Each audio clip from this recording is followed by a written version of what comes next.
Diesem Stream, wir hatten schon eine Weile keinen mehr bei Genshin Impact, werde ich erstmal ein paar, also natürlich erstmal die Dailies machen. Ich werde ein paar Aufträge machen für Personen, wie zum Beispiel Eula, Hutao, etc. Dann habe ich noch einen Archontenauftrag offen, zu dem ich keine Lust hatte. Und dann, wir hatten ja jetzt über Nacht das Update 2.0. Dann werden wir mal gucken, wie ist denn Inazuma? Es könnte durchaus sein, dass wir diesen Stream relativ lange heute machen. Naja, dann seien wir mal gespannt. Und ja, ich habe Inazuma noch nicht betreten. Ich bin genauso gespannt wie ihr.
There's something strange over...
So, sorry, dass es etwas länger gedauert hat.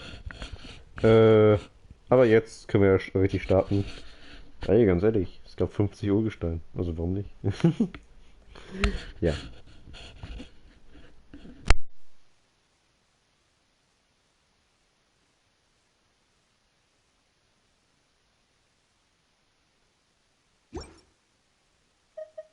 There. Come on, let's take a look.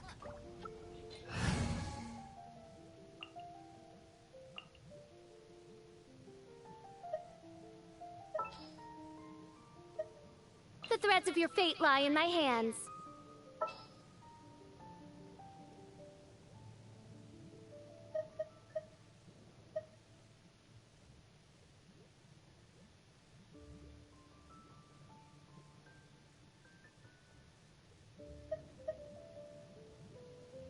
Let's finish this quickly.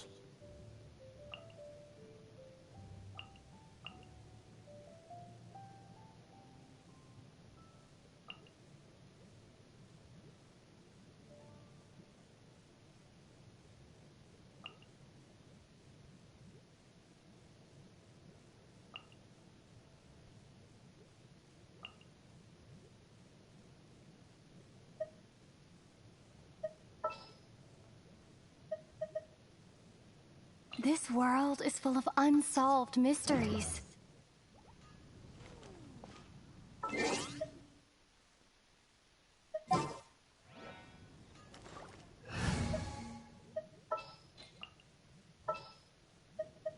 In the name of the Prinzessin.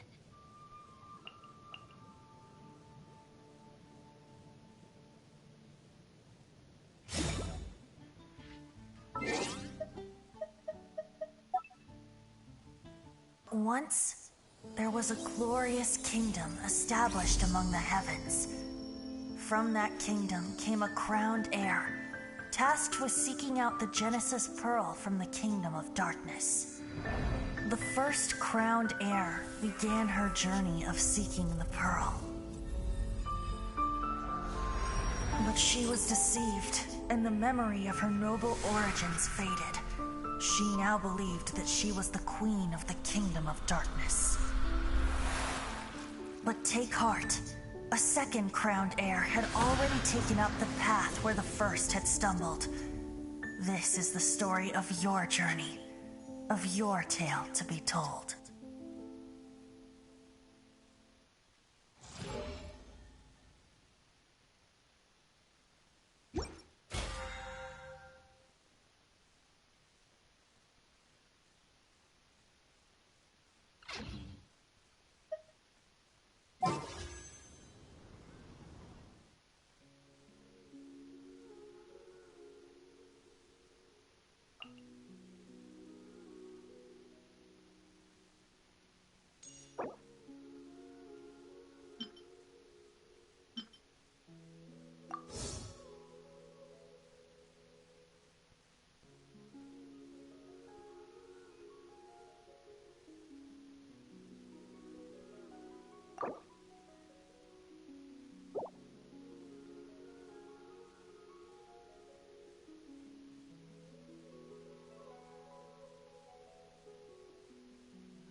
Motion to compel.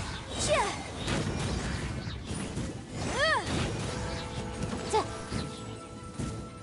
Chia. Chia.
Nice and spicy. A touch of frost.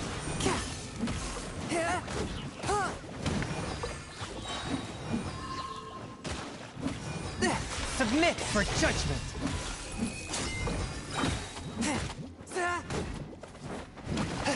One. Eat this! Out of the frying pan. Forth, my blade.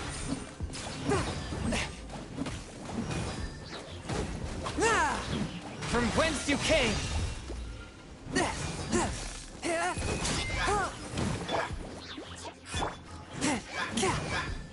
One with my blade.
Don't waste my time.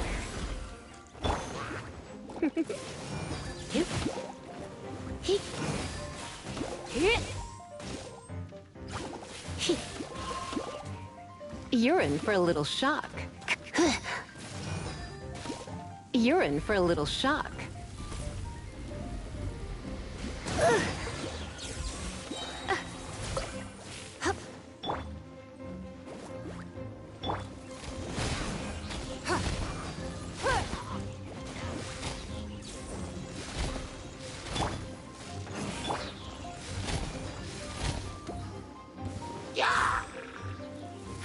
Give up. Submit. Out of the frying pan. It's Come a little closer. You're in for a little shock. Come a little closer. You're in for a little shock. Don't waste my time.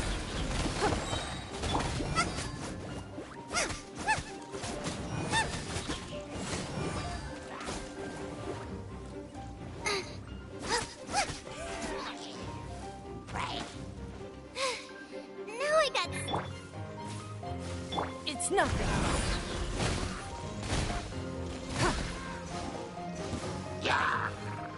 Your life is mine. Hey, yeah! Nice and spicy. Don't waste my time. Let's spark things up a little. Come a little closer. You've been a naughty boy.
My apologies. Out of the frying pan, into the pot. Yeah. Huh. Yeah. Embrace the ice. Take flight. Eat this. Huh. My apologies. Huh.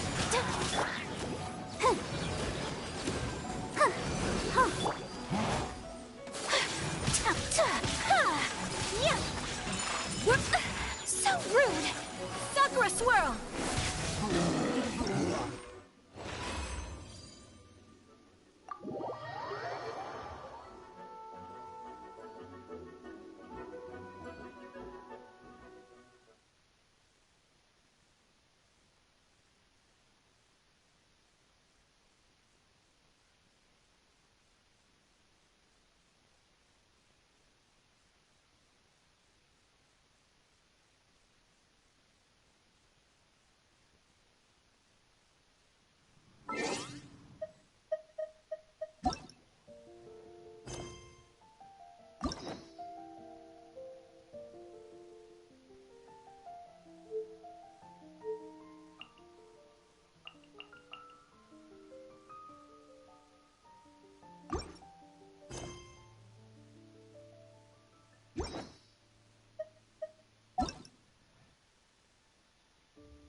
God asked.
You can't run!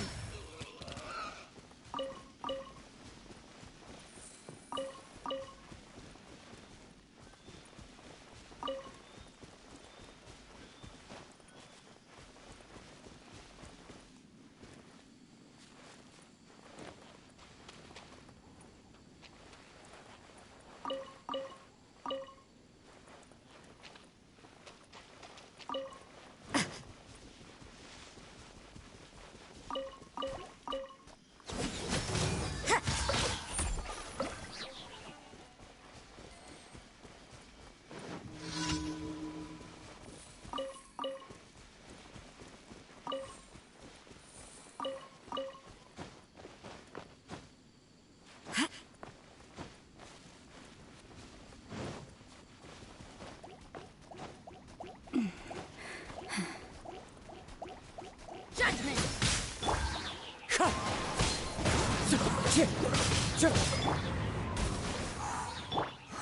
Punishment! You can't run! Wind Strider.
Another test subject. Judgment! That futile? As one with wind and cloud!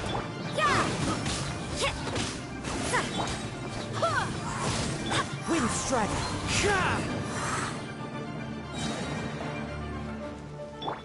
Go as one! You can't run!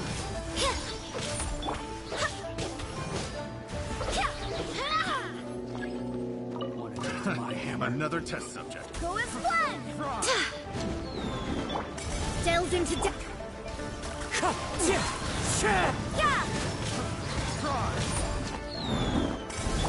Fallen leaves, adorn my night! Have a little taste.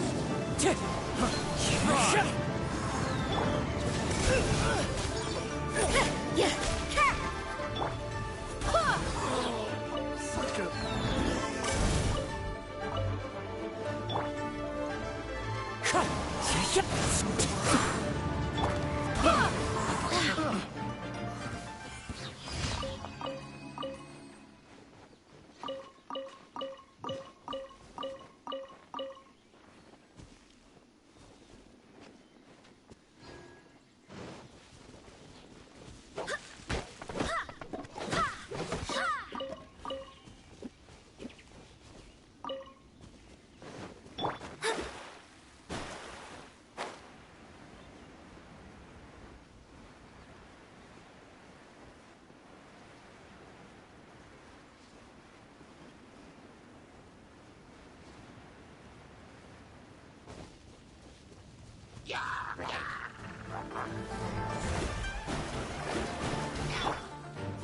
You can't run!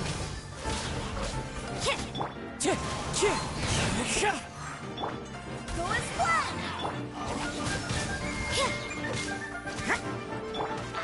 Wind Strider!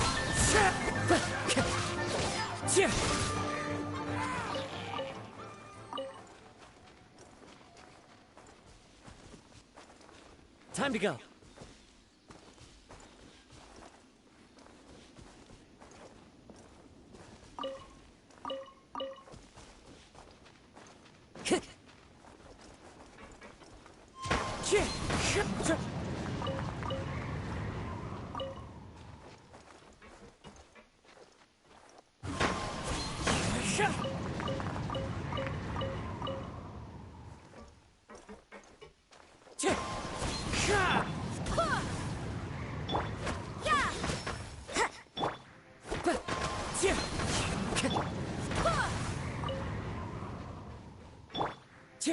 Wind Strider! You can't run!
can't run! Go as planned!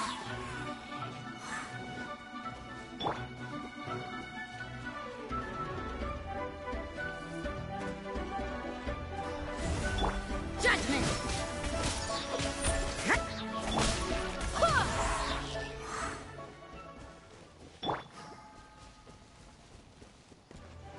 Shadows of...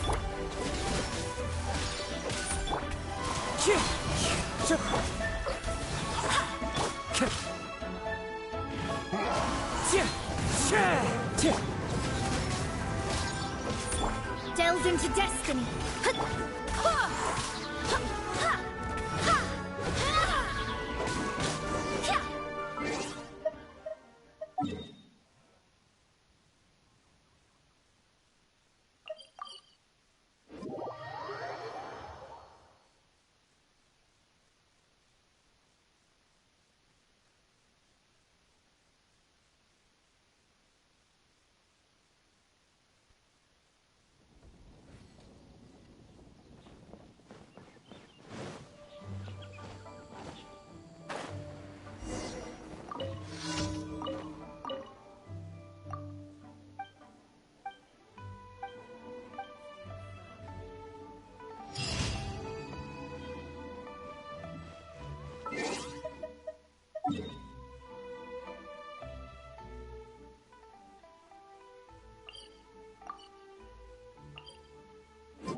Sorry, dass ihr jetzt gerade den schwarzen Balken gesehen habt. Mir ist nur gerade das Headset vom Kopf gerutscht und damit dann außerhalb, aus meinem Controller raus. Wollte ich nur kurz gesagt haben.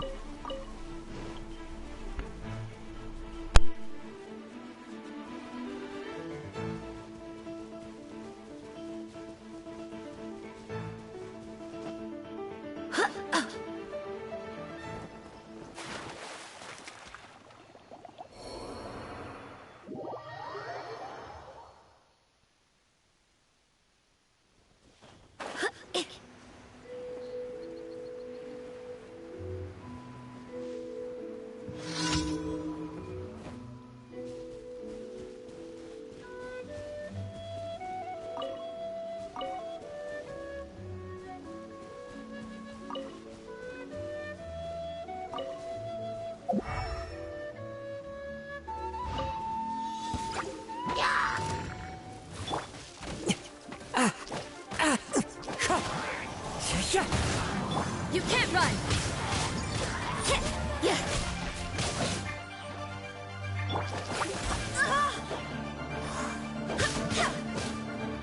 Let me scribe.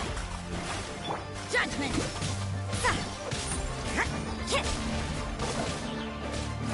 Wind strata!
You can't run!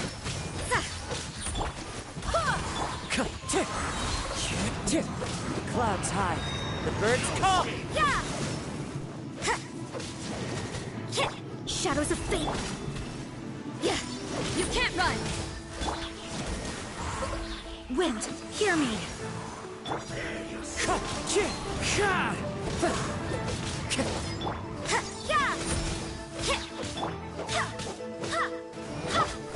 Wind strider!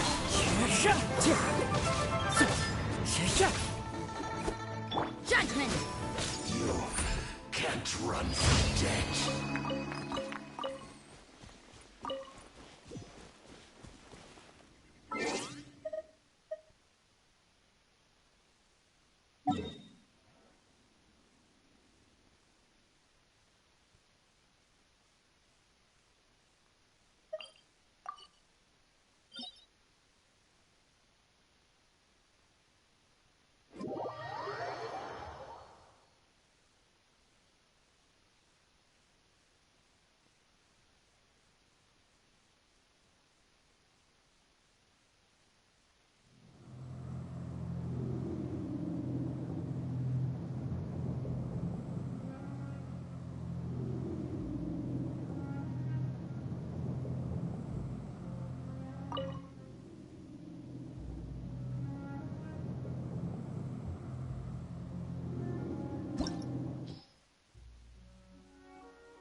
Forth, my blade!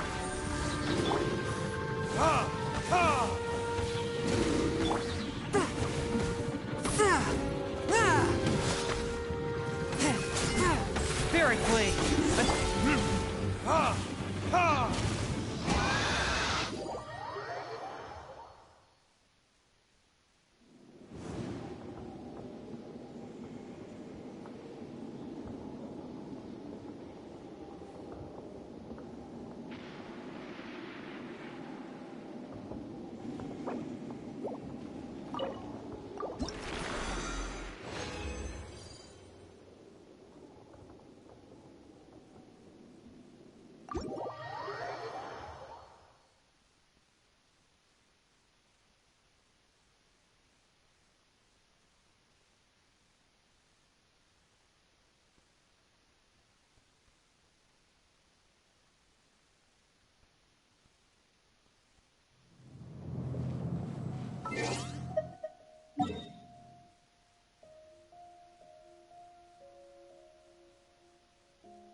Steady as stone.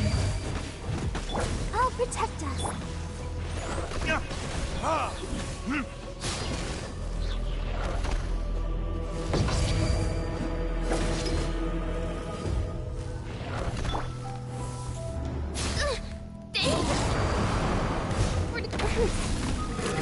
Midnight Phantasmagoria!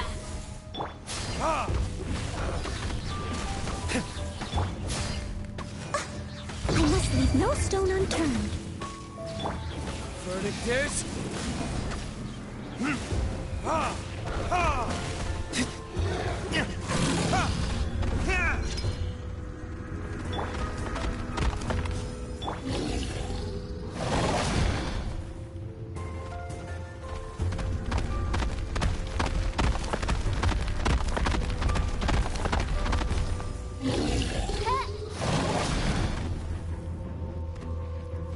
Let the show be.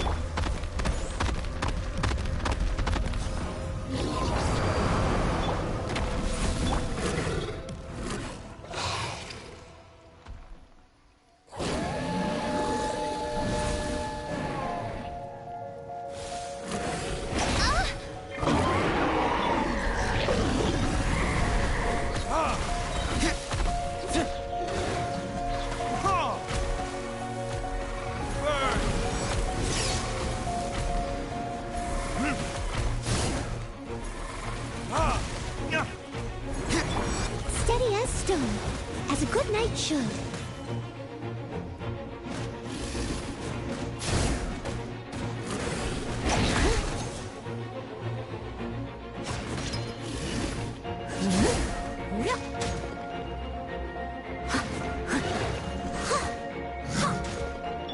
Oz for beat.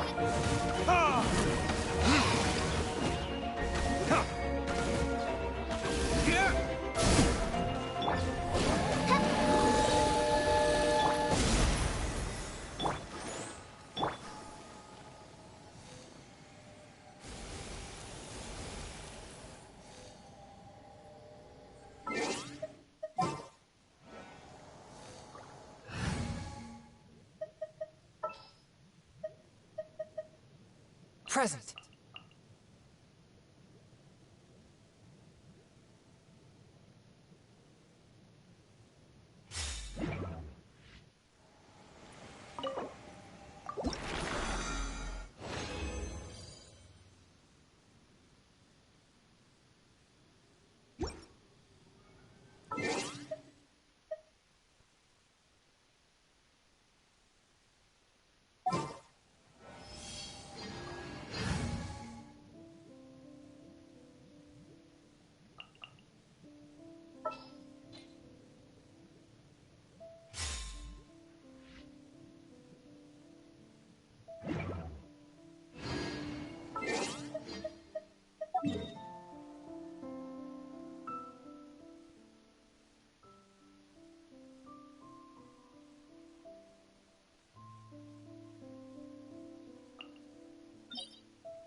You dare overstep your mortal authority?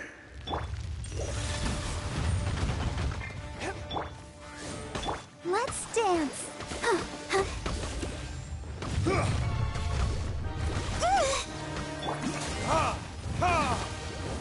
Crumble! Swift and merciful.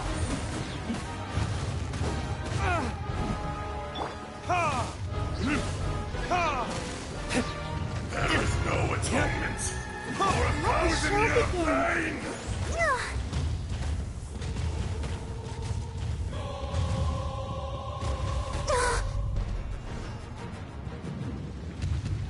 Today, you witness your reckoning!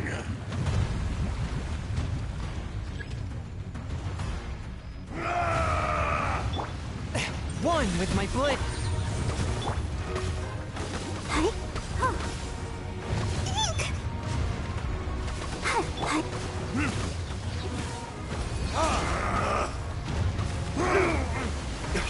From whence you came, a touch of frost. Time for retribution! Fisher!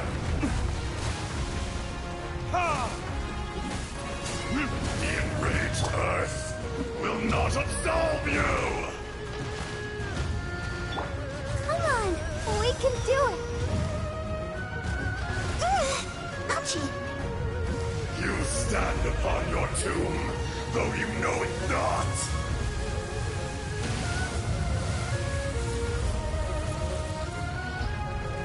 Come, experience an eon of suffering! By royal One with my blade.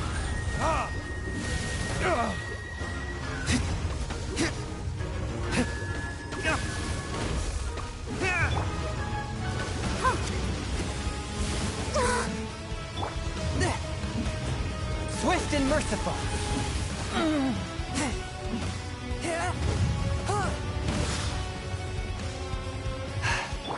Let's dance.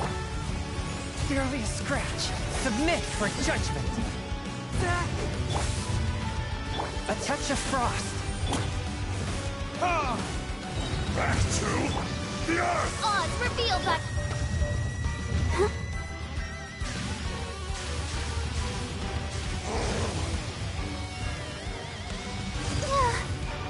Let's go.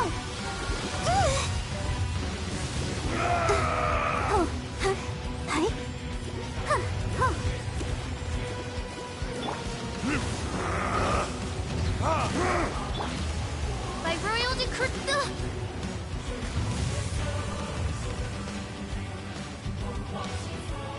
There is no atonement for 1,000-year pain!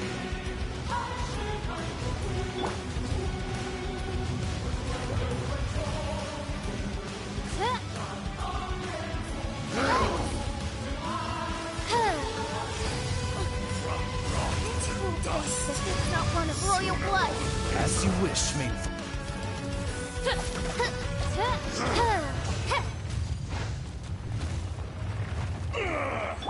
I will not be destroyed!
This opportunity is quite hard to come by. Well then, amuse me. Surrender is a valid option. I promise I'll be gentle.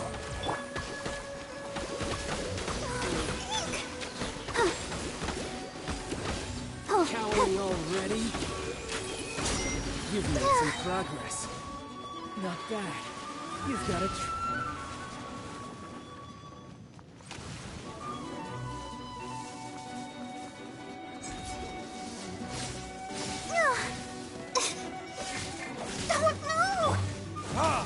My turn. A touch of frost. I'll protect us.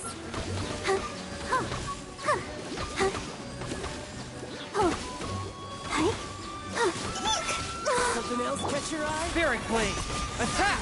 Force my blade!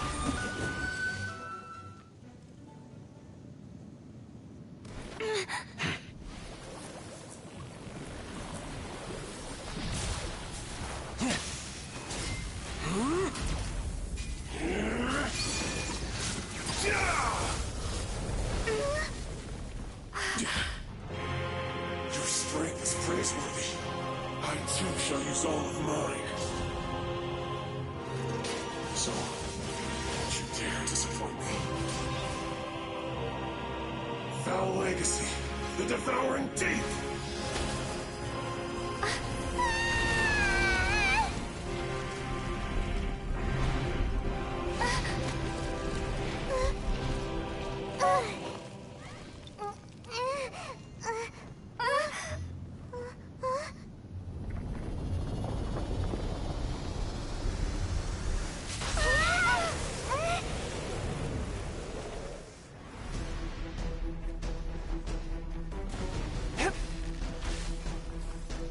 A touch of frost! Oz, reveal thyself! Let the show begin. Don't know.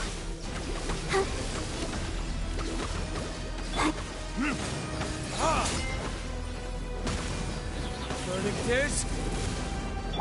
submit for judgment! Forth my blade! Wings of darkness! Come, sever night from day!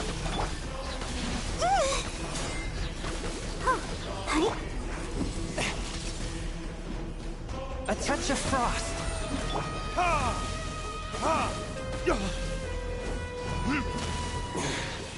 You're a cut above.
I have a but it's only Add Ash.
bad. Oh, how awful. Speed of light. Hey!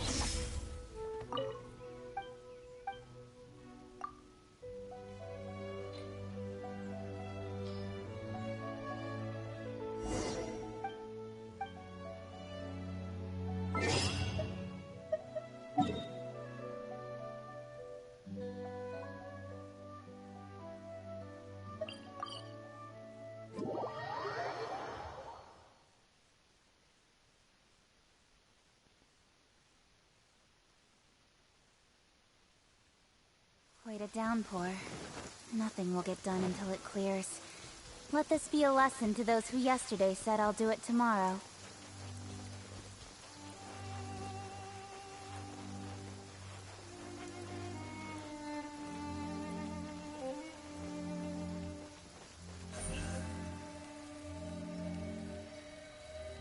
Don't blink! The sun is out. Our work's done for the day.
Wait a sec. The sun is out. Our work's done for the day. Shall we take a stroll?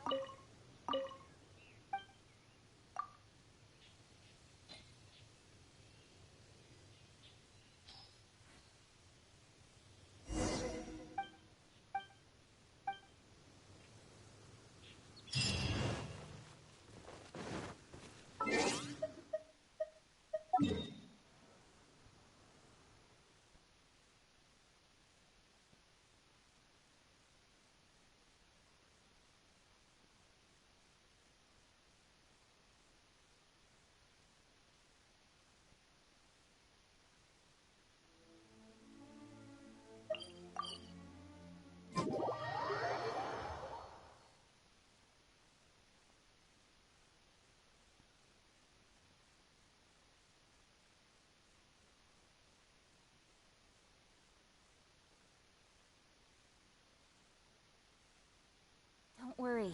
Snowfall on this scale is no impediment. We can keep moving.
This realm...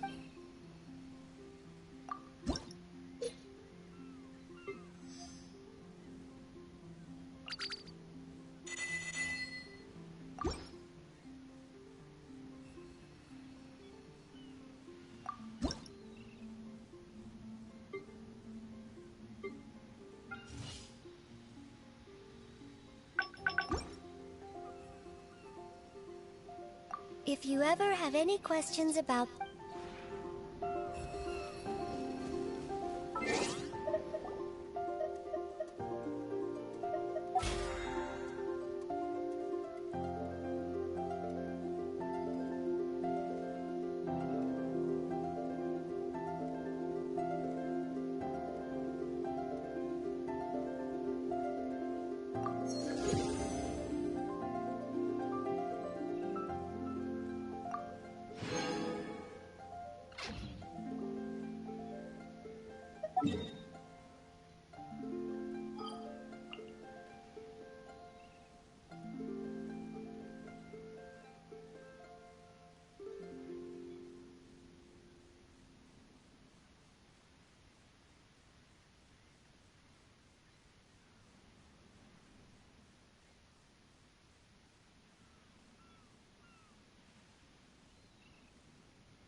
All on this scale is no impediment.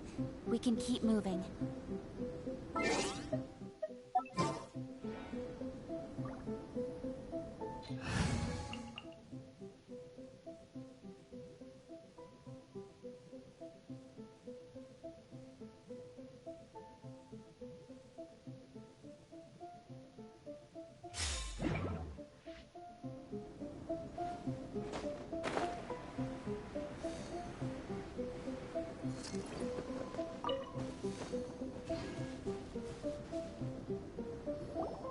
It's so cold.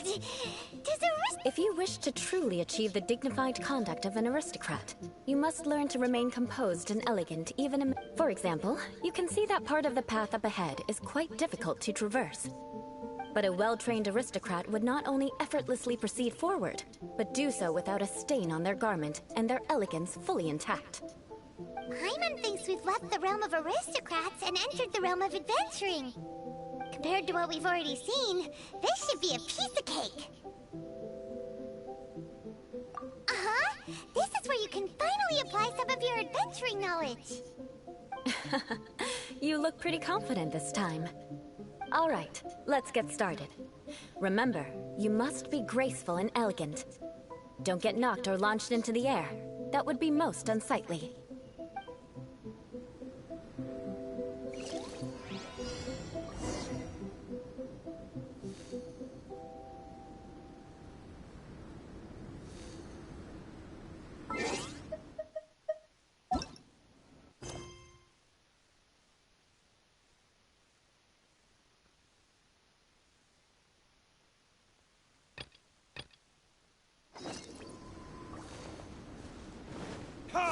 That won't do. You've exposed your shortcomings. No need to worry. Head back to the starting point and try again.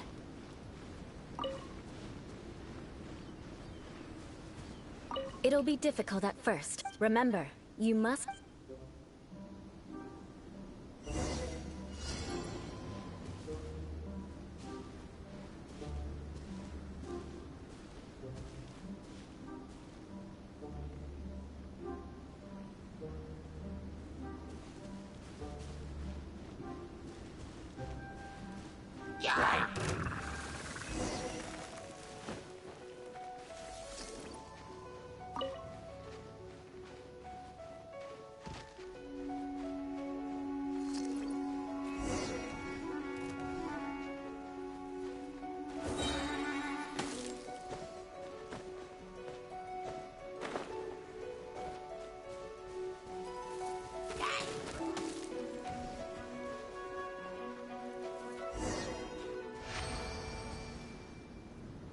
Not bad. A lot better. Hyman almost didn't make it through. Whew. Good thing we didn't get stuck. So, are we aristocrats now? Don't flatter yourselves. We've only just begun. This scenario was relatively simple. In the face of a real battle, one would seldom have a chance to stop and evaluate the situation. There's a ley line monolith just up ahead that will attract nearby monsters. True elegance is the ability to calmly yet swiftly make decisions in the heat of battle.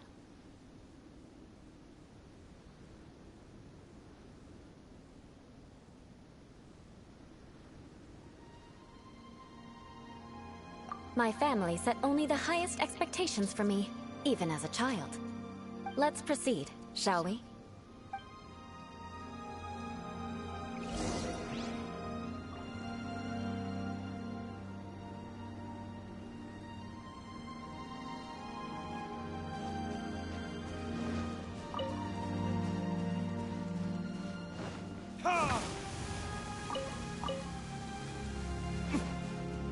This is the ley line monolith.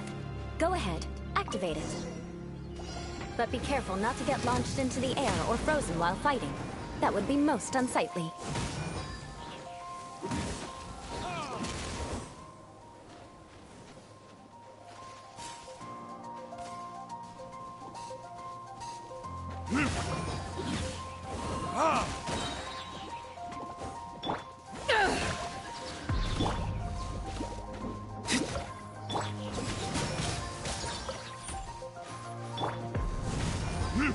You failed this time.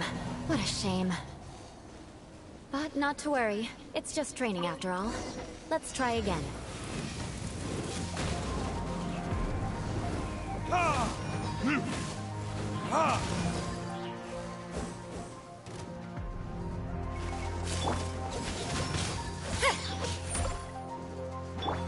I must leave no stone un-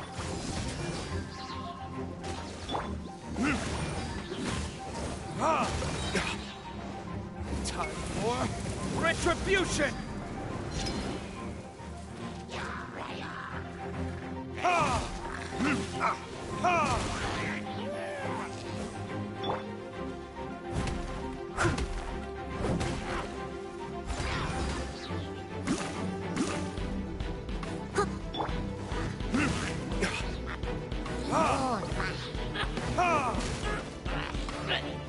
You can't run!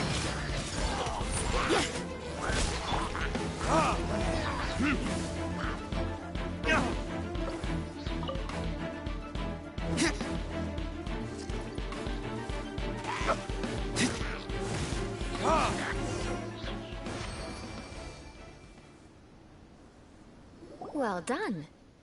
And you managed to remain calm even in these grueling dragon spine surroundings. I'm starting to wonder if even I could have done the same. Given such an outstanding performance, it seems there is little left for me to teach you. Like Paimon said, adventuring is our specialty. So, that's it for our training, right? Then let's get out of Dragonspine before Paimon turns into a popsicle. Ooh. Hold on. I was commending the Traveler's performance just now.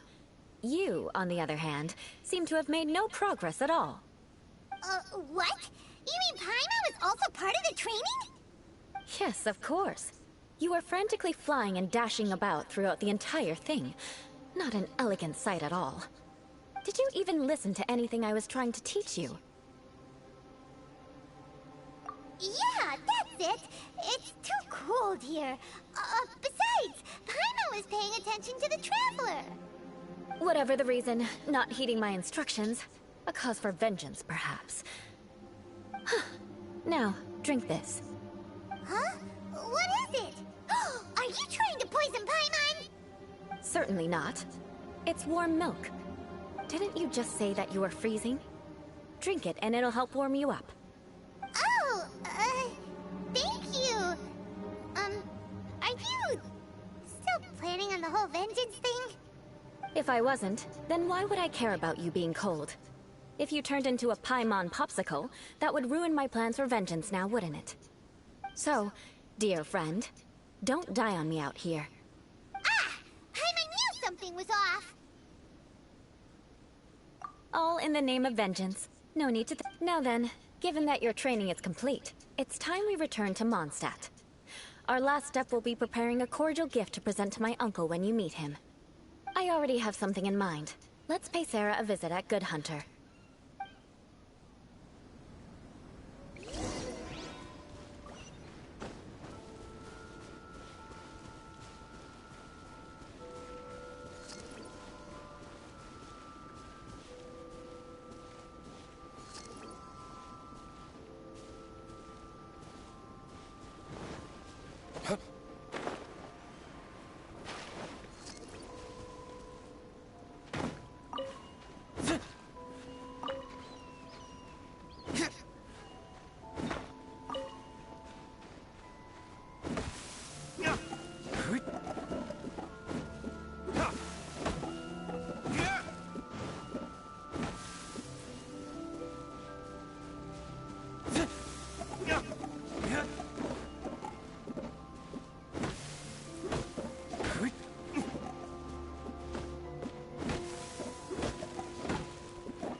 Oh, hey, Eula. I see you've met the honorary knight.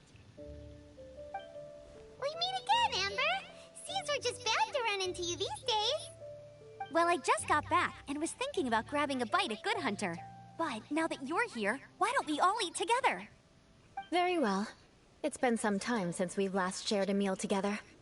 Come, take a seat. We can discuss my uncle's gift while we eat. Yes? Is there something else you'd like to order? Could you please prepare a serving of my uncle's favorite, gebratenes Fleisch mit Sauerkraut? We'll take it as a gift to him later. Coming right up. It'll take some time to prepare. I'll have it here at the counter once it's ready. Hold on a moment. Is this satisfying salad also something that Amber ordered? No, she didn't order it. But because she didn't order any vegetables, I thought I'd throw in a salad on the house. You know, to contrast all the meat dishes. So, we clearly didn't order this, yet you prepared it without authorization. Mark my words, this transgression will not go unnoticed. You're gonna take revenge on her for giving us a free salad? You should know me by now. That's the kind of villainous character I am. Well then, please wait a moment while I get the dish for your uncle started. Delicious unauthorized delicacies. Sarah will pay for this. Why would you choose gebratenes Fleisch mit Sauerkraut as a gift for your uncle? Paimon's never even heard that dish before. This dish isn't actually on Good Hunter's menu. Only long-standing patrons such as my uncle would know about the dish. The old aristocrats seem to take a liking to it.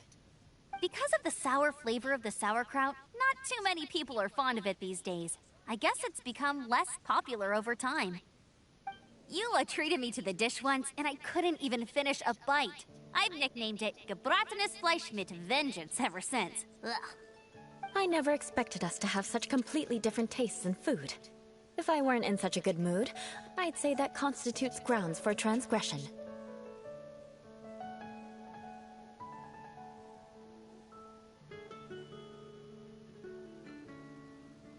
Of course not.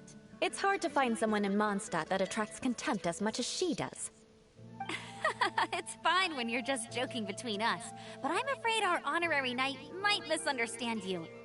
Eula's always talking about vengeance, but that's just how she is. It's nothing you should take too seriously. But I am serious, and I'll remember every transgression committed against me. Ugh, it's no wonder so many people dislike you. Paimon's starting to realize that Eula is actually a very good person. There's no need to be so awkward when you want to say something nice. Listen, you've never been labeled as a social pariah, have you? Well, no? So that's why you wouldn't understand how hard it is for a bad person to try to be good. It's impossible for me, and I have no intention of acting like a good person. All right, no need to look so sullen. I'm just kidding. Come on, let's eat. The food is getting cold.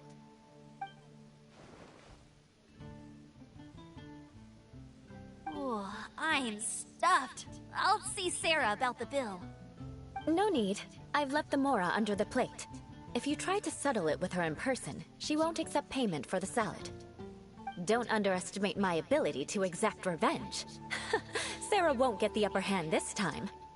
All right, next you should pay my uncle a visit. He has a small camp at the top of the mountain near Springvale. He usually whiles his time away there when there's nothing else to do. Aren't you coming with us, Eula? I'm afraid that wouldn't be very convenient for me. It'd be better if you two went alone. Ah, yes.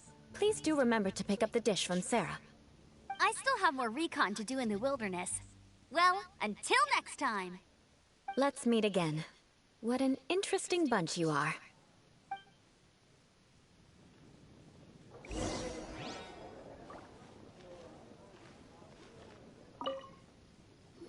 Here, the Gebratenes Fleischmitz sauerkraut is ready to go. Be sure to eat it while it's hot, otherwise the flavor will be spoiled.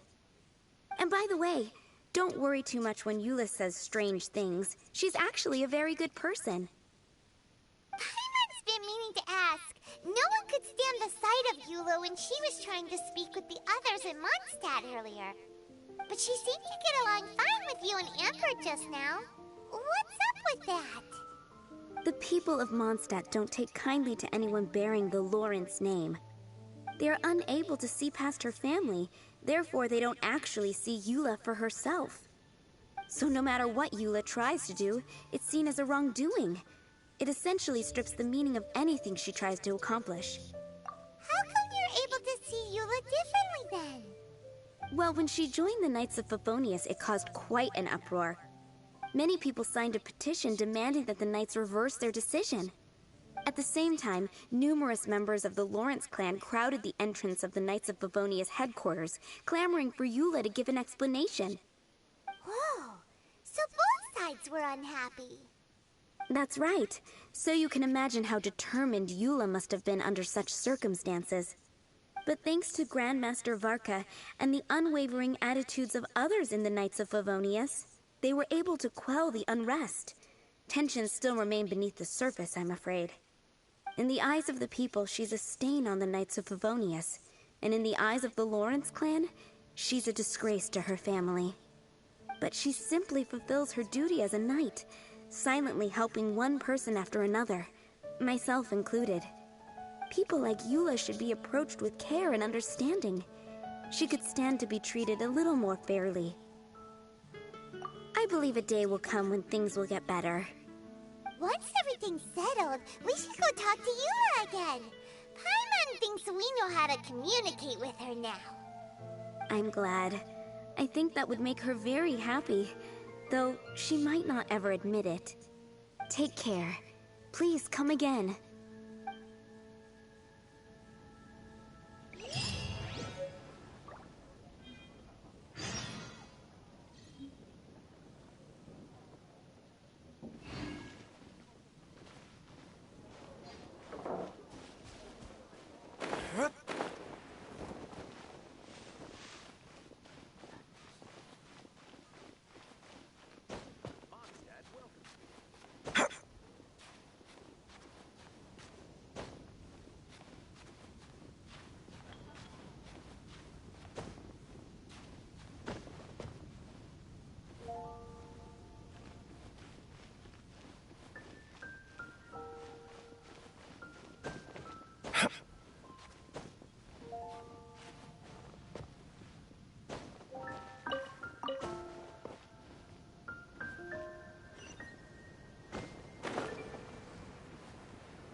pretty tattered. Could this be another aristocratic custom?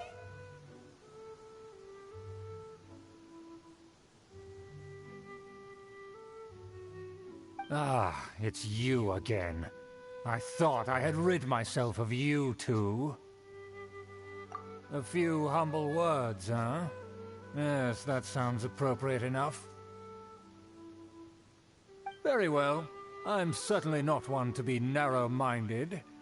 I'll overlook your previous misconduct for now and listen to what you have to say. Wow, this guy thinks so highly of himself. It appears I have misjudged you.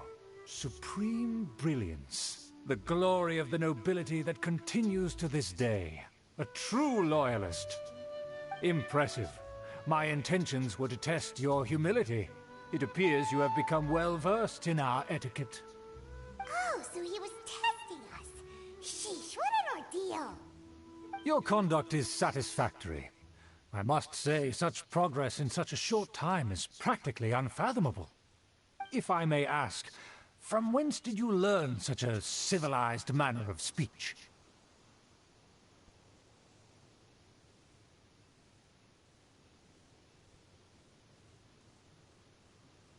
Ah, good. Very good. You are bright, and compared with the common folk of Mondstadt, you certainly have potential. If you were of aristocratic blood, your prospects would be promising indeed. By the way, we brought a gift. Paimon means we would like to present you with a small token of our goodwill. Could this be? Gebratenes Fleisch mit Sauerkraut? It's evident that your sentiment is genuine. As a young person nowadays, only with no small effort could you achieve such a dish. It's been so long since I dug into a big, tasty... I beg your pardon. What I mean to say is, since it's nearly mealtime, I shall partake.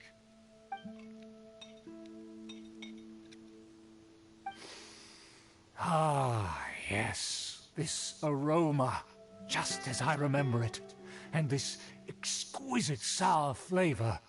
A delicacy that only us noblemen and women could appreciate.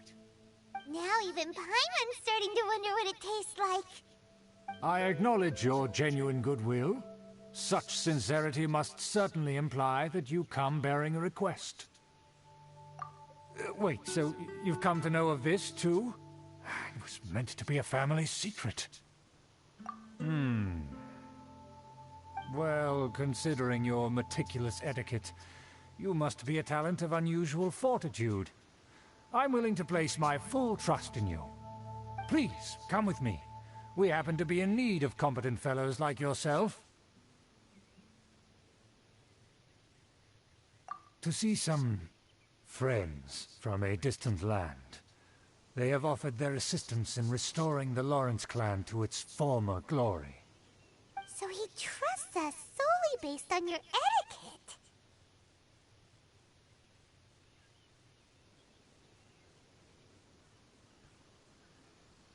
Well then, let's get going, shall we?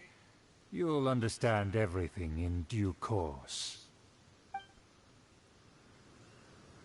Do you think his friends are the Fatui? Things will get sticky if the Fatui happen to recognize you.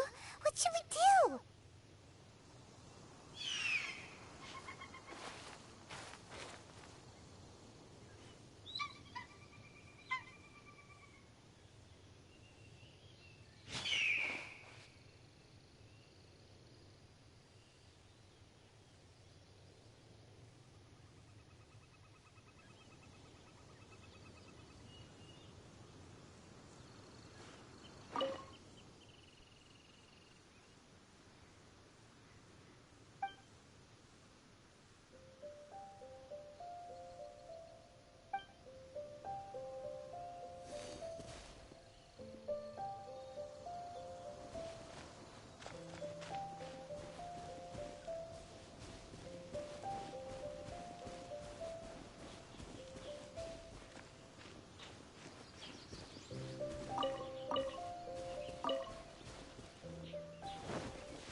Huh?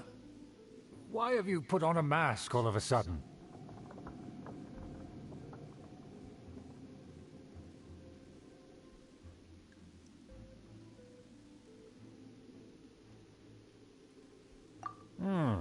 Even if they are powerful, our status is much higher than theirs, and therefore we shouldn't allow them to admire our true faces so Good thinking.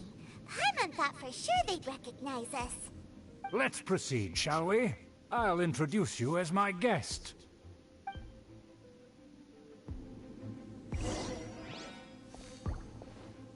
As you'll see in a moment, there are many already helping us. I heard that this area had already been purged once by the Knights of Favonius, but it's the only place around Mondstadt that is well concealed and spacious enough. Although it has fallen into disrepair and does not suit the tastes of the nobility, we simply have to make do for now. Sorry, can we walk any faster? Of course not. An aristocrat always moves with grace in his steps. Moving hurriedly As expected, it's the Fatui!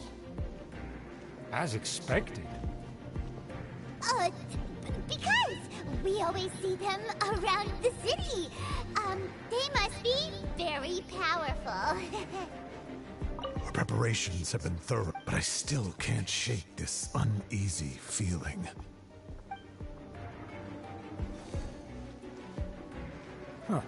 Nothing more than foreign ruffians with power and the ability to flaunt it. But they are favorable business partners.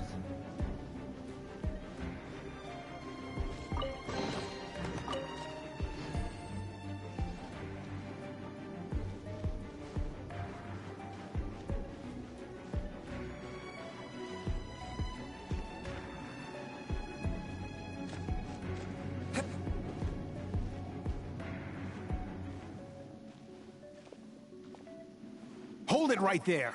Who's this? If you really must know, they're my guests. If you happen to offend them in even the slightest, then you will be held accountable by the Lawrence clan. But this matter is of utmost secrecy. We must exercise caution. You dare question the ways of a nobleman? I don't have time for this. Make way! No need to sound all high and mighty like that. Fine. You may proceed. Good thing you're with us. They don't dare to question you. Of course. That is the benefit of prestige. In past times, it would be a dire offense to speak to a nobleman in such a manner. We could determine a person's fate with the blink of an eye. Huh. And such glory will return to me again before long.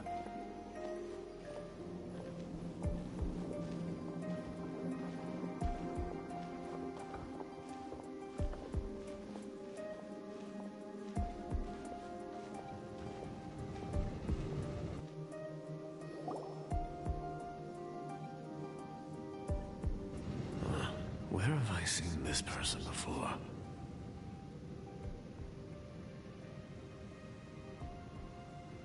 And who, may I ask, is this? We mustn't bring just anyone in here. This is our new ally that I've recently met. They are completely trustworthy. You have the word of the Lawrence clan. Our plans are strictly confidential. It's not wise to bring in an outsider at this time. Furthermore, there's been word that an outlander who joined the Knights of Favonius has been very active in Mondstadt recently. Don't be ridiculous. Besides, my guest is well versed in the etiquette of the nobility. I must treat them with the proper mutual respect. The Knights of Favonius pay no regard to such details. They could never understand the intricacies of our etiquette. And what about this thing? You mean Paimon? Enough! You dare question my word? Need I remind you who it is who has made your activity in Mondstadt possible? Without the support of the Lawrence clan, you would have all been driven out by the Knights of Favonius like dogs. You must immediately offer your sincerest apologies to my friend. You've offended their honor. Fine. I'll take your word and make no further inquiries. Now, to the matter at hand. Did you bring the diagram of Mondstadt's defenses as promised? Oh, so that's what's going on here. Yes, of course. Here it is. Let me see. Why is it so poorly drawn? Everything's so squiggly and crooked. And what is this shape supposed to be? Excuse me? I'll have you know that I went to great lengths to carefully draw this map by hand myself. That shape is the symbol of the Knights of Favonius. I see. Crude, but I can make do. Are you able to verify that this is all reliable information? Of course, you needn't worry about that. Don't forget what we agreed upon. The flag of the Lawrence clan will fly above the Knights of Favonius headquarters. The rights to that building, as well as the whole of Mondstadt, belong to the Lawrence clan. Yes, we will both profit from this agreement. There's no use haggling over the details. We will make good use of the intel you provided. Also, be certain not to divulge our identity. There would be diplomatic consequences, you know. Don't worry, this matter is only between you and I. And my new friend here. No one else will know of it. Once this is over, I shall stand atop the Favonius headquarters and rebuke their pathetic rule over Mondstadt. Then, the city and all its people will once again be under the rightful and unwavering rule of the Lawrence clan. Perfect. Just as it once was, and just as it should be. May I remind you once again that we mustn't act rashly. Very well. Huh? What are you doing?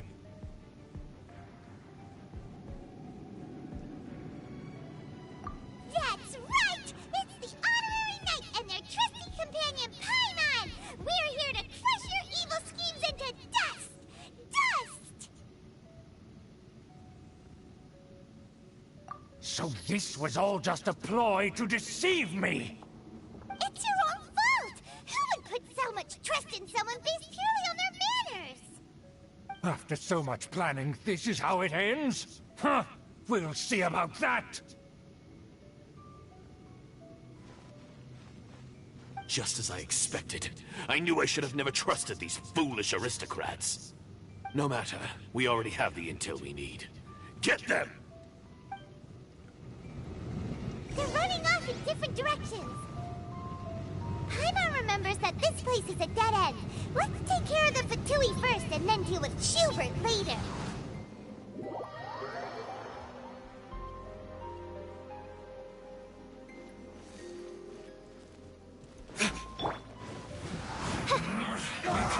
By royal decree! You will pay for that! Let's dance!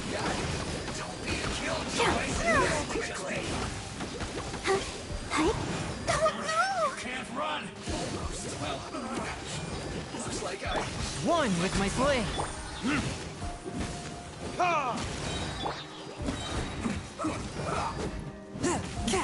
This is bad. Oh, it's working! The door is open! Let's go!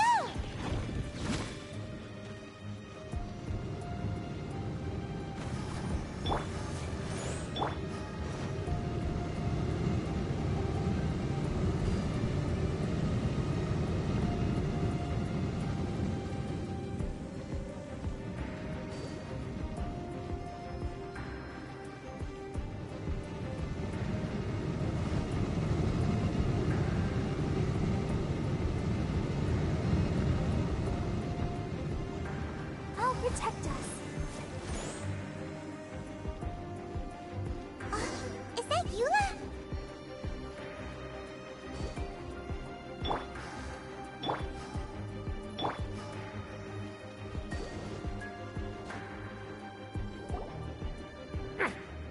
touch me! Get out of my way! I'll leave on my own! It seems we finally caught up with you. This place is crawling with Fatui. Oh, it's you. It seems your investigation went well. Aha! I see now. So you're the one that taught them our etiquette. And I thought you despised such pleasantries. Furthermore, there is a rule in our family. Such traditions are never to be taught to outsiders. Ah yes, rings a bell. So what? I had no reason not to teach them. You have brought shame to our family and ruined my plans. It's all for naught now. I know that you poured great efforts into these plans, Uncle. But you were well aware that it was not the right thing to do. As a Knight of Favonius, I could not overlook your actions. Knight of Favonius? Let's get one thing straight. I am your uncle, and you are a member of the Lawrence clan. You should strive to restore your family's glory. You still have a chance. Defeat every Knight of Favonius here, and leave with me. Then I shall plead with the family to spare you, and give you a new beginning. So just to be clear, you want a Knight of Favonius to attack the Knights of Favonius? I shall say this one last time. You are not a Knight of Favonius. You are a descendant of the Lawrence clan. The blood of the Lawrence clan flows in your veins. You must comply with the will of the family. Since when have I ever complied with the will of the family? Why, you unruly maid! If anyone should be angry, it should be me. As a member of the Lawrence clan, you knowingly plotted against the city of Mondstadt and threatened its safety. Had you ever stopped to consider the trouble it would bring to so many people? Had you considered how many enemies you would make trying to keep the plans under wraps? You dare lecture me? That's right. In the name of the family that you so dearly revere, Uncle Schubert. I've never experienced the age of glory you always speak of. And I've never understood our family's incessant pursuit of it. But I am capable of discerning right from wrong, and I deeply understand what freedom means to the people of Mondstadt. The Lawrence clan should never and will never become what you've dreamed it to be. Oh, the disgrace of it all! How could such a rebellious monster emerge from our own family? Things are starting to get pretty hysterical here. Politeness and elegance seem to have gone out the window. That's enough fuss for today. You two, take him away. The honorary knight and I have other matters to attend to. Given that you've already taken action, I assume you've come across some conclusive evidence?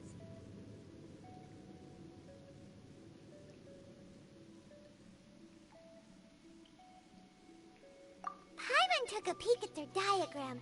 Your uncle had mapped out all of the Knight's patrol routes and marked out key information about Mondstadt. And there was me thinking that he was just another elder of the family. And a lazy one at that.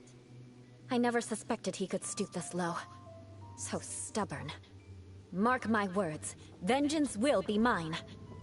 Let's discuss this later. Our first priority is recovering that diagram.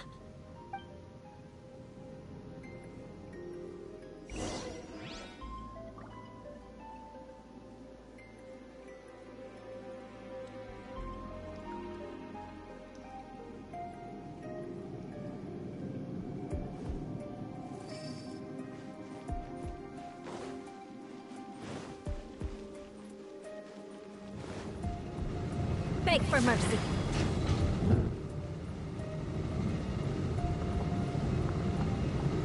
Crush!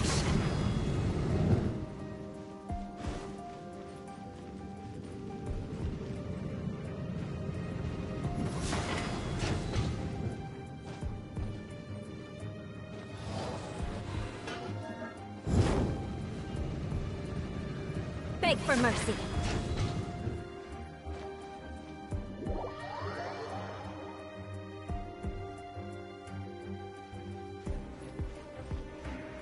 More speed.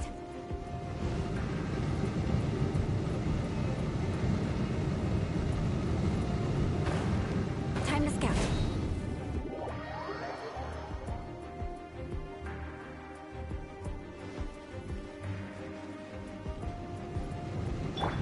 show begin. Yeah.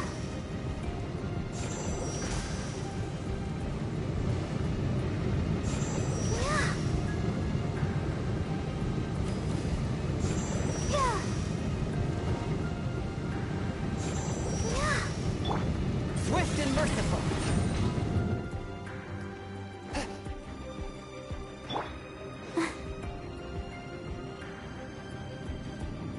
Let's dance.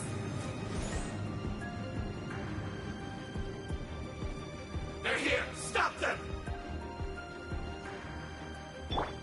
By royal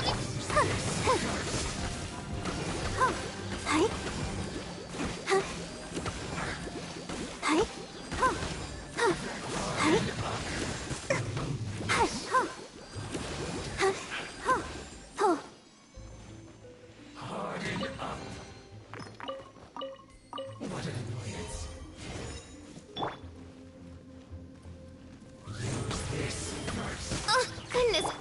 I'll protect us.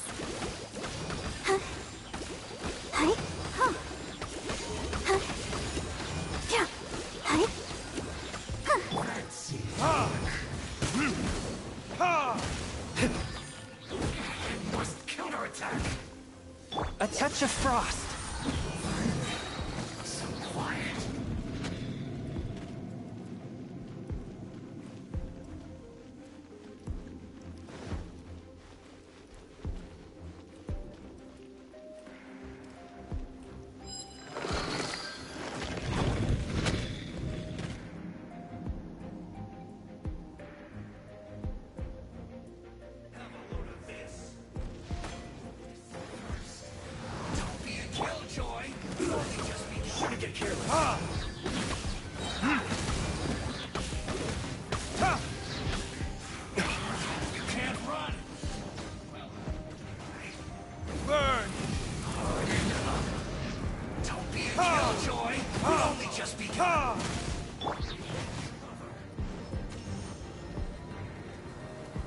Shadow Raven, let night fall. You can't run! Let the show begin.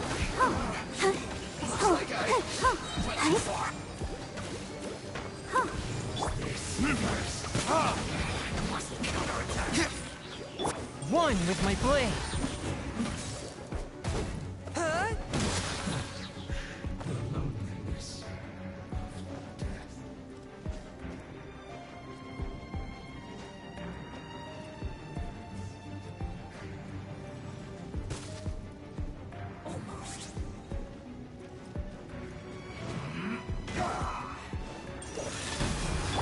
I will end you.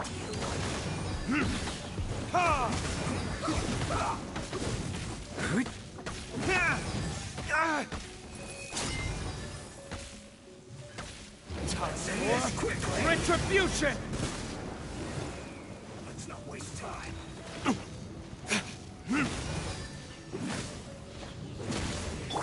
Odds revealed by A touch of frost. Let's dance.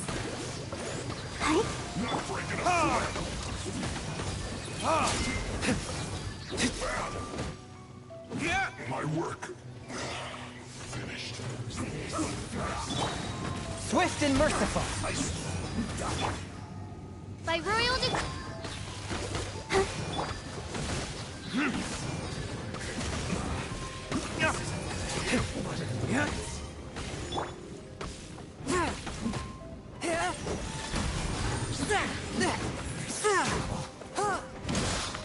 Let the show begin.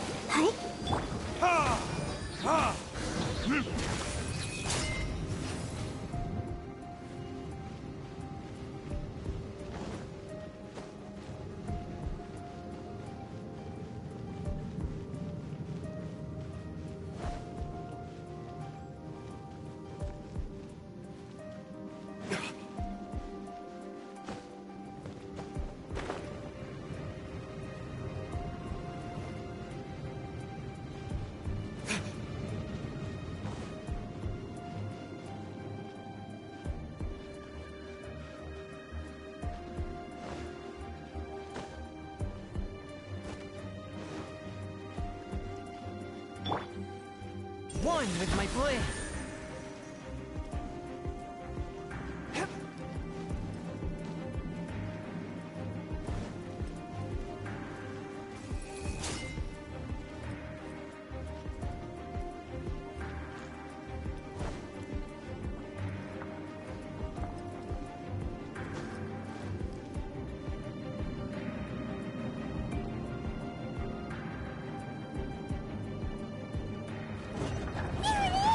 That's where they put the diagram!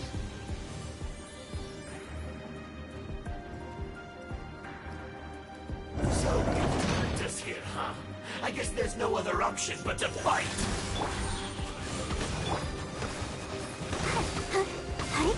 You dare provoke me! Fatui, come forth and dispose of them!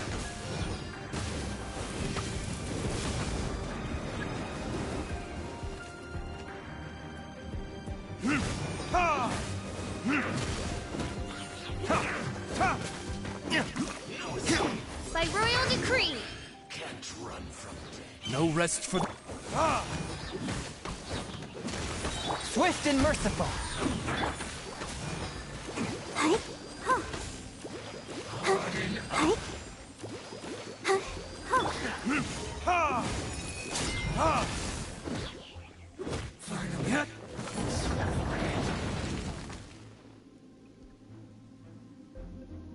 This must be it.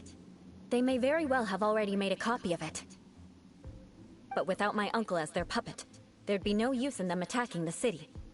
The Fatui wouldn't have relied only on your uncle. True. But if their plan had hinged purely on taking Mondstadt by force, as opposed to with the help of a puppet, they could have spared themselves the trouble. The Fatui are dishonest, but they wouldn't go as far as to start an open war. Their opposition wouldn't just be Mondstadt alone.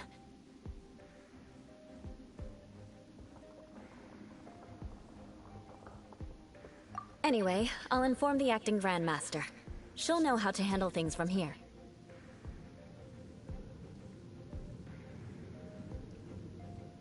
Oh yeah! You suddenly appeared at just the right moment! Yeah, about that. Because you stole my targets by attacking the Fatui I'd been tracking earlier, I came to exact my vengeance. You tried to do my job for me, and I'm here to return the favor.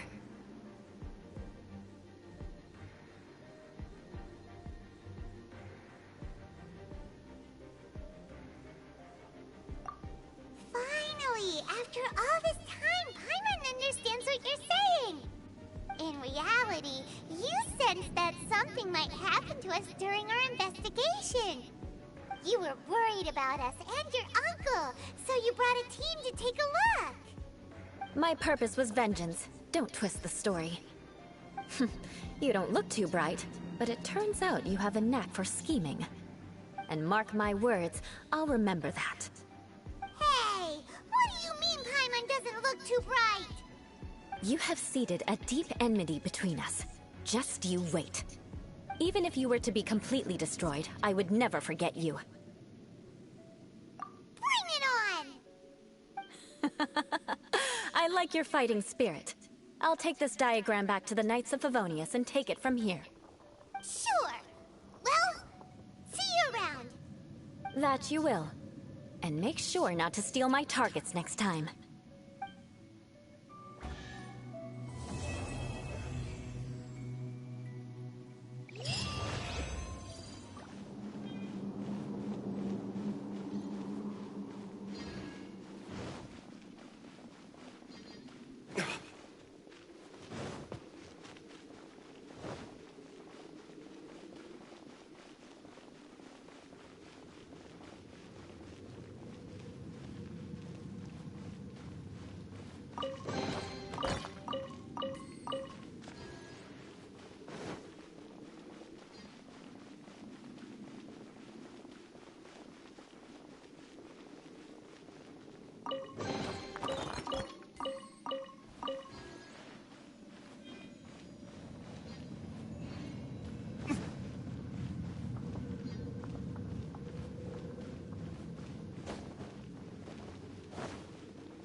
what this says.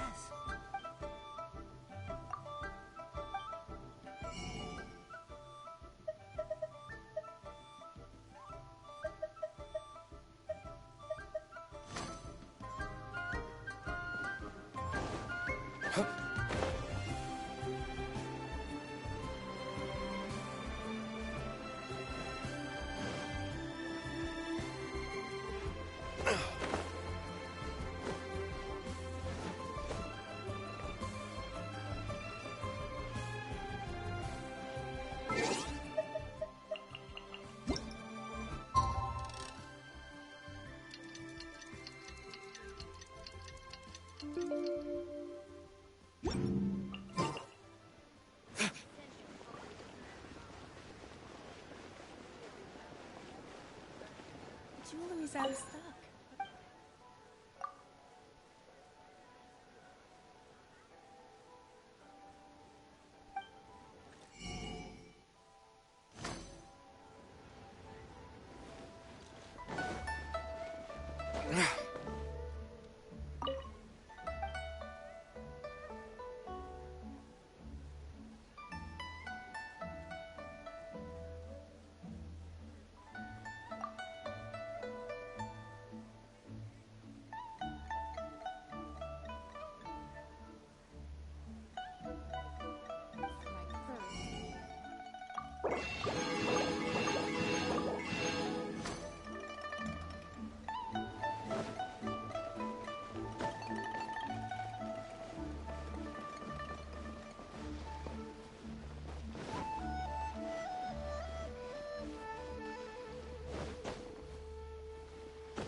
Seems like the old ways are the most reliable after all.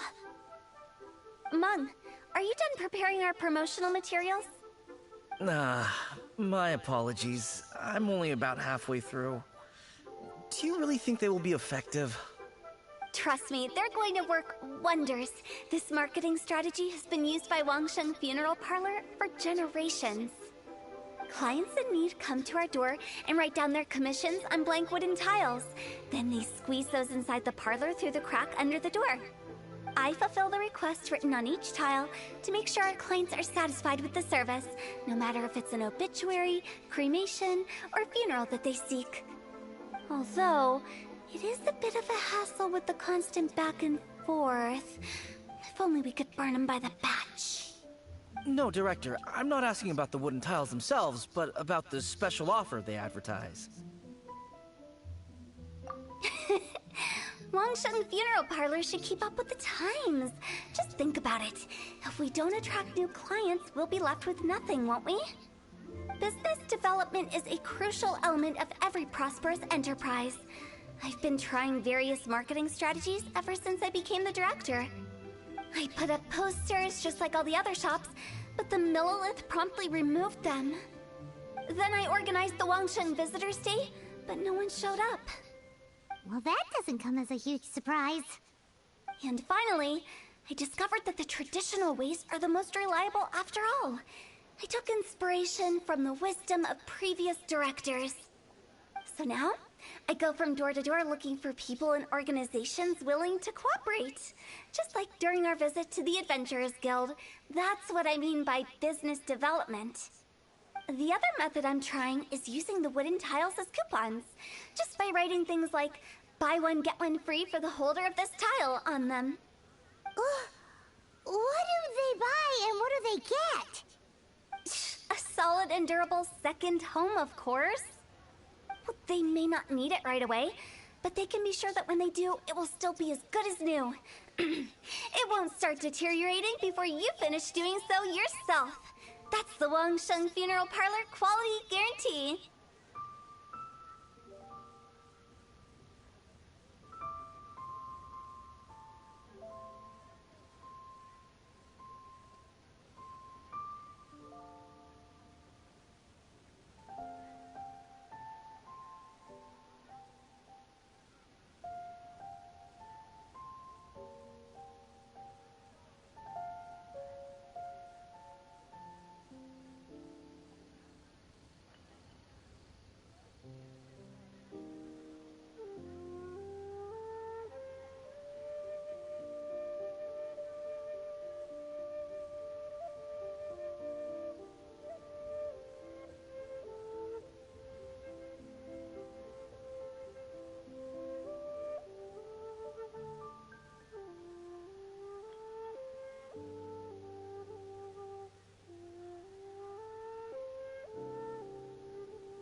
All right, Mung.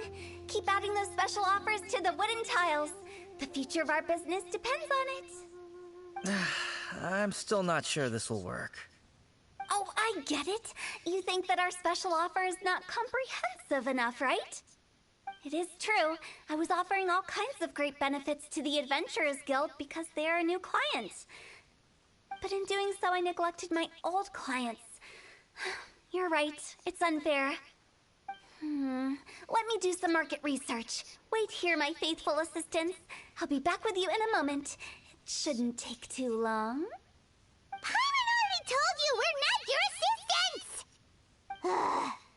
Guess we got dragged into somebody else's business again. Let's look around while she's away.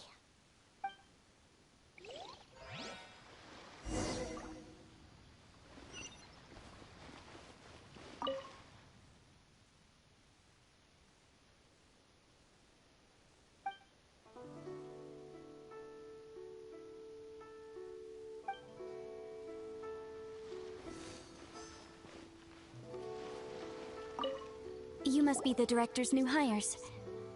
Not us! We're just very curious about Wangsheng Funeral Parlor and Hu Tao.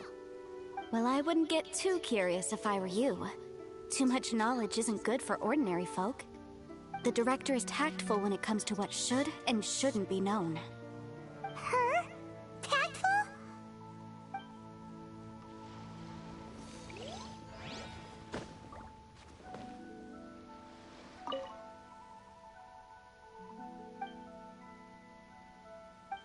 We should get going. Let's go find Hu Tao. That's settled then. Write it like this.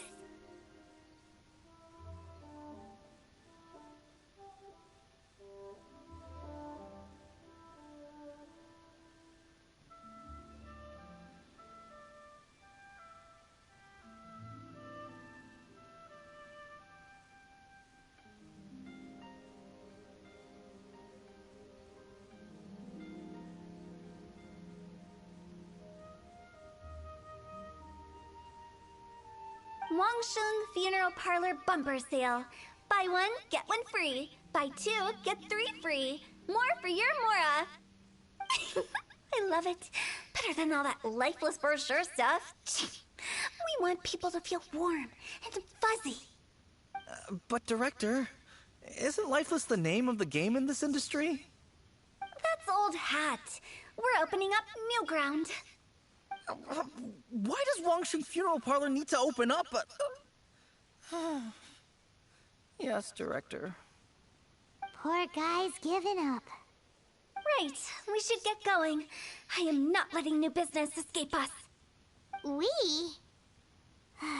As in us. Who else? Do you see anyone else around here? Oh, well, you probably wouldn't see them if there was. Stop adding little afterthoughts like that! It creeps people out. Just a joke. Sorry. Everything you see is everything that's present. For the moment. Lighten up. The way I see it, people make death scarier than it really is. What people truly fear about departing this world is suffering and regret. To deal with the trauma, they let their imaginations run wild with notions of ghosts and evil spirits. Oh, baseless fantasies. What we've ended up with is a topic that people are morbidly afraid of talking about.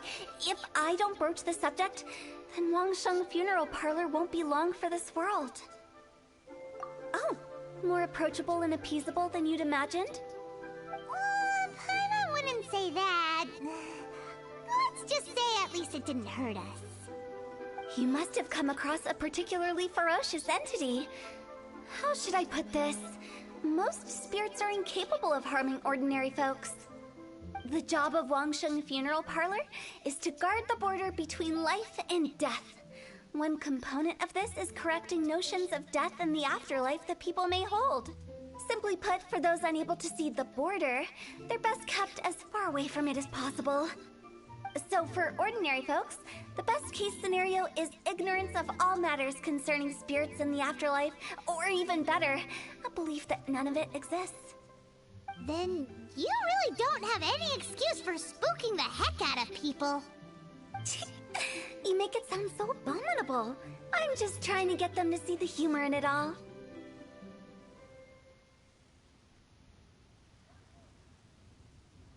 I never thought you'd be such a bore. Never mind. If you stick by me, everything will become clear. All right, let's get going. Follow me. Director, wait. What about Big G? Don't forget. Big G? Who's that? We've been in Leela for ages and never heard that name. Oh, nothing. Just something Mung's been pleading with me to take care of. Should be a piece of cake. Where are we going? To visit an important potential client. I'll lead the way.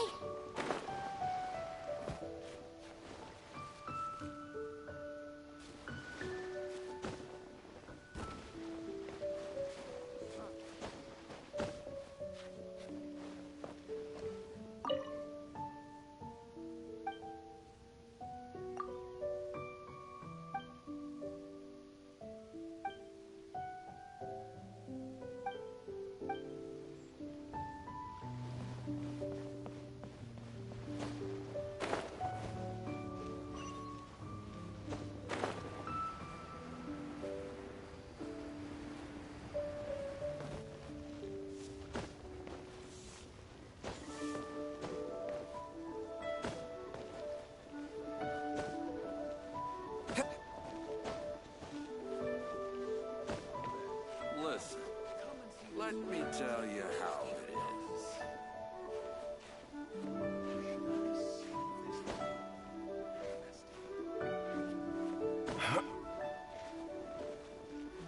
That's not being honest, that's just plain stupid.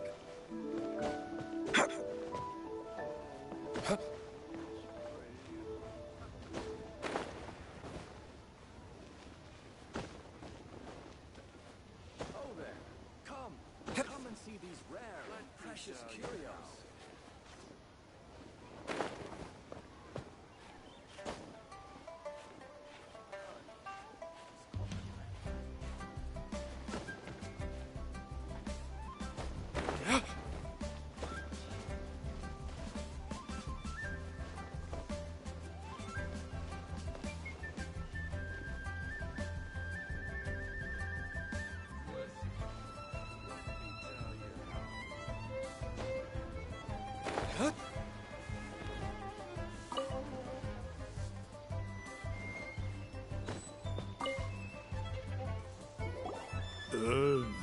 Hello, I'm Hu Tao, director of the Wangsheng Funeral Parlor.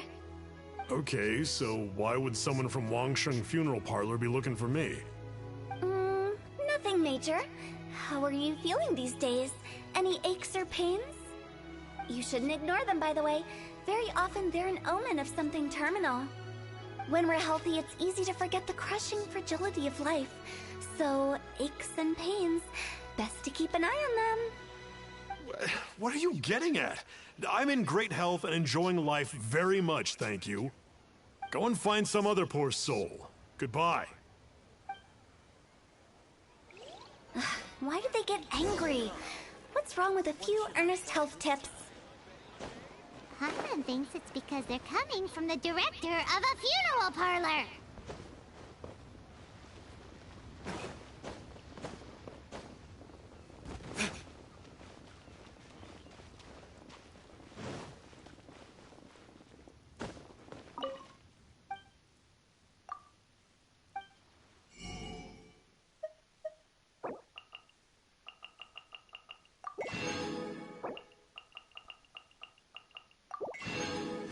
Satisfaction guaranteed.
Tasty chop suey!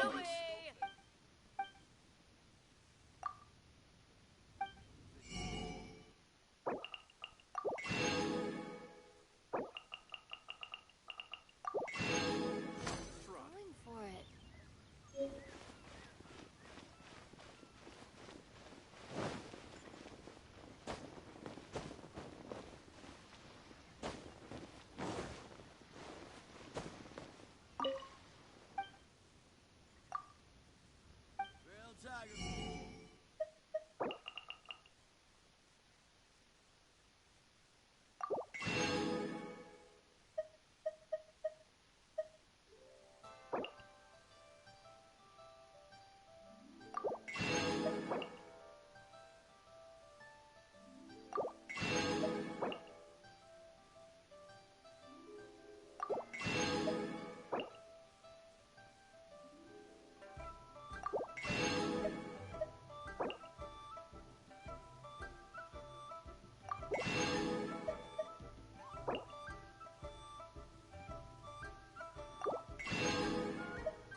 Huh.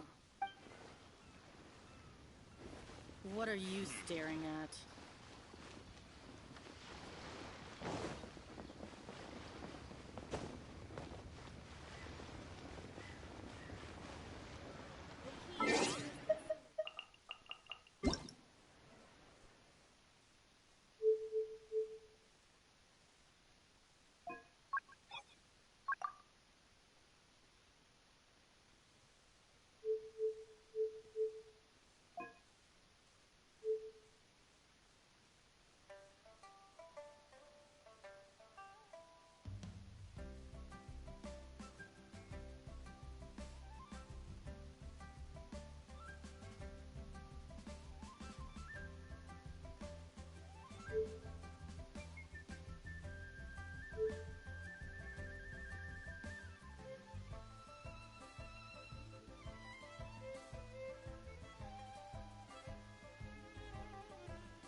Ministry of Civil Affairs.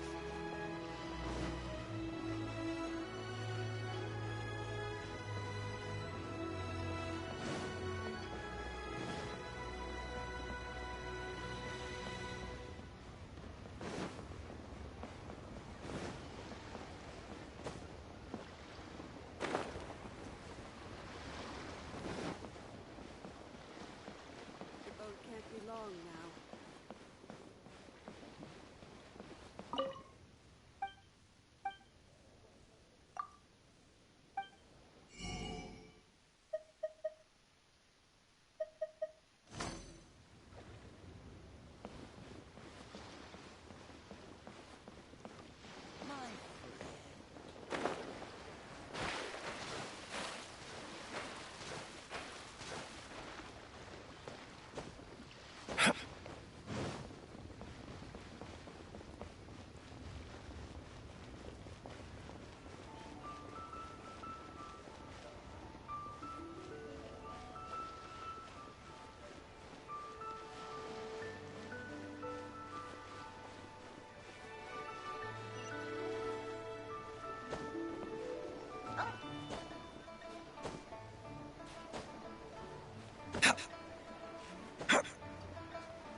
you are? Be quick. I'm busy. Hello there. Would you be interested in understanding a bit about our services at the Wangsheng Funeral Parlor? Wangsheng Funeral Parlor? I'm not in need of your services. So you're out here looking for new customers? Don't you think this might be a bit of a crass way of going about it? Hardly. Isn't this the fashion these days? Bring the service to the customer and all that. I'm not sure it's every service that falls into that. Anyway, please bother someone else if you don't mind. Another failure. Still, not the end of the world. Paimon's curious. Does this approach ever work out for you? I know your face. The Wangsheng Funeral Parlor director, right? I'm sorry, I'm really in no need of it. Don't apologize. Get to know us. We've got a new sale going on. Ever hear the saying, out with the old, in with the new? Well, going out with a bang is the best way to start off in style on the other side. If you keep talking like this, I'll have to call the Millilith. No. Okay, relax. We're leaving. But Wangsheng Funeral Parlor awaits your distinguished patronage. You really don't give up, do you? Are you trying to make me feel better? Well, thank you. Seems you understand me far better than most people. Not really. This is just getting really uncomfortable. Business development? Is that what you see this as? Surely you don't think all that was business development? Then what was it exactly? Traumatization for its own sake? No. The business development ended after the discussion with the Adventurers Guild. I was helping to find somebody for Meng. You remember Big G? As it turns out, the Big G that Meng is looking for is a ghost adrift in the mortal realm. The three we saw just now were all people I suspected of being followed by Big G, but having seen them, I didn't sense the presence of anything otherworldly. So we just had a quick chat, and I left it at that.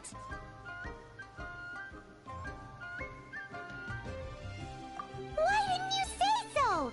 Paimon thought you had some kind of sixth sense for, people in declining health. Huh? What would I need that kind of ability for? I'm no doctor. Were you seriously hoping that the director of the Wangsheng Funeral Parlor was going to start healing people, or...? Paimon was trying to subtly imply that... never mind. Paimon wouldn't know how to explain subtlety in a way you'd understand. Well, let's leave that for now and head back to Wangsheng Funeral Parlor. This Big G matter is very closely linked to Meng.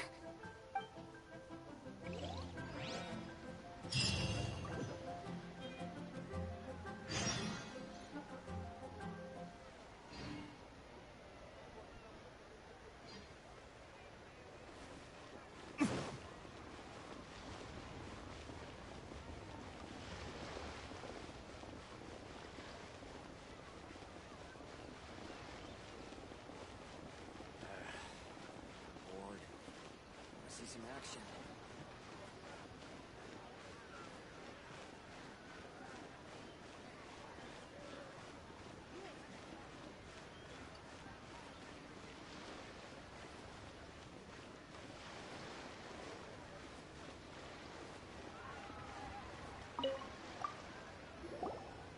Meng, I'm back. I'm afraid we're still no closer to finding Big G. I see. Well, I'm just sorry for the trouble. We've already searched in all the likely places. Who is this Big G anyway? I guess I should start at the beginning. My home was in the vicinity of Wuwang Hill. In my youth, I had a good many friends there. Big G was one of them. We were the best of friends. Inseparable, really. But one day, there was an accident. And that was the end of him. I've never forgotten. Too many memories, I suppose. I often return to Wuwang Hill.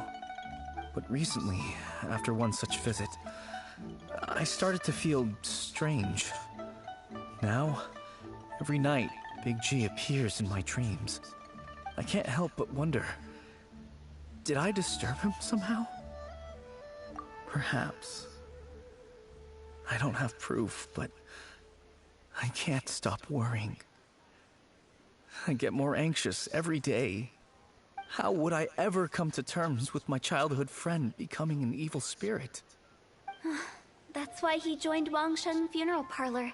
In place of a salary, I'm helping him deal with this matter. And in fact, what Meng has said is entirely plausible. Spirits on occasion do find a way into our world. But as for evil spirits, I think you're scaring yourself. Even I have only encountered malevolent forces a handful of times. But are you sure there's no danger? I couldn't bear for him to go around harming people. You see what I mean? Look at the state of him. If we can't find Big G, it'll eat away at Monk forever. Those people we found today were also Monk's childhood friends. I thought there was a good chance Big G might have hidden among them. But here we are, empty-handed. Wuwang Hill, childhood friends? Seems like we're out of leads. Sorry, excuse me. Is this Wangsheng Funeral Parlor? My name's Luo Chung. I've had this awful feeling recently, like something's staring at me. Some of my friends and I went to Wuwang Hill the other day on a dare. After I returned home, I fell ill. I've been having recurring nightmares, but the doctors can't find anything wrong with me. I think that it's a curse, right? I've been cursed by a demon. Say no more. There's no doubt it's a demonic curse, all right, and a serious one at that. You believe so too? Then it's just like they say in the tales of old. The vengeful spirits of the gods who fell in the Archon War return to cast their evil curses upon mortals. And if the curse isn't lifted, it will burn through the body, laying waste to flesh and bone. Oh, what a wretched end! The symptoms I'm having are just like those described in the tales. Wuwang Hill? No, I don't think it was a curse. It was probably just Big G. Hold your horses, both of you. There's no need to creep each other out. Isn't that exactly what you like to do, though? Wangsheng Funeral Parlor specializes in demonic stuff like this, right? Help me. I beg you. I'm too young to die. All right. Don't panic. Leave it to me. You've come to the right person. However, in order to lift the curse, we need a suitable location, and we need to make some preparations. Come with me, my trusty assistants. I'm going to need your help. I guess I'll come too. Help him make the preparations first. The incense exorcism, the one I taught you. When you're ready, come and find me. Once we've finished with this, we'll get back to the Big G matter.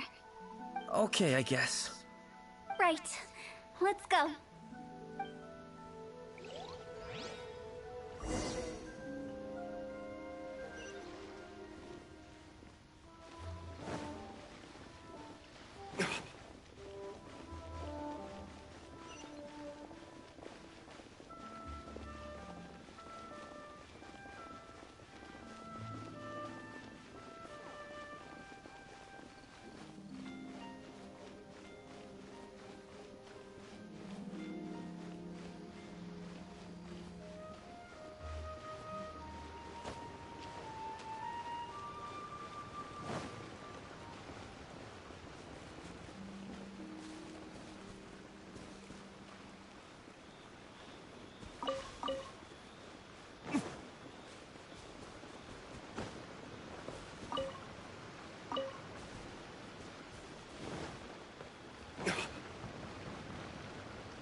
cleanse the corrupt souls of this world.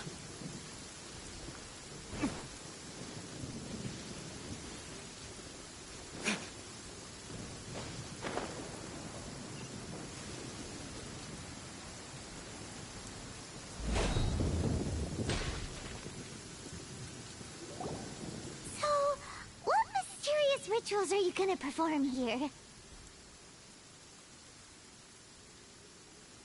No ritual at all. We just need to kill some time. Eh? Wait, you didn't take all that vengeful God's curse stuff seriously, did you? They were eradicated ages ago. You saw those two. One thinks he's been cursed, and the other one believes his friends turned into an evil spirit.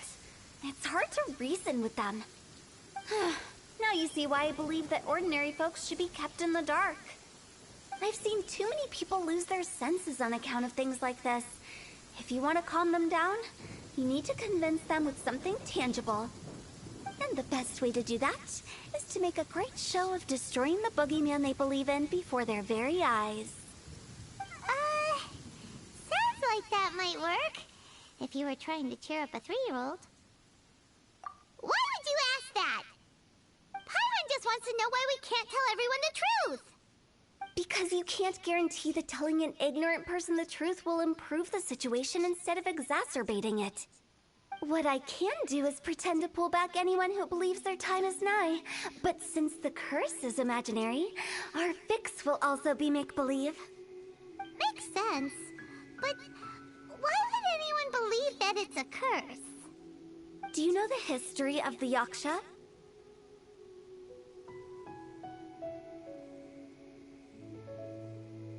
They once fought against the ancient gods. They fought brilliantly in a battle that engulfed the whole world in darkness. Although the gods were defeated in the end, their resentment persevered. That resentment turned into a pestilence spreading amongst the ordinary folk. Hysteric people mistook it for the curse of the gods. The plague took the lives of many, which only furthered its spread, as the dead were a breeding ground for the disease. Then someone discovered how to prevent it from spreading, purify the air, and burn the bodies of the deceased. The pioneers of these practices were, you guessed it, the founders of the Wangsheng Funeral Parlor. Paimon didn't see that coming. Really? Yes. Anyway, it took many years, but eventually the plague was completely eradicated. We've dealt with similar phenomena multiple times throughout the ages. Each time we successfully restored the balance between life and death. To sum it up, we are gatekeepers, guarding the border for the sake of both the living and the dead.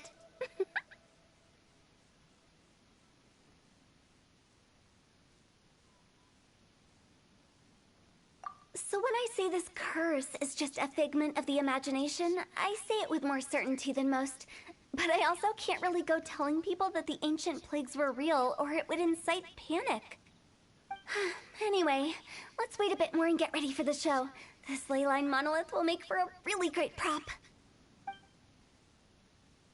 Oh, you're finally here! We just finished our preparations. Now, look here. This device is used to drive away evil spirits. It'll absorb the curse inside you and cause it to take a physical form. But don't worry, the traveler here is a seasoned warrior and will assure our safety. Oh, right. I forgot to tell you. It'll be fine. Will that really solve my problem? Trust the director. She might look like a weirdo, but she's serious about everything she does. How can you call me a weirdo? I mean, wouldn't you say it's more charmingly naive or disarmingly different? All right, let's get down to business. My glamorous assistant, please activate the device.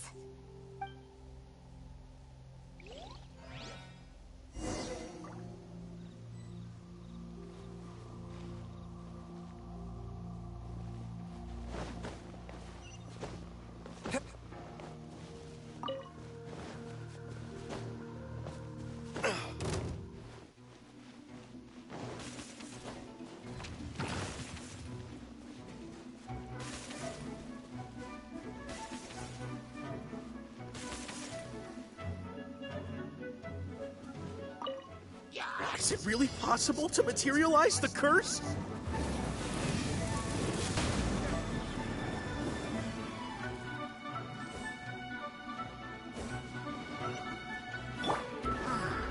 Steady as stone. I'm counting on you!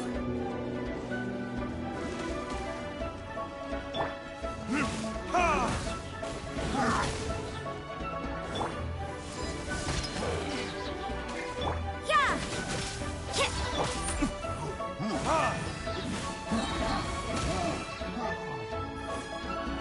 Burn!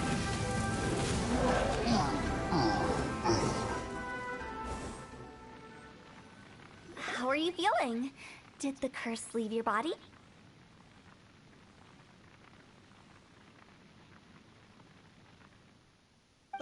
Yes, I feel more invigorated than ever before. I'm cured. I can't express how grateful I am for your and the Traveler's help. If it hadn't been for you, the curse would have taken my life. Great. In which case, I guess now I can tell you. You've been pranked! What? This exorcism device? People like you wouldn't recognize it, but it's just an old ley line monolith deceptively effective at attracting monsters. And those were real monsters, not a manifestation of your curse. So riddle me this. If I didn't do anything to lift the curse, then what's the cause of your sudden recovery? The curse wasn't real? Then why was I sick? Well, you caught a cold, ate something bad, or just scared yourself sick. It's anyone's guess, but I'm leaning towards the last option. Wouldn't be the first time in my career. How unexpected. I also didn't expect that, but still, I'd like to thank you. Don't mention it. I found a way to deal with your fears this time, but I can't do it over and over again, so I'd appreciate it if you try not to give in to superstitions in the future. Human life is short. Enjoy it while it lasts. Wow, what a weird thing to say. I shall head back. I'm sorry for troubling you. I feel relieved to see that it wasn't Big G's doing. However, unless he crosses the border, there will be no end to his antics. Since we are done with the matter at hand, can we resume our search for Big G? I believe that won't be needed. He found us first. Big G? I didn't mean to bother you. Any of you. This is Big G? He's just a child? Oh, well, he is a spirit. It's quite normal that he looks just like he did when he left this world. That's not what Paimon imagined when Paimon first heard the name Big G. Let's bring him back to Wangsheng Funeral Parlor. We have much to do.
After all that's happened, Paimon's not even sure what's going on anymore.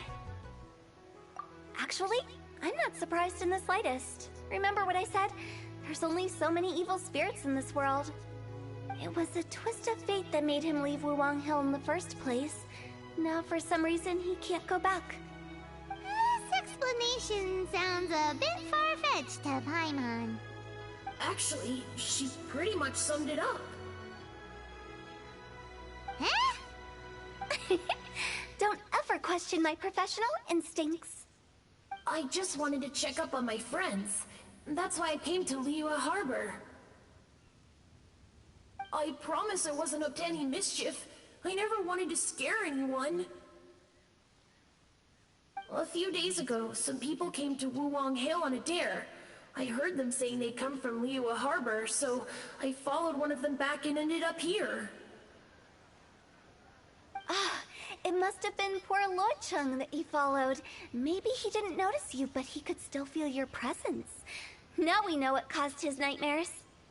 I was discovered? Well, I assume so, otherwise he wouldn't have been scared half to death.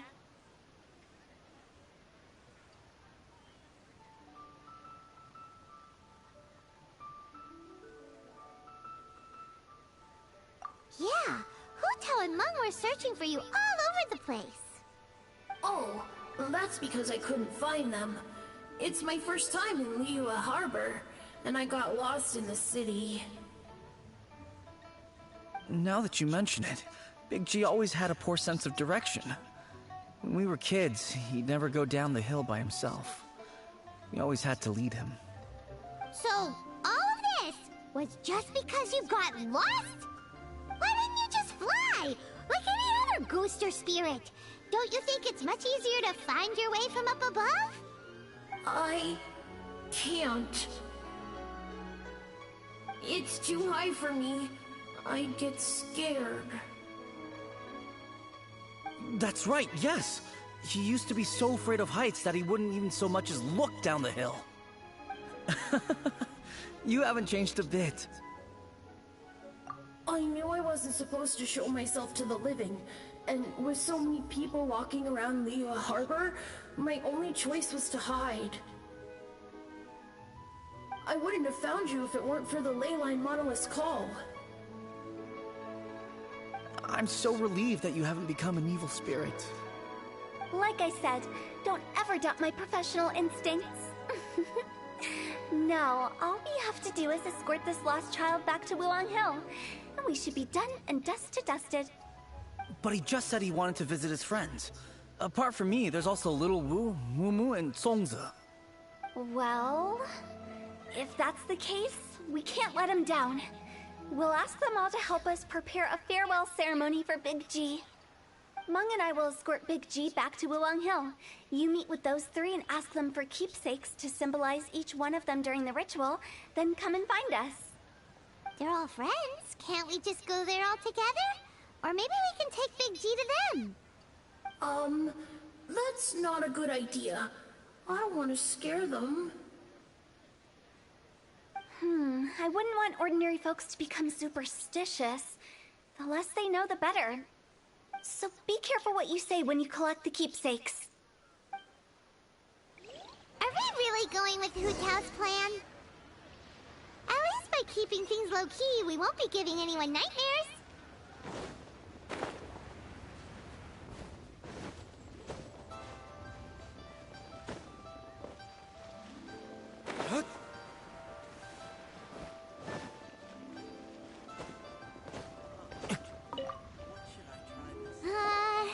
Hi! Do you remember us?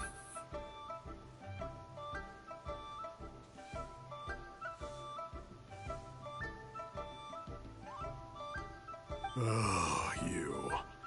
Sorry, I won't be needing the funeral parlor's services anytime soon. Yes, we grew up together. We still keep in touch even now. I don't know why he started working for Wangsheng Funeral Parlor. To be honest, I find their director to be quite peculiar. But he must have had his reasons.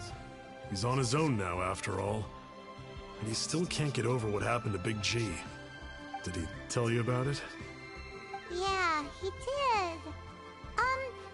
If you could pick one thing to give to Big G as a keepsake, what would you choose? Just, theoretically speaking. We're just being hypothetical here. Definitely not gonna actually go commemorate him or anything.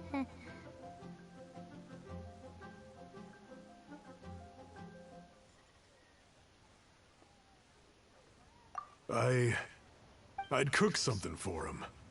Oh, he could eat spicy food like no other. His favorite meal was extra spicy Jueyun chili chicken. I can make it for you if you bring me some Jueyun chilies.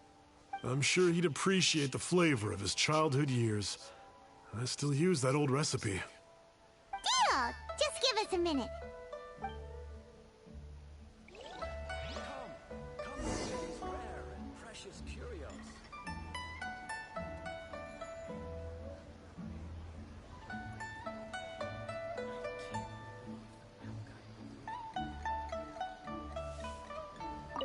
Jueyun chilies are a common sight in Liyue.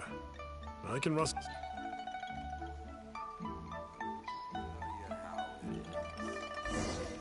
Great, this should be enough.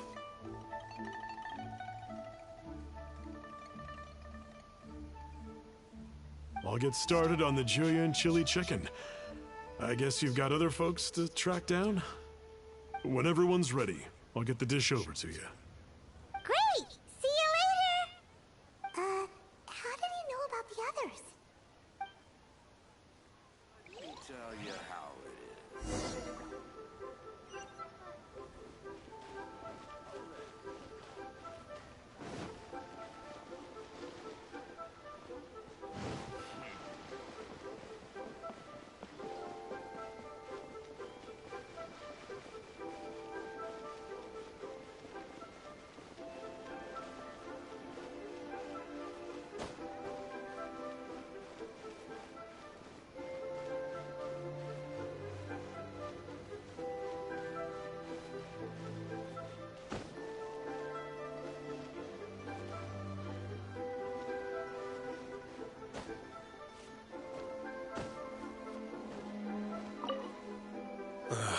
Not you again. I told you, I'm not interested in the inner workings of Wangsheng Funeral Parlor.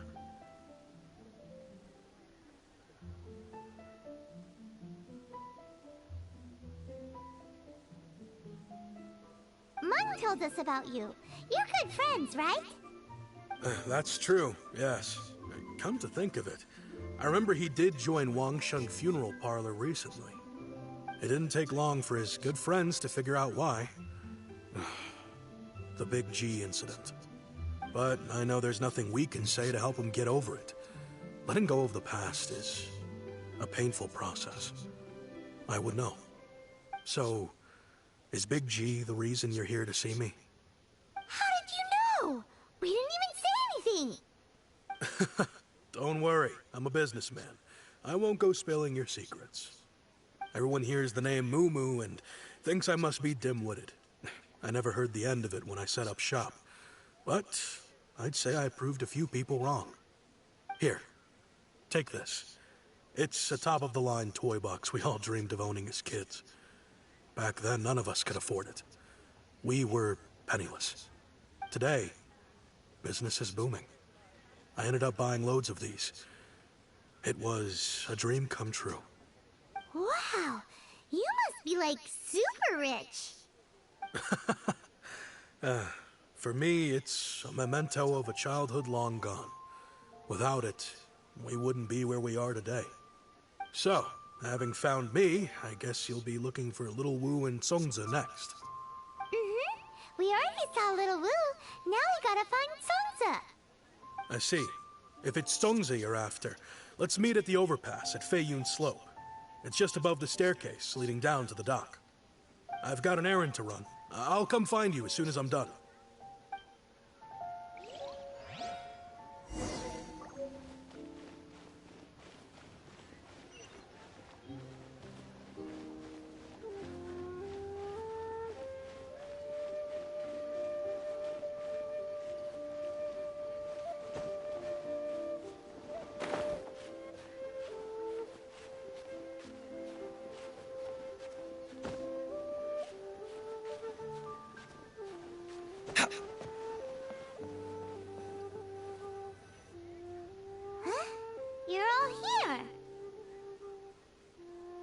Reminiscing about old times, thinking back to past events. We've been at it for years. Our hometown was completely destroyed in a disaster, so we've got nowhere to go back to. Now, home is wherever friends are. They've just been telling me you're looking for keepsakes? I make artisan Sao lanterns down by Leua Harbor. I guess they represent me better than anything. A few days ago, I bought some quality plastrite shards. They're currently all in the warehouse at the dock. I've already spoken to the manager. Could I ask you to retrieve them for me? Seems like you already know what's going on. Be back in a jiffy.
Aye, the plastrite.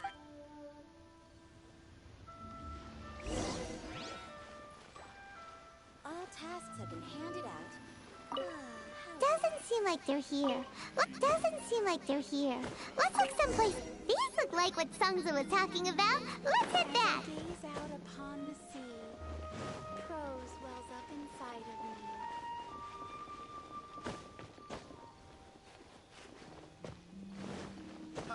Adventurer, think you can last a round again? Try your luck betting on Jade?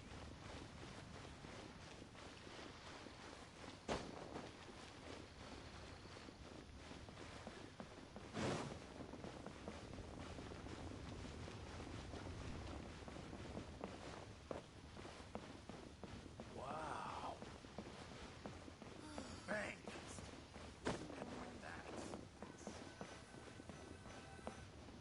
My thanks to both of you. This looks like great stuff. Please, wait a moment. This is the final step.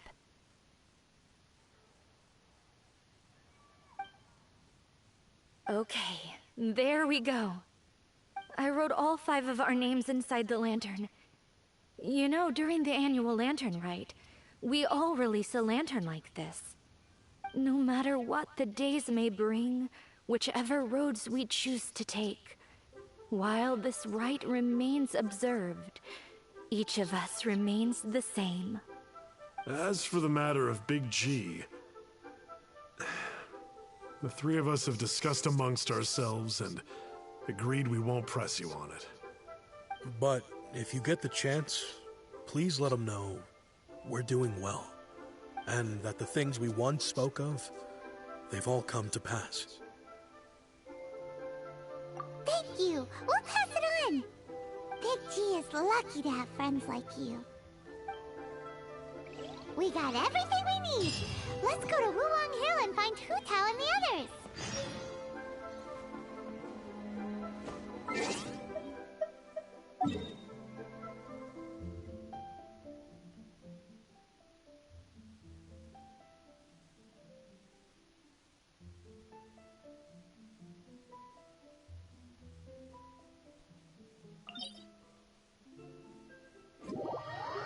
My flame has been extinguished.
you're back already?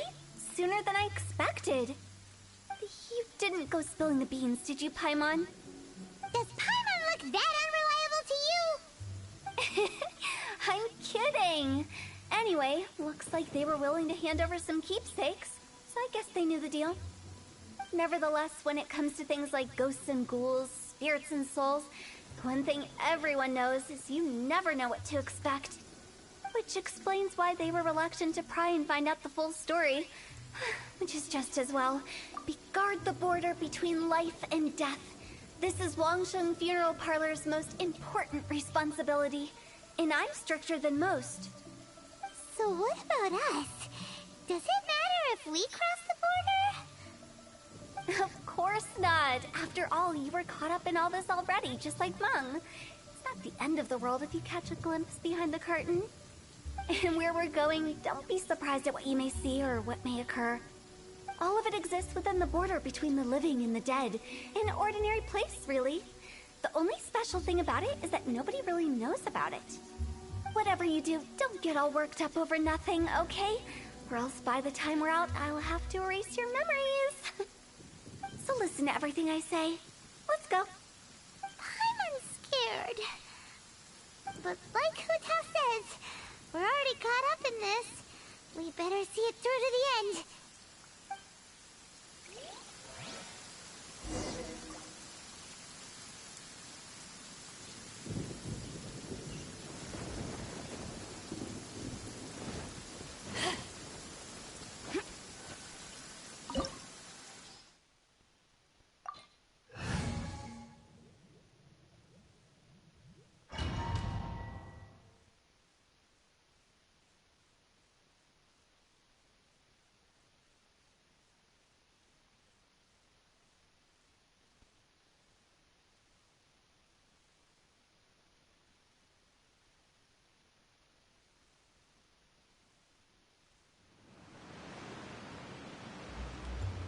Wow! What is this place? Somewhere close to death, but not like the hell or underworld from the tales of old. This is just a place where the ley lines tend to go a little bit haywire. So keep your cool. Follow me. The farewell ceremony site is just up ahead.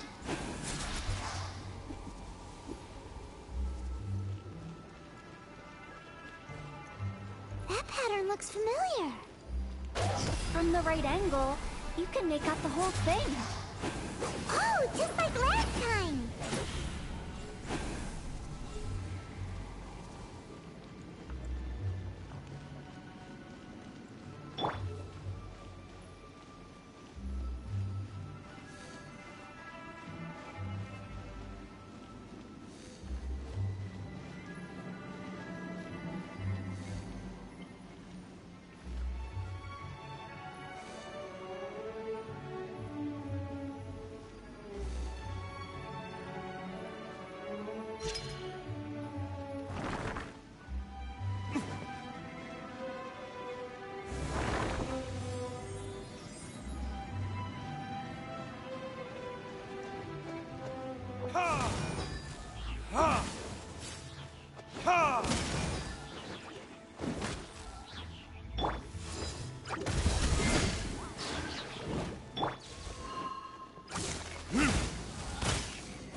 Time for retribution! Ha! Ha! Leave it all to me.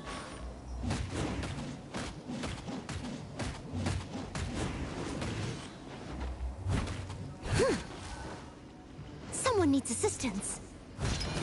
Huh? This place doesn't feel at peace. That's why it's named the border. You can't just cross whenever you please. You need to have a little... how do people normally put it? Pomp and ceremony? I'm pretty sure that's not how people put it.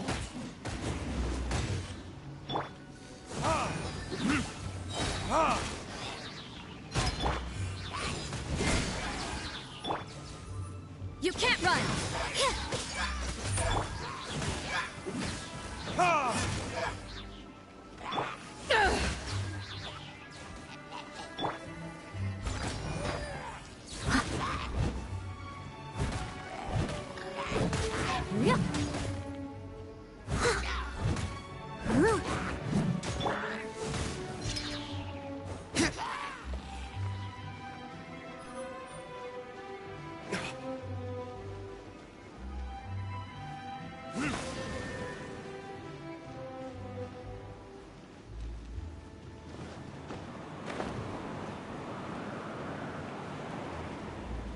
By the way, I imagine Adventurers Guild members are good at making order of things. See if you can find a way to get the right things into the right places. Usually...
Burn!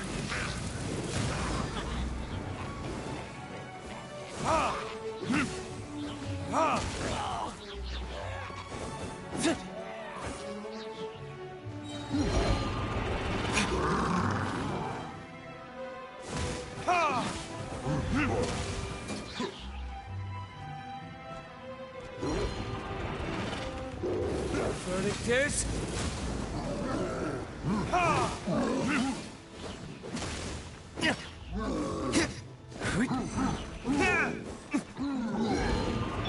Steady as stone.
This looks the same, but there aren't enough. Ah, so confusing. Let's have a look around. Or up ahead.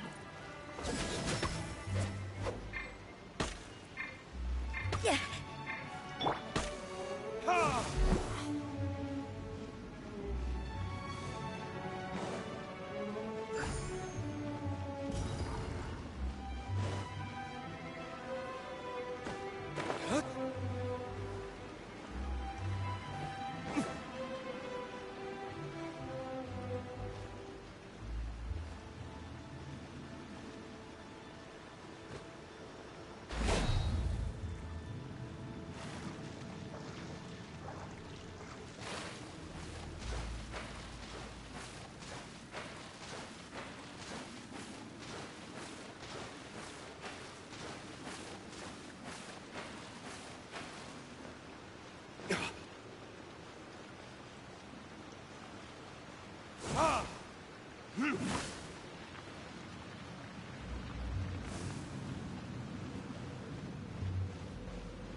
Huh? Isn't this where we just were before?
What in Tevat is going on? Have we even been moving forward this whole time? It's almost as if we're constantly being sent back to the beginning. Everything resets!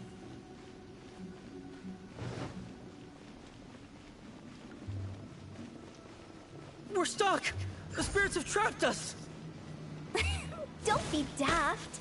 You've put my mind at rest. Seems it's not easy for ordinary folks to cross over. So you set us up? Yeah. If you don't have enough, then why not just carry it through a few more times?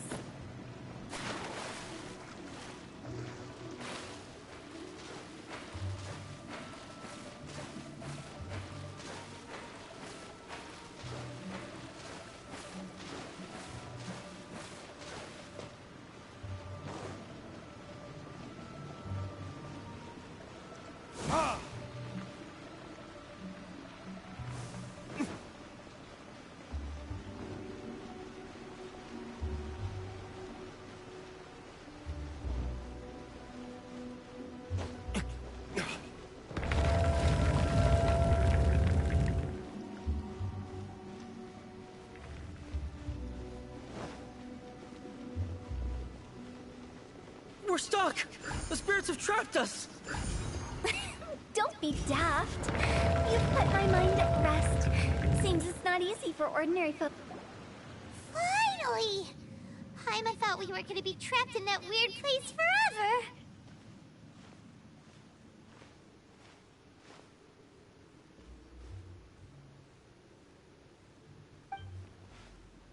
That's exactly the point. Trespassers end up running scared. So, that's the weird stuff out of the way, right? Yep. Just dive off the edge here. What?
Welcome to the farewell ceremony site. Our destination is just up ahead.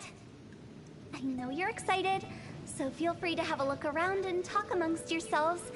Soon you'll find out there's nothing special about this place.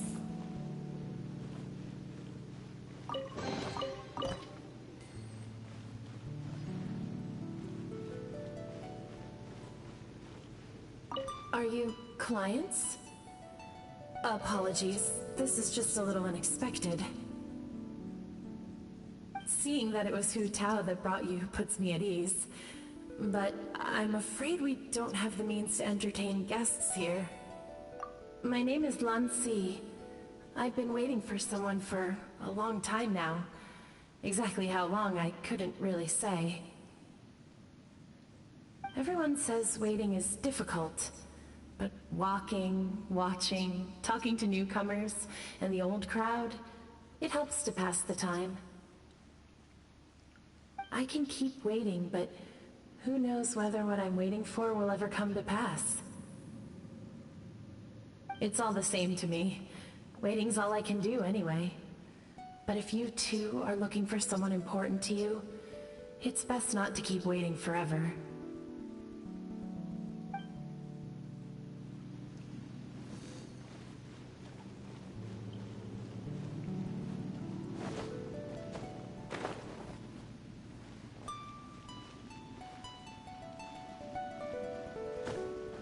Are you new here? What a coincidence, so am I! I can't believe how nice the scenery is. I thought it'd be all pitch black and freezing cold with no sense of space or time.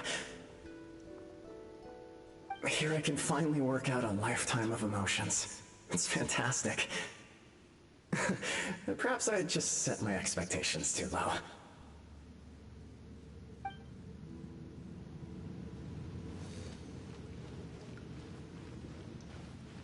By the way, have you seen Uncle Jean recently? That guy? I remember him saying it was time for him to move on. Good for him. I wonder where he's off to next. If you're curious, why don't we go and see for ourselves? Some other time, perhaps. I'd like to stay here for a while.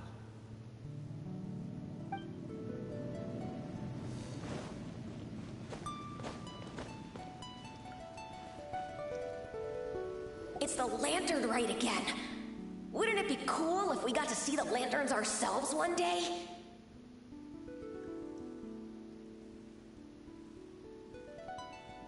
You can make a wish without a lantern, you know.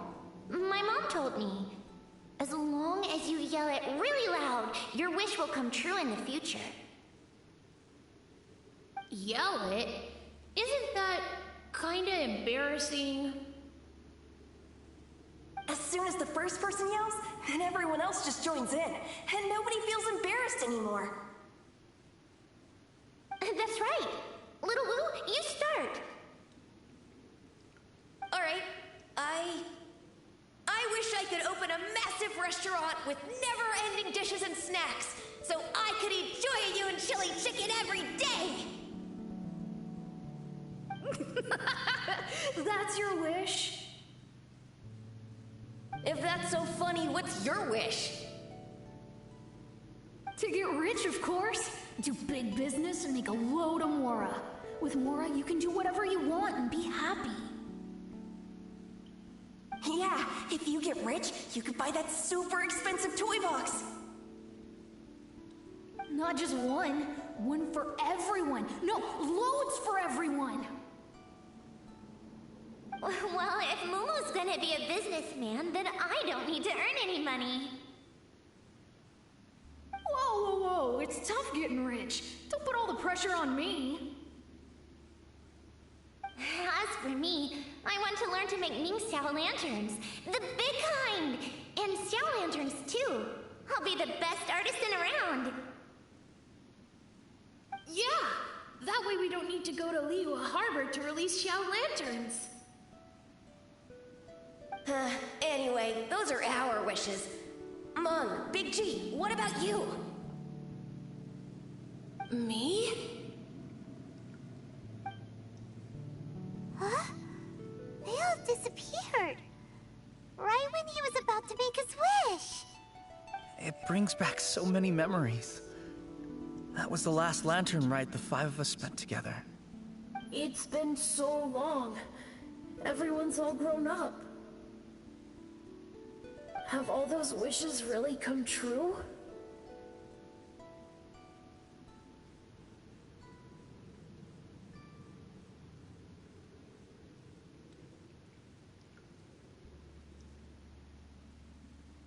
We asked each of them for parting gifts for you. Little Wu's become a chef. Momo's a successful businessman, and Zongza makes great shell lanterns. Really? Wow. We've never forgotten our childhood dreams. We've kept them in our hearts as a promise to each other. Anyway, time to release this lantern. Hey, take a hint. Let's give them some space to go over the good old days.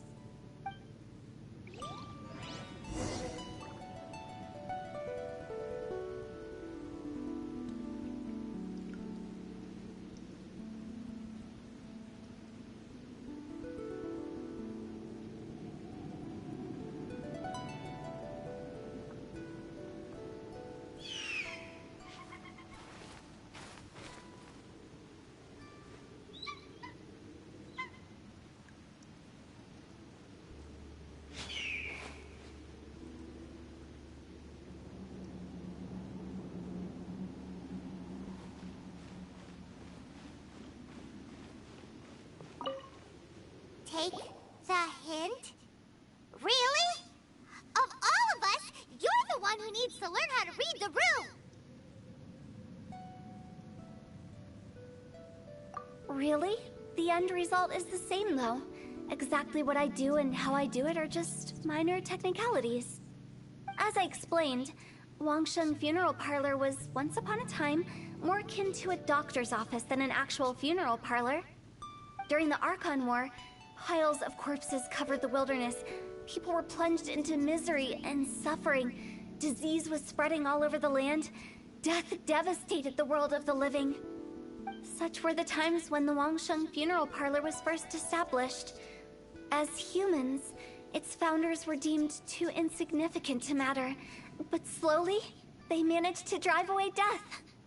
They must have paid a huge price for that. After generations, Liyue Harbor became a bustling hub of prosperity, luring people with dreams of great fame and abundant mora. But in the end, some lunatics stirred up the legacy of the dead.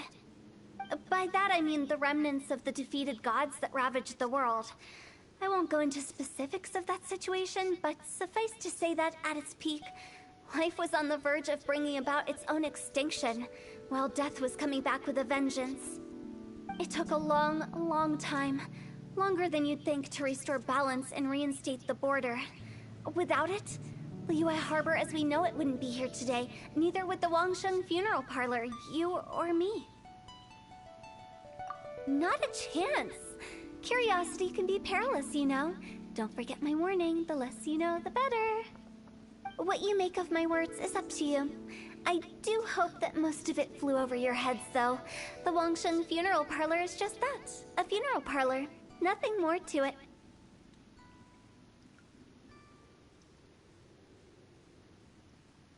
We live in peaceful times, but this harmonious coexistence between life and death should never be taken for granted. Huh? It's about time. Let's go. Let's take them to the place where all begins and all goes to rest. What kind of place is that? I just mean where we first bumped into each other. I come up with fun names for things sometimes, okay? No need to hound me with questions about every little thing I say.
think we did everything we could to make you happy, Big G, wouldn't you say?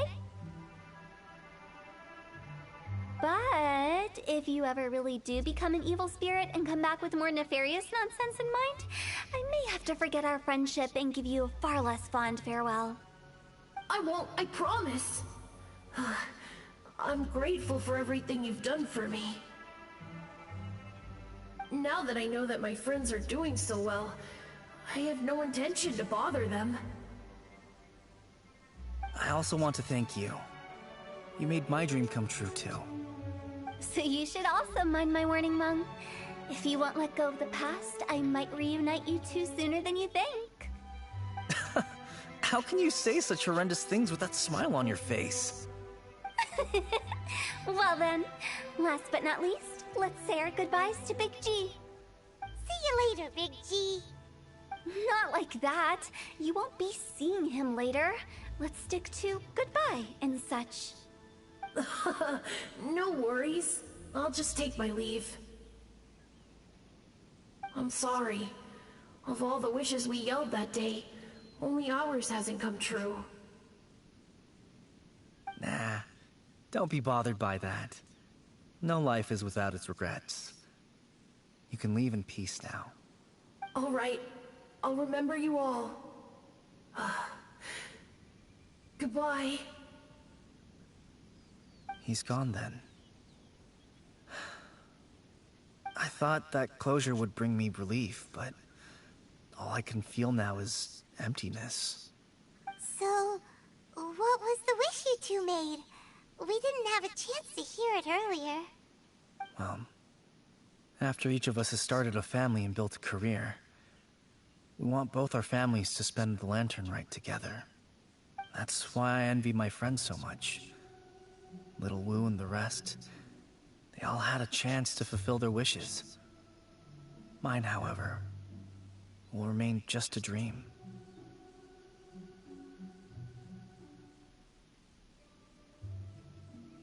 That's right. Also, think about this. Everyone gets burnt to ash one day. So enjoy your life while you can, and when your duty to the living is over, you can meet whoever you want again in the afterlife. Isn't that great? Thank you? Either way, I don't think I'll ever return to Wuwang Hill. I have a lot of feelings to process. No worries. It's a good opportunity for you to go on vacation. Consider your leave approved. Naturally, this doesn't change the terms of our previous agreement. The leave will be unpaid.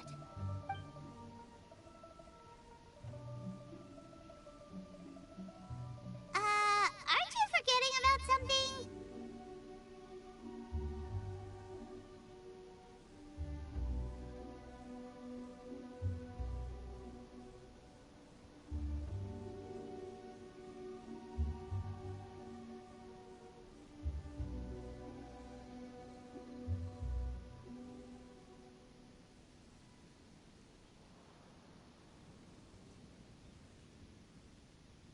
I took you to the border and let you have a look around, didn't I?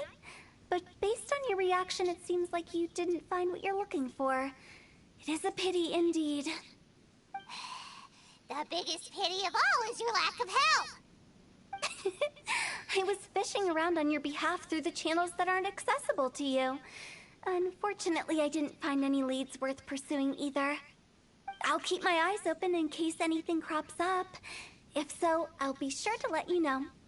You don't sound like you mean it. I'm not an expert on tracking down the living. However, if you want me to summon someone from the other side of the border... Oh, stop saying creepy stuff! Relax.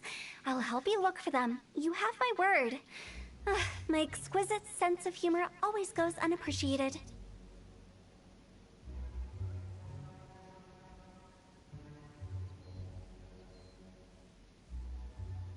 I have my reasons.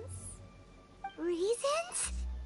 The spirits we saw near the border are the dead that still long for the world of the living. But I've never seen any of the previous directors there, not even once. This means that becoming the director of Wangsheng Funeral Parlor was the right decision for them, and left them with no regrets.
This realm is...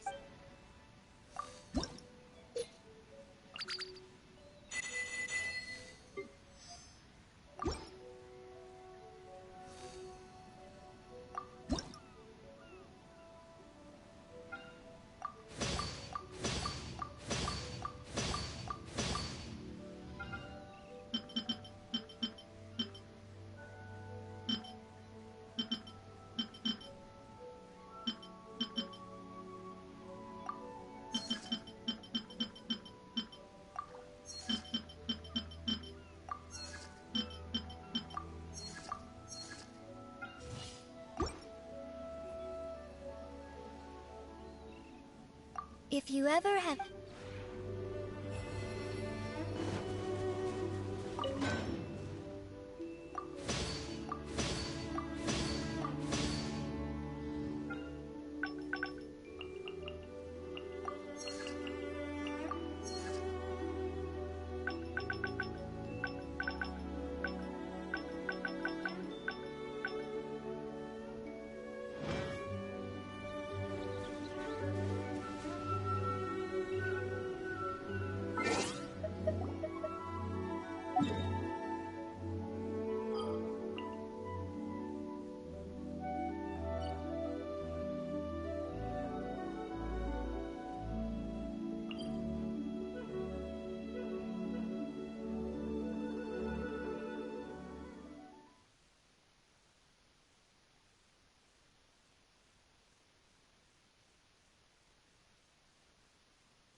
person standing over there. That's Ganyu! We finally found her!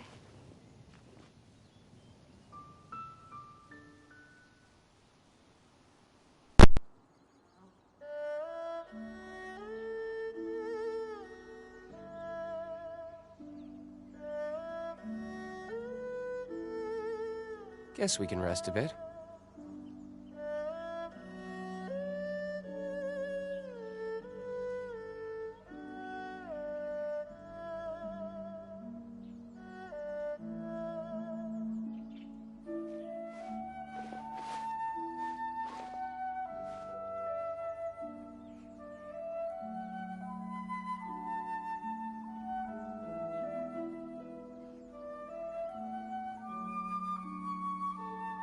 I still have a lot to do at the guild. How about you take a rest while I go back?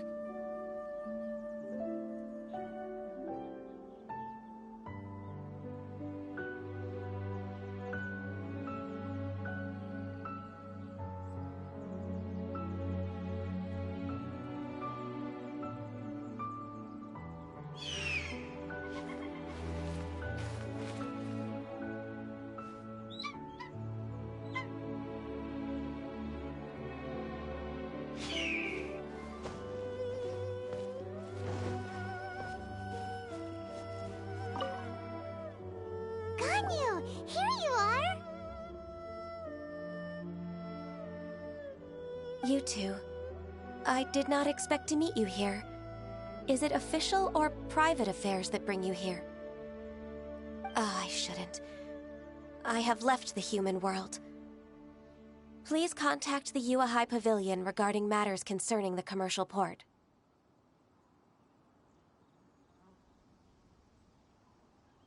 Huh? You don't want to be the Qixing secretary anymore? But they're all waiting for you to come back! That's why you're here? You want me to come back? I'm afraid you came here in vain. What? Did something happen? The clouds fold and unfold. The tide ebbs and flows.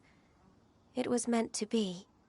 When the Adepti entrusted humans with overseeing Liyue, I knew it was only a matter of time until I had to leave. My Adepti blood makes me unwelcome in Liyue Harbor. I delivered the letter and came back to Liyue Harbor, only to discover that I had been replaced by Baiwen, Baishao, and Baishu. Perhaps that mission of mine was just a pretext to remove me. Since the Qixing gave me a chance to leave with dignity, I decided to be tactful as well.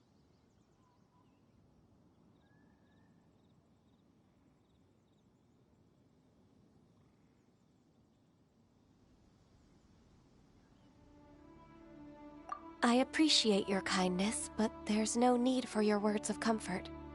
After 1,000 years away, I came back to Jueyun Karst. Looking at the clouds floating among the mountains brings me peace of mind. I feel better now. But... Who disturbs the peace of these mountains? Cloud Retainer, we're terribly sorry. We just... One merely jests. One felt your presence the moment you set foot upon this land. Wow, you Adepti really are impressive. Come here to chat about the old times with Ganyu. It looks like you get along quite well. A matter leaves you at an impasse then. Not to worry. One is exceptional at seeking avenues for conversation. One has been one's own companion in idle talk for many a year. Ah, yes. Since you are Ganyu's friends...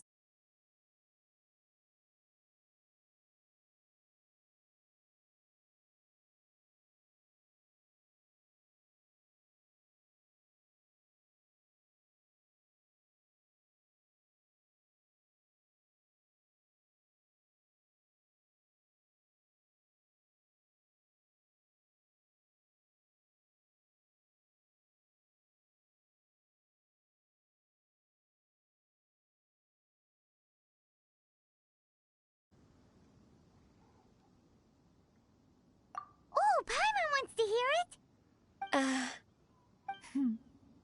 Little Ganyu loved when the horns on the top of her head were caressed.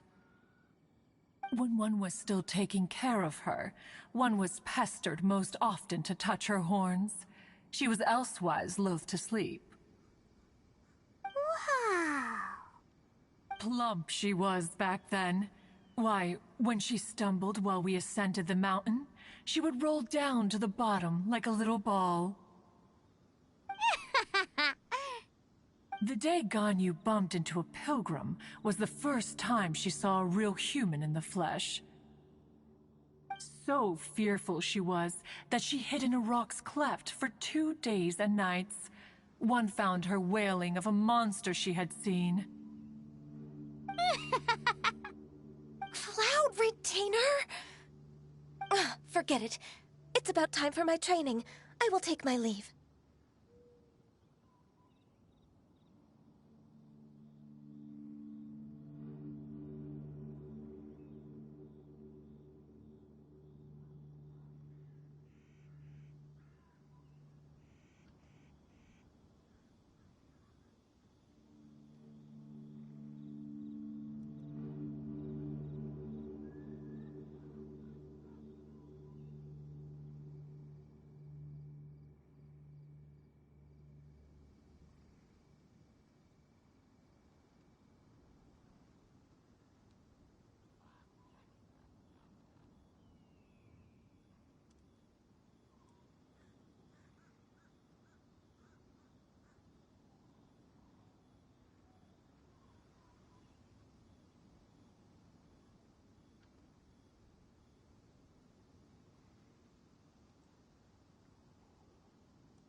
Ah, one's intention was merely to relieve the awkward tension.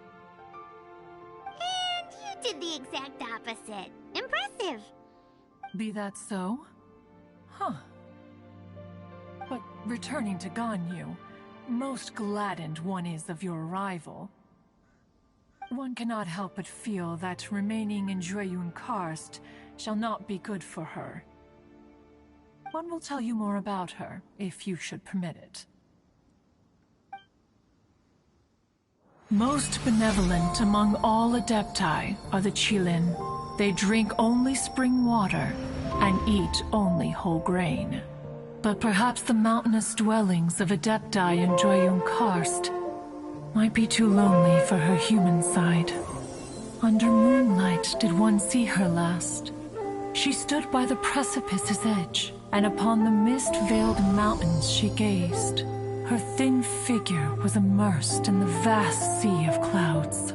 One noticed her loneliness, and sought to convince her to go back to the human world. But just then, she said thus. Liyue Harbor feels even lonelier than Jueyun Karst. When I look at the sea of clouds in Jueyun Karst, They merely feel the loneliness of a solitary cloud gazer. When I step into the sea of people in Liyue, I feel the loneliness of an inhuman that doesn't belong in the human world. One did, by chance, hear this much of Ganyu's thoughts. Alone, she will find her predicament hard to conquer. One hopes that you will accompany her. Oh, Retainer's right. We can't leave Ganyu depressed like that. Besides, Liyue hasn't given up on her. She's got it all wrong. Anyways, what's that training Ganyu was talking about? She has sought to reclaim her Adeptus side since returning to Jueyun Karst. At her behest, one has organized training for her to achieve that end. She should be in the southern part of Mount Aotsong right now, preparing for the trial. Huh, is that so? Let's go take a look then!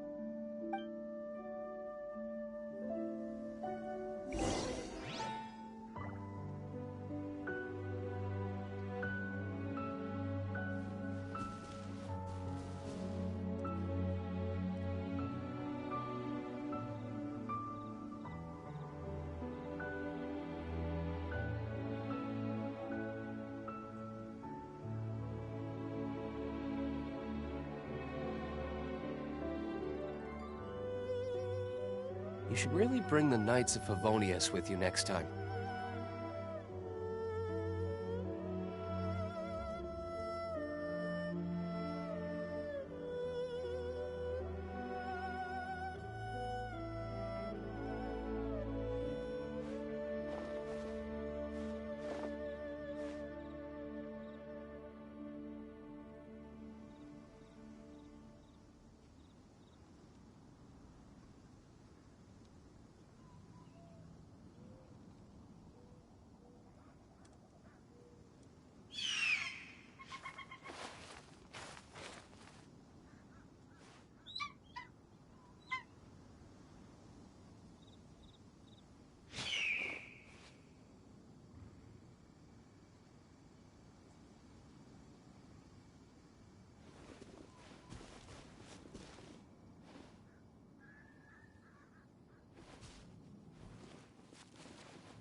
I still have a lot to do at the guild. How about you take a rest while I go back?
You should really bring the Knights of Favonius with you next time.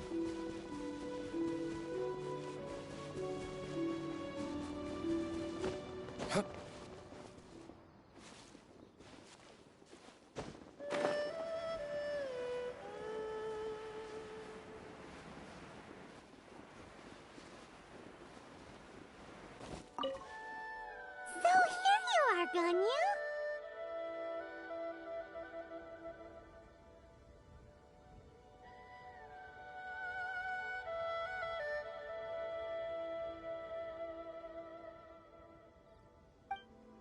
Why did you come here?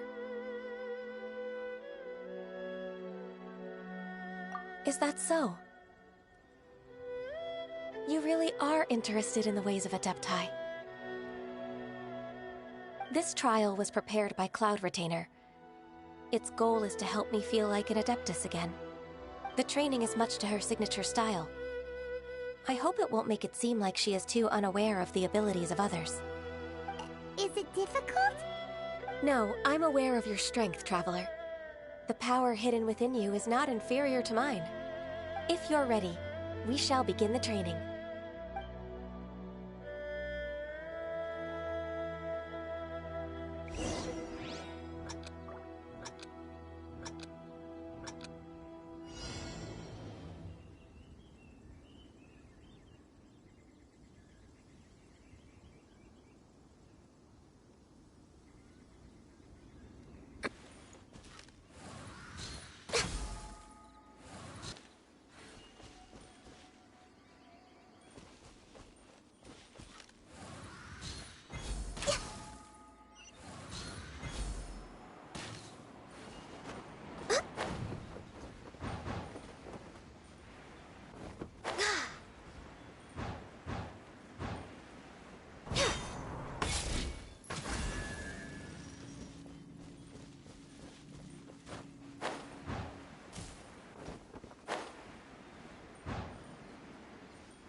There's a lot of gliding around. It does feel like something Cloud Retainer would come up with.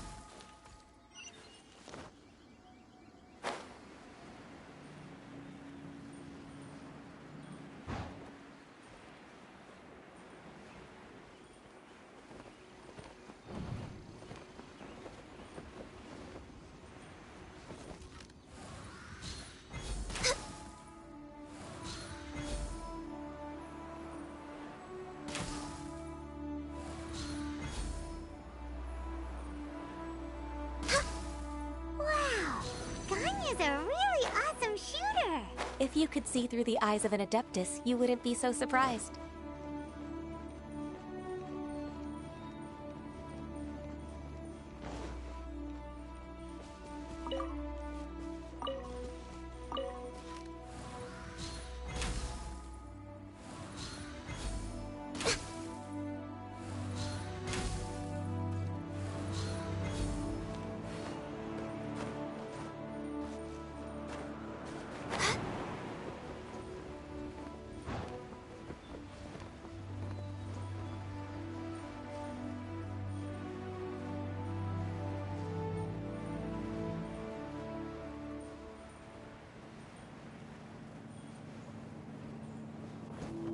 No touching!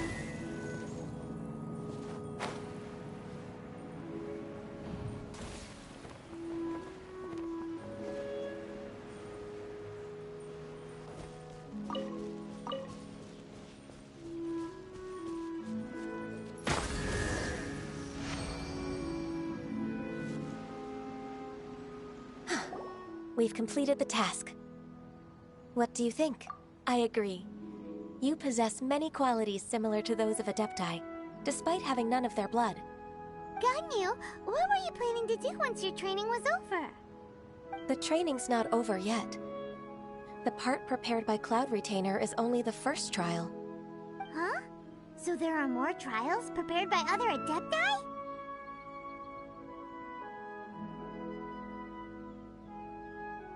No. The only Adeptus who can unlock my true potential is... Who is it? Conqueror of Demons. Huh. So it's Shao. That cold-hearted loner? How come he's prepared a trial for you?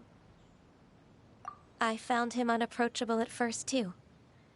But I believe that being able to face him is an important part of my homecoming. He's already waiting for me. Come along if you're interested. Of course we are! Let's go!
You're half an hour late.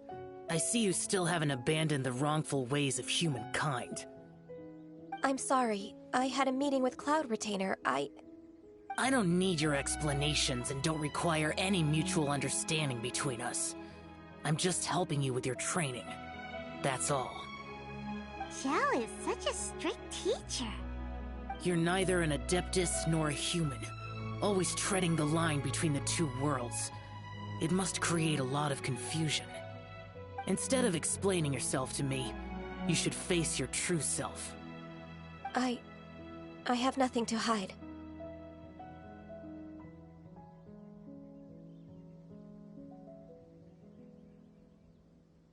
The body and the mind are one. If something worries your mind, your body can help you find a solution. The trial I've prepared for you will explore the true potential of your body. Yes. I'm ready.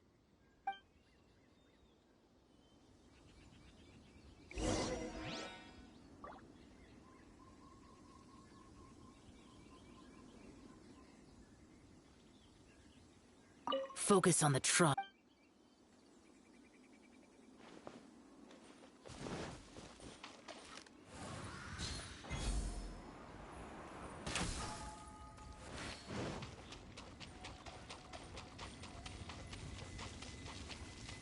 The trial's begun! Paimon can feel it in the air. Even the weather's changed. The transport coordinators will probably moan about the muddy mountain roads again, though. Born of a... Burn!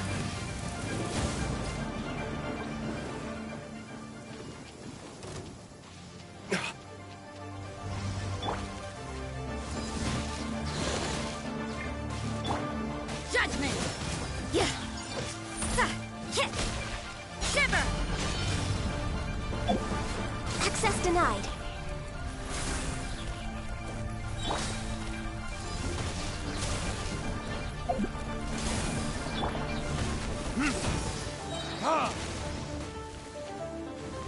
Furnictors?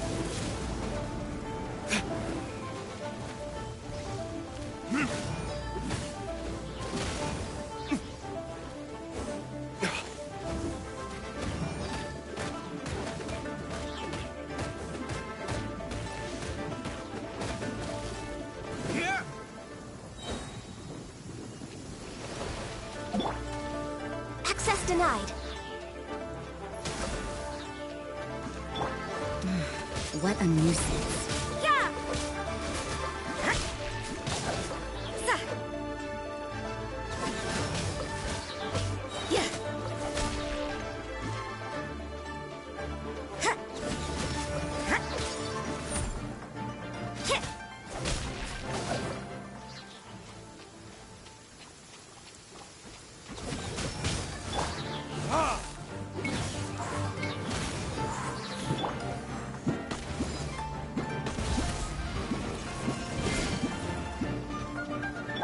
You can't run!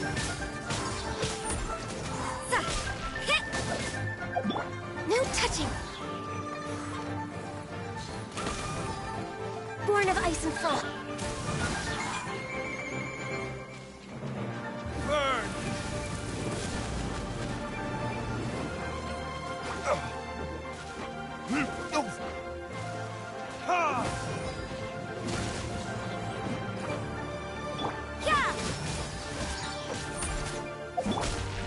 No touching! Access denied.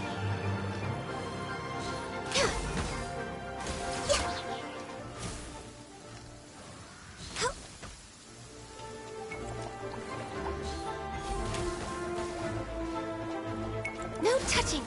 You can't run!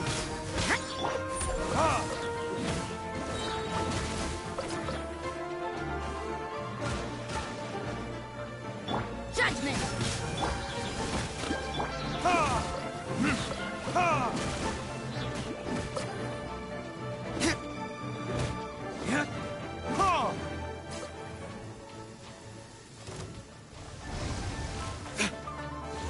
Verdict is...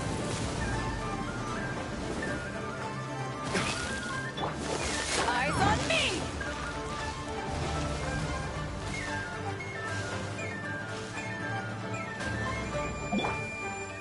This is long overdue. Access denied. Lights out.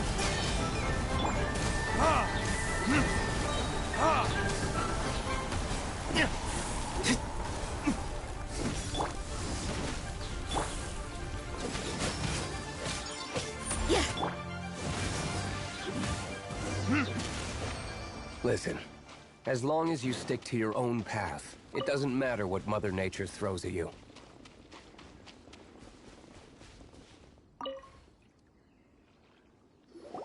I've completed your trial. You don't have to report back to me. Seeking other people's validation won't benefit your training. Only you can evaluate the result of this trial. You'll progress faster that way. Understood. Xiao always has such strong opinions.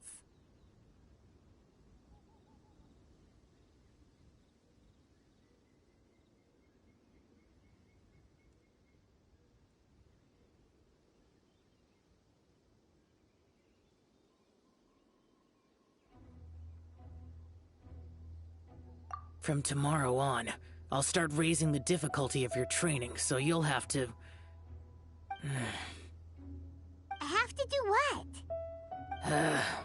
Another one of those pesky visitors. I'll leave him to you, Ganyu. It's also a part of your training. Pesky visitor? So even here there are those that Xiao can't deal with?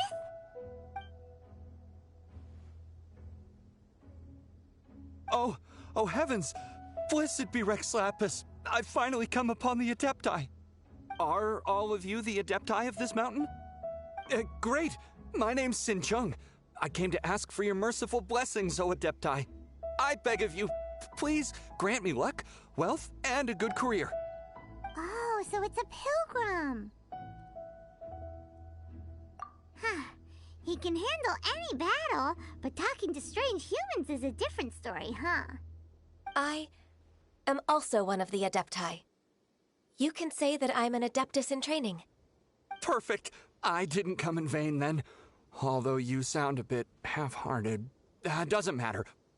What blessings can you grant me? Wow, straight to the point, huh? Dear Pilgrim, you shouldn't jump to conclusions. Adepti don't help every pilgrim for free. For free?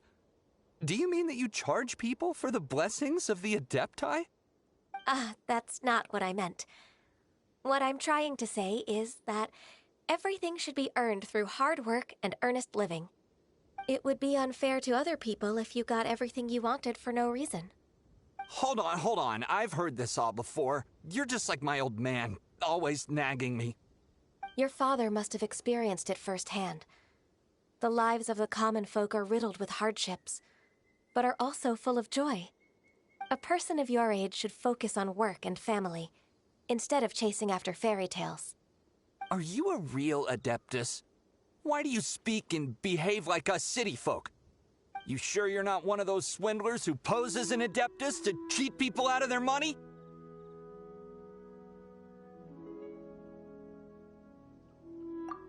Enough. Doesn't matter if you're a real Adeptus or not. You're useless. I'm leaving. Nobody's stopping you. Ganyu, don't let let that guy ruin your mood? It's not his behavior. The things he said... He was right. I thought that coming back to Jueyun Karst and devoting myself to training would make me feel like an Adeptus again. But being questioned by him made me realize that I...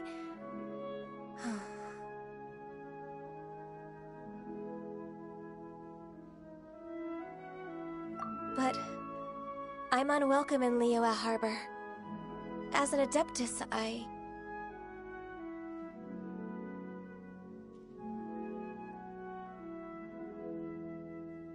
It's true! Just believe us! Alright. I'll go with you to Liyue Harbor. That said, I still trust my initial judgment. If I'm proven right, I'll return to Jueyun Karst once again. It's a step in the right direction. Let's go!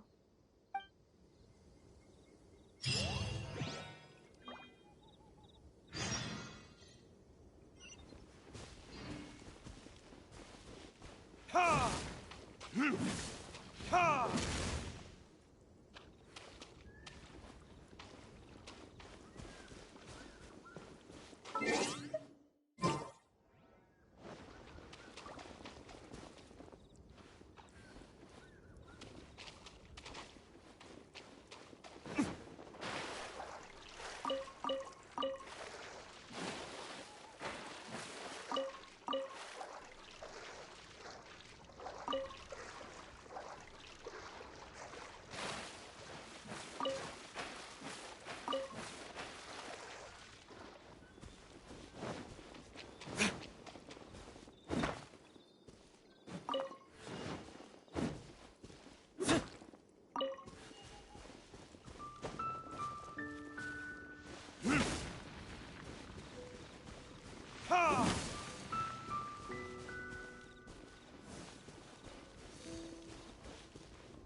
I'm still... Come on, Ganyu! We're almost there! You don't want to turn back now, do you? I suppose you have a point. It would be quite impolite of me to leave the two of you now. That's right! Where do you want to go first, then? I've spent too much time in the mountains. The first thing that comes to my mind is the sea. Let's go for a walk in the port. Happy to come with.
The sound of the waves in this familiar port.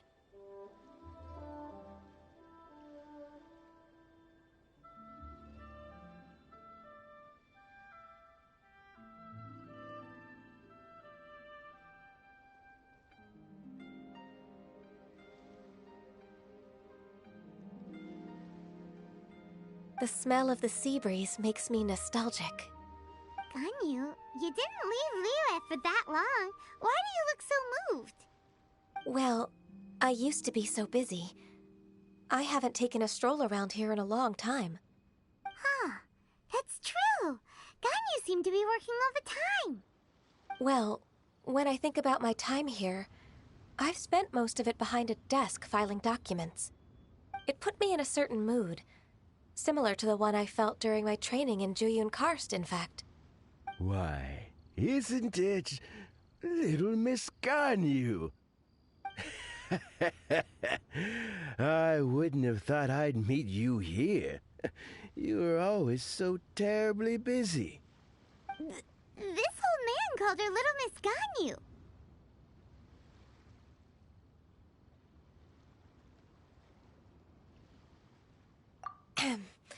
Allow me to introduce Uncle Tien.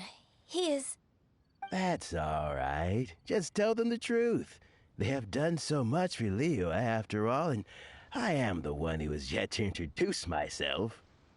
Uncle Tien is a member of the Liyue Qixing, the Tianshu. What? This grandpa is a member of the Qixing? The same rank as Ningguang? Hush now. I must ask for your discretion concerning my identity. Fishing in the port and strolling about are the greatest pleasures of my life. I have no wish to be followed around by those armed guards. In most people's eyes, I'm just a forgetful and wordy old man. Uncle Tien is too modest. He's been around for a long time. There's no one who can replace a person of such noble character.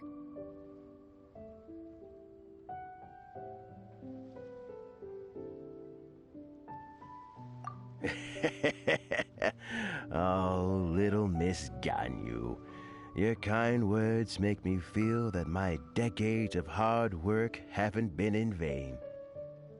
Uncle Tien, a person of your standing should really stop calling me Little Miss Ganyu. Oh, my apologies. It's not intentional, just a childhood habit of mine. Thank you for looking after me when I first ascended to my position in the Qixing. Oh, so you've been friends for many decades now, huh? Oh, I was just fulfilling my duties as the Qixing secretary. It's nothing worthy of your gratitude. Talking about secretaries... Oh, I don't know if I should bring it up. Ganyu, I believe you know my daughter, Huixin. She seems to be a bit troubled recently. Yes, she works at Yua High Pavilion and she's my junior. How can I help her? I don't know myself, really. She's all grown up now and doesn't like to ask for my help. May I trouble you to meet her at UAI Pavilion? She just needs a bit of guidance. With pleasure. Solving the Qixing's problems has always been in my job description. She's back in character, just like that, huh?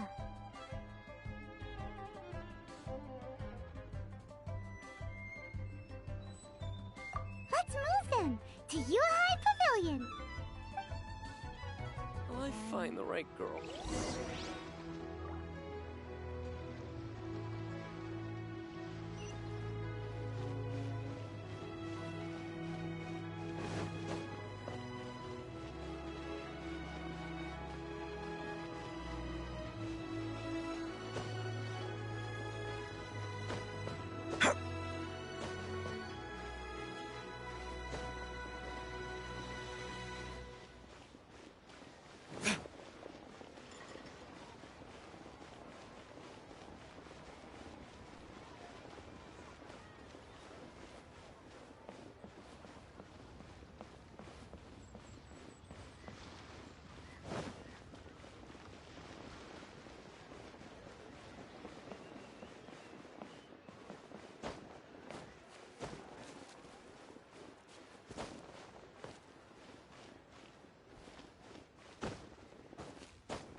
Miss Ganyu.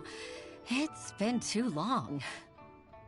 I don't know why, but seeing you brings me a sense of peace in these chaotic times. Indeed, it has been a while, Huixin. I'm flattered, but aren't you exaggerating a little? I heard that you've encountered some problems and came to see if I could be of some help. My father asked you to come, didn't he? Abusing his status as a member of the Qixing to trouble you. Don't worry. I'm always happy to help a junior colleague from Eula High Pavilion. Ganyu's not only a competent secretary, but also a great mentor. So, what can you tell me about the problem? Ugh, where should I start? I discovered something strange while organizing tax records. There are obvious irregularities in the tax declarations of 2 stores, Second Life and Wanyo Boutique. However, whether I question the shopkeepers or check their accounts, I can't seem to make any progress with my investigation. Without any evidence, my hands are tied. I see. It's not uncommon for merchants to be blinded by greed. Well, is there any solution you can advise? Naturally. I've dealt with similar issues hundreds of times. Give me a moment to consider the best approach in this scenario.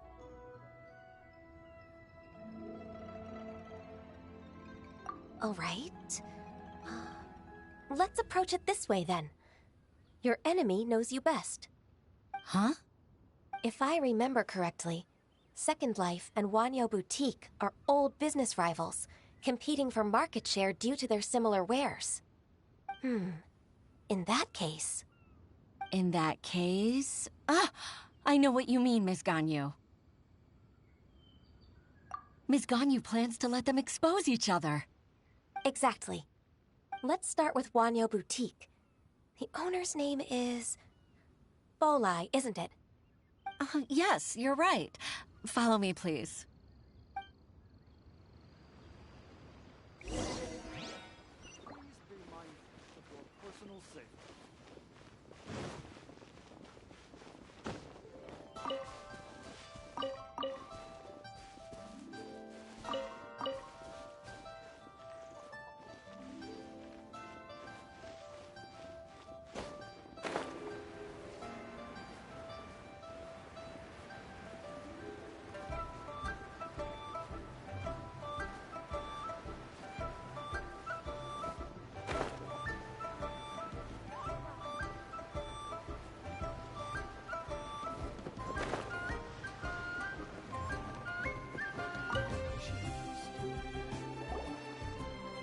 Aha! I suppose you're about to place a big order. That won't be necessary, Mr. Bolai. Wanyo Boutique's credit is not sufficient to accept orders directly from Eula High Pavilion. Should we need to place such an order, we would certainly go to Second Life instead. What? Second Life? Ugh. That rascal Dongsheng. He's stealing all of my customers. Well, Second Life's credit has always been excellent, and based on their tax records, their business is thriving. Tax records? Thriving? Huh. Is there anything you'd like to share with us, Mr. Bolai?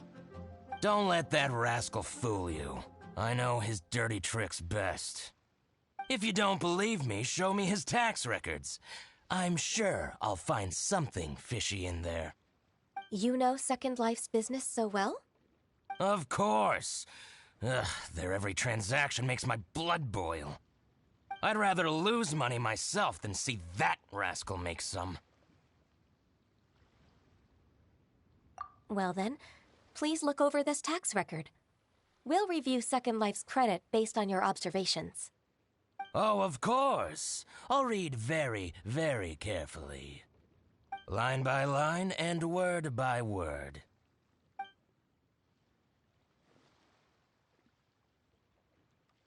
Ah, here, I found it!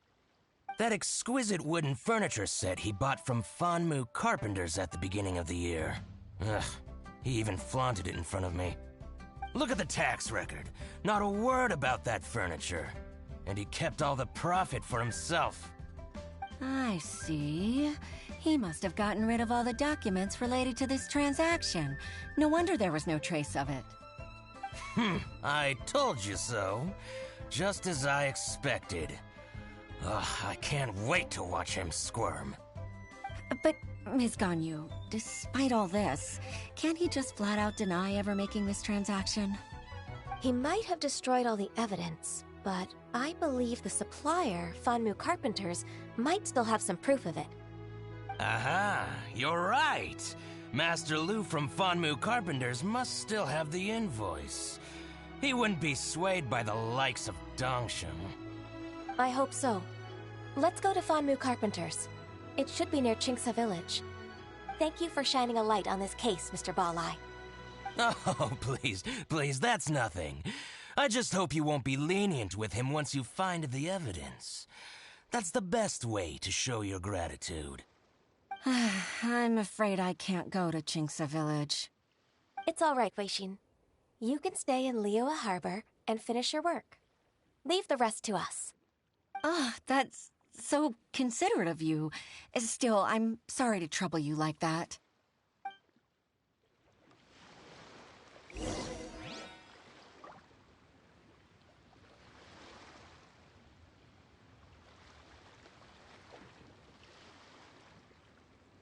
I still have a lot to do at the guild. How about you take a rest while I go back?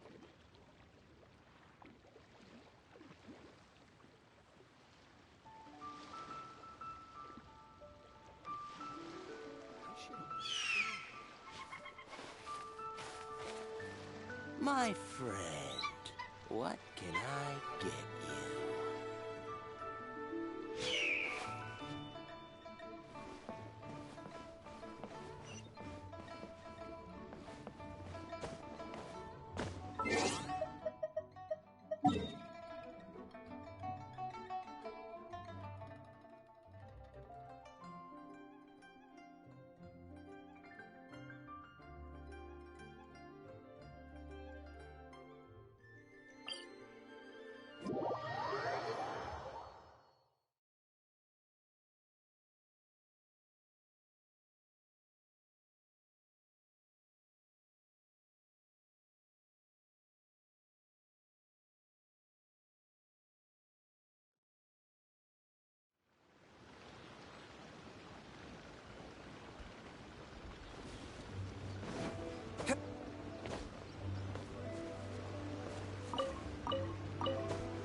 Welcome, welcome.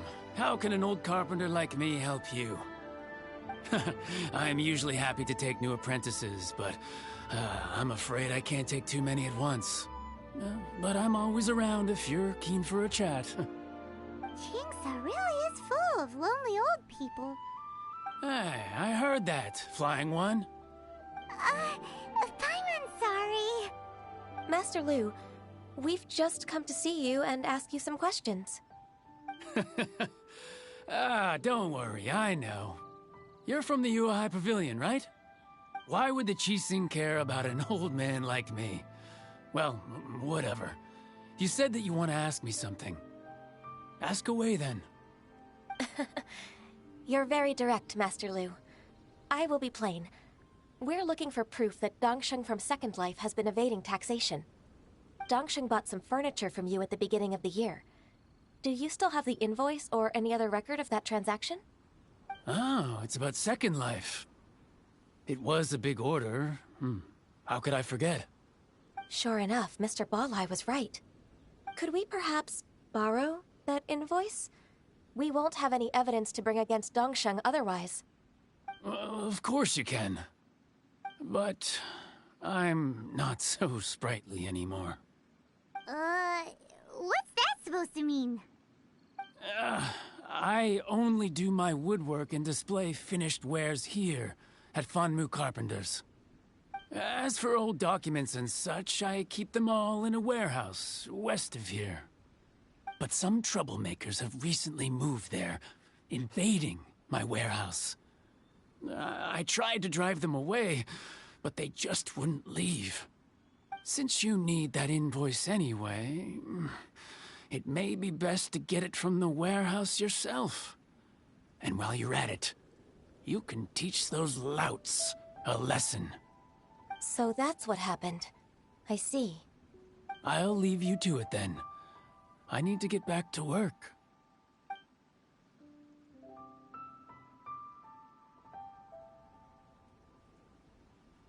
Take back the warehouse, find the invoice. Time for us to show our stuff in a fight. Wait, I think I saw one of those troublemakers. Ah, over there. Oh, Paimon sees them too. It's one of the Fatui. They must be plotting something against Liyue Harbor. Maybe they're the scoundrels who invaded Master Lu's warehouse. Ever since Osial attacked the harbor, the Fatui's reputation in Liyue has reached rock bottom. We won't cause a serious diplomatic crisis by getting into some small scuffle with the Fatui within our borders. You need not worry. Besides, I can already feel their malicious intentions. Consider it my intuition as the secretary of the Qixing. Then what are we waiting for? Let's go teach him a lesson.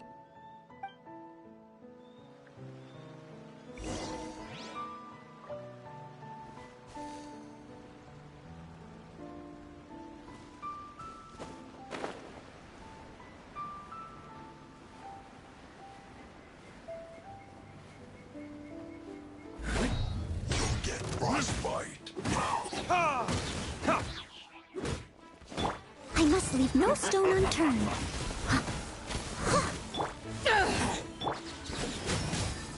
It's time for a flash free. Lose it.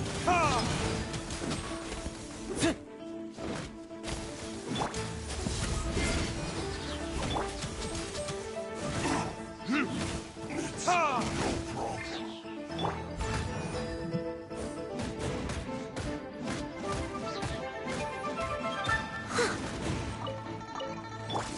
Frost.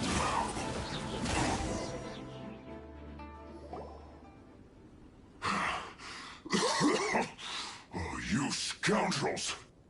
I think you've had enough. About time you tell us your plan. No? Plan? What plan? We just taught you a lesson, but clearly you weren't paying attention. If you don't spill whatever you're scheming against Liyue, we'll be forced to use harsher methods. I'm telling the truth. There's no scheme. If you're telling the truth, then why would you, a member of the Fatui, suddenly appear on the outskirts of Qingce village? Fine. If you really want to know, then, well, I was about to. About to... what? Pick berries over there. I must admit, I didn't expect you to come up with such a silly excuse. It's not an excuse.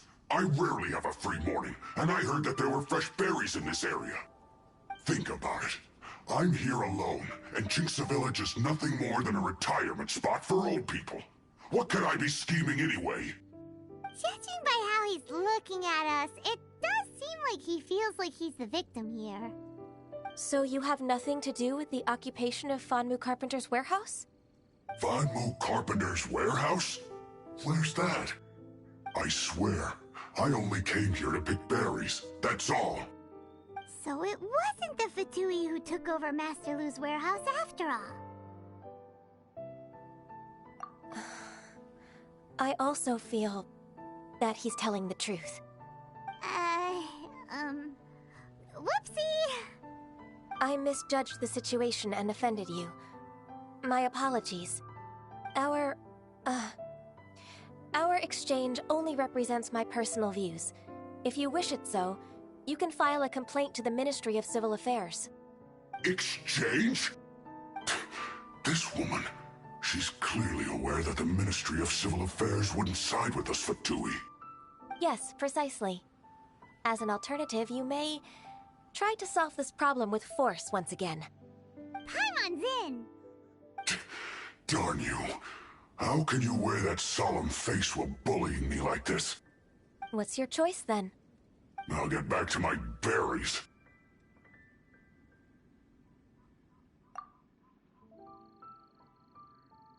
What a bittersweet ending. I made a laughingstock out of myself. I might have spent too much time away from work. My intuition is not as accurate as it used to be.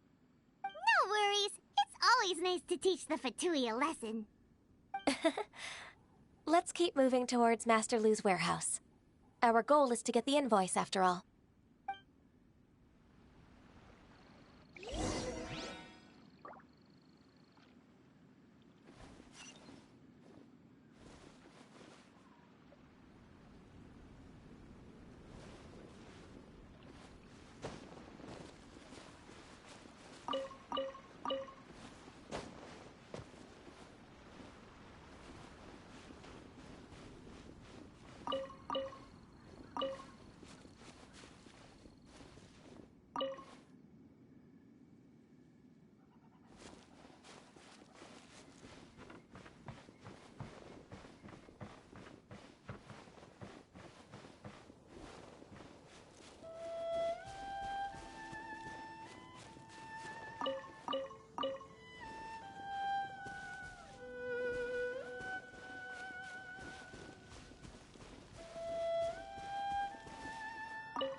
Let's show them what we got!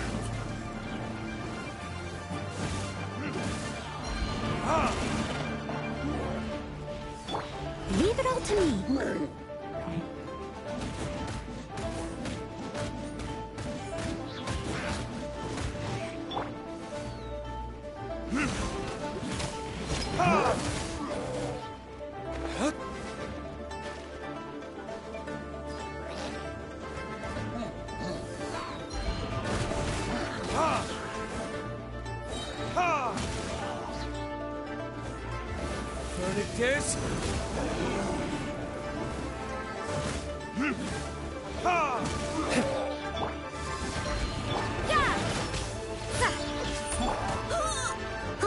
Steady as stone.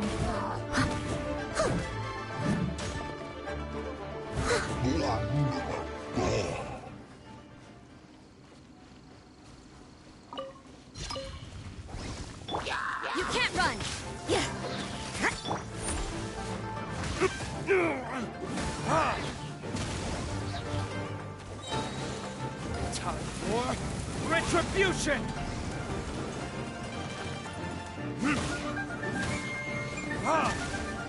Yeah! Shiver!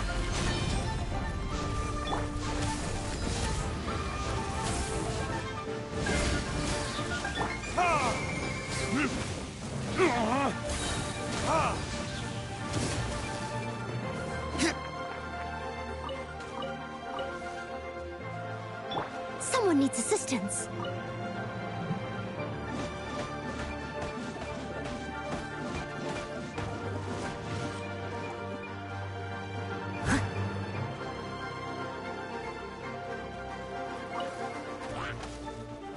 I must leave no stone unturned.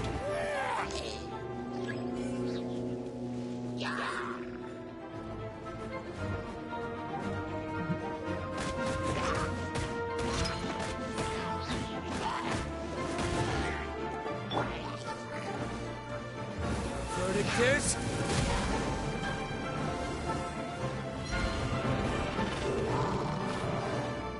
Ha! Ha! Ha!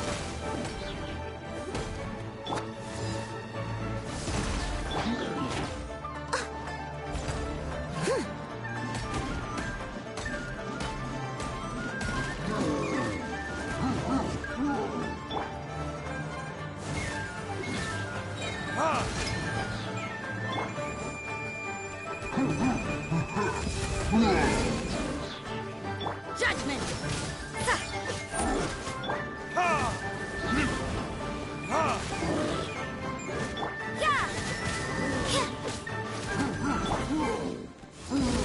All clear! Quick, let's look around for the invoice.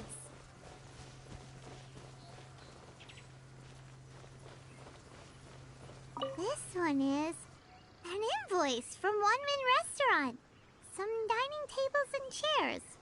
That's not it.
This one is Wangsheng Funeral Parlors. Oh, so they make coffins too.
Ms. Ganyu, you're back.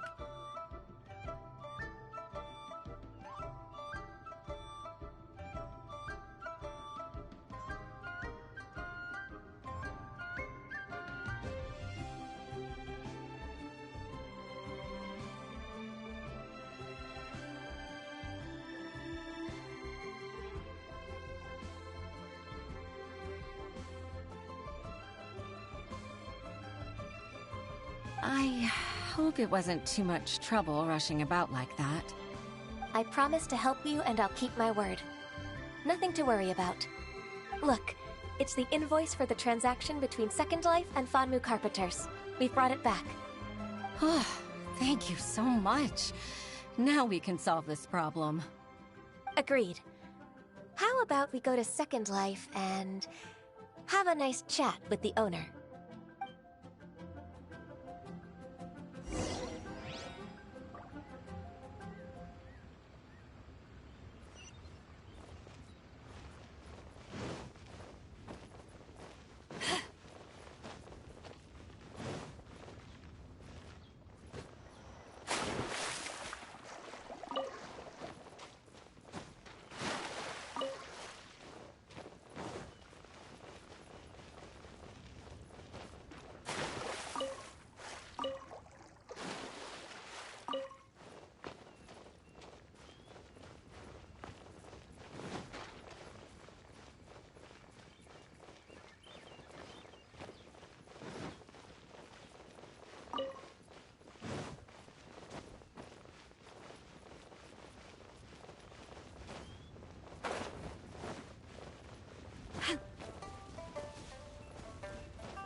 Isn't it Huixin from the Yuehai Pavilion? I remember you.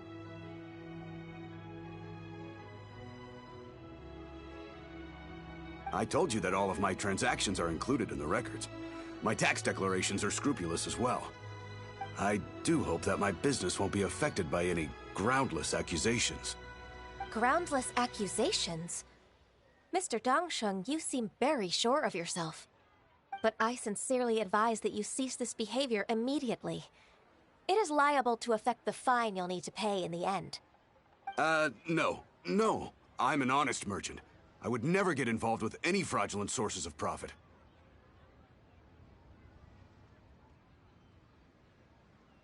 Haven't I made myself clear?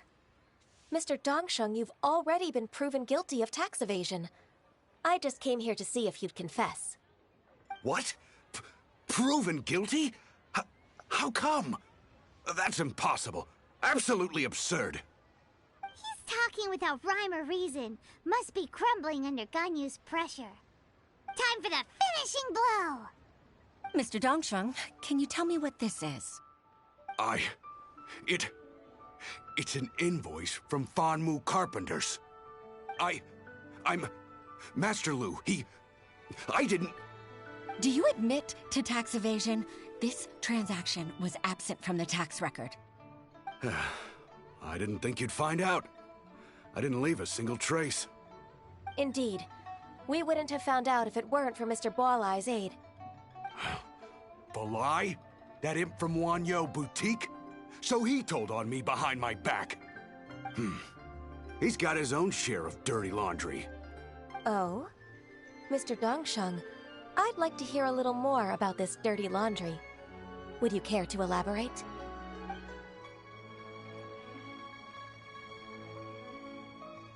I don't think you'll need my guidance for what comes next. Yes, thank you, Ms. Ganyu. I can take it from here. That's good. I must say, you're truly impressive, Ms. Ganyu. Your enemy knows you best. To think, you came up with this plan and executed it so masterfully.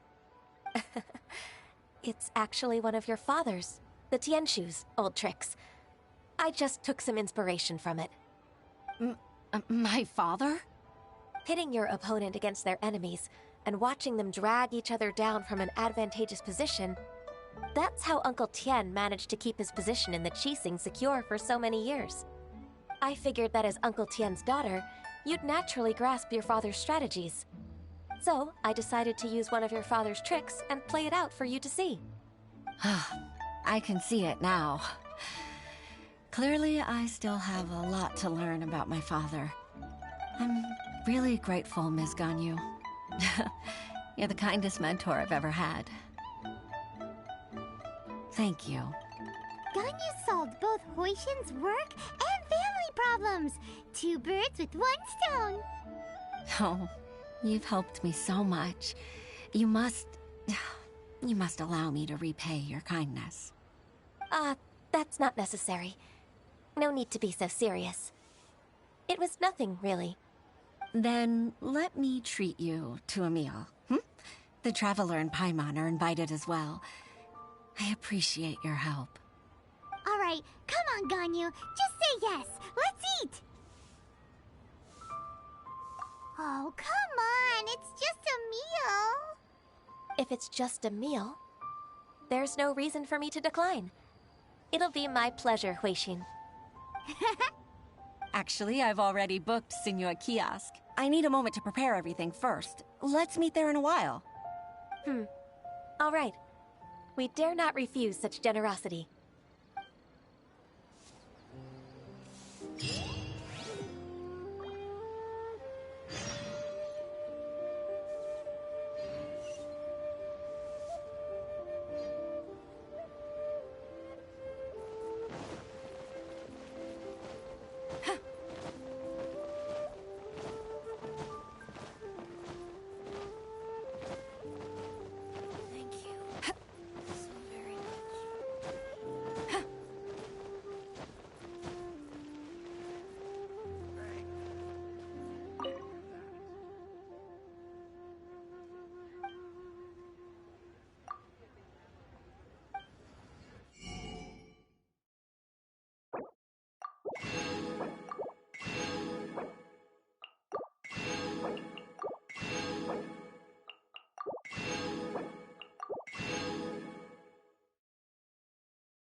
Miss Ganyu, thank you for accepting my invitation. And as for the 2 of you, your presence is also much appreciated.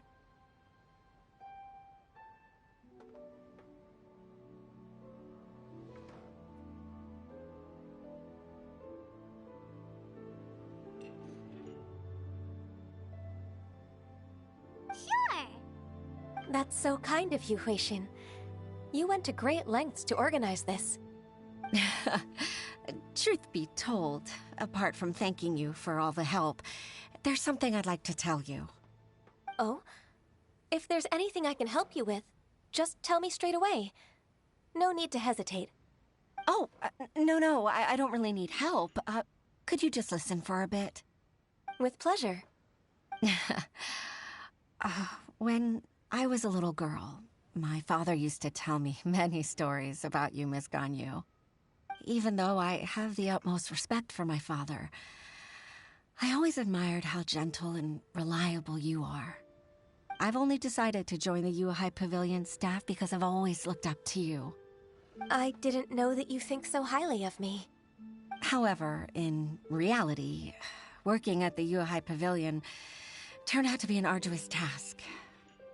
I can't compare myself to such an outstanding secretary like you. I often doubt myself as a result. I disagree. You're a great secretary in your own right. Thank you. Over the years, I became a mother, too. Huh? So Uncle Tian is a grandpa! Influenced by my youthful ideals, she followed my footsteps and came to be a secretary at the Yuehai Pavilion, too. At first, I was worried about her. It's not an easy job, after all. To tell the truth, I'm still unsure if she's capable enough. But after all that happened this time, I've made up my mind to support her choice. So, what made you change your mind? The fact that she'll have you, Ms. Ganyu, as her senior colleague. You'll help her, gentle as always, and tell her your mom used to do it like that. It'd be such a beautiful moment. If it's not too much to ask for, she might still need your guidance in 20+ years, too. Huixin, I never thought that I meant so much to you. Just like when you showed me my father's trick. Having you as their witness makes people feel at ease. Witness? It's true that I've witnessed thousands of years of Liyue Harbor's history. All the changes it's gone through, the stories of its people. But I've always regarded it as nothing more than the source of my loneliness. Huixin, you don't know how important those words are to me. You've made me realize that I share another connection with the people of Liyue Harbor, apart from my contract with Rex Lapis. They rely on me, accept me, and long for me to bear witness to their stories. Oh, of course. You're irreplaceable to us. That's right. That's why I can't disappoint you. Hooray! Ganyu's finally cheered up! Even if I've really been supplanted, I wish to fight for my place. I won't let you down. I'm going to fulfill my contract and keep working as the Qixing's secretary.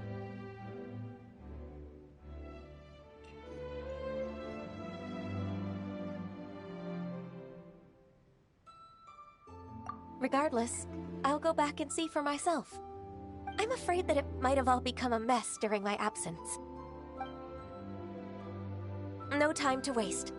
Let's get back to work. Good luck, Miss Ganyu. We're leaving already? Paimon's still hungry.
Baisha, are you okay?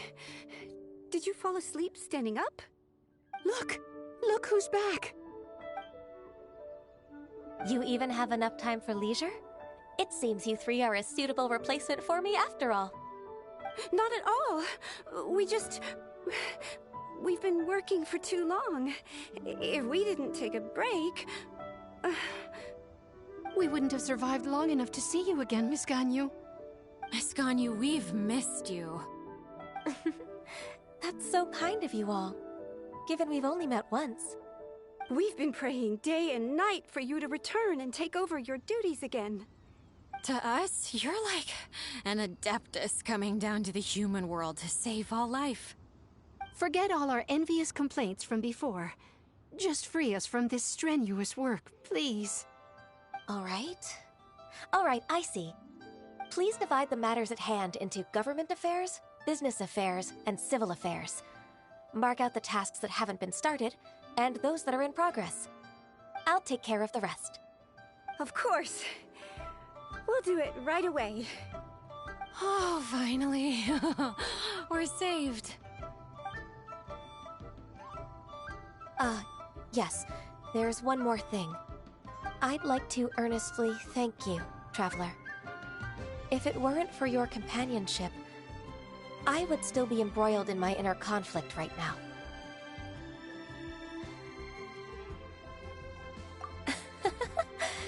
To think that I'd gained a human friend outside of work. It makes me happier than I could have imagined. I'd like to repay you when I'm done with the work at hand. What would you say if I accompanied you on one of your trips? Sure, but are you ever done with work, Ganyu? Let's cross that bridge when we come to it, shall we?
When stuck on a deserted island, rain is a precious source of drinking water.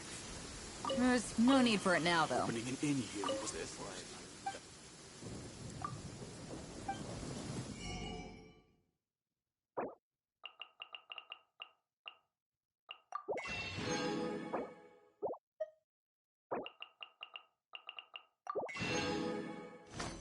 Hey, it's just a little lightning. No need to fear it on the open ocean, so there's even...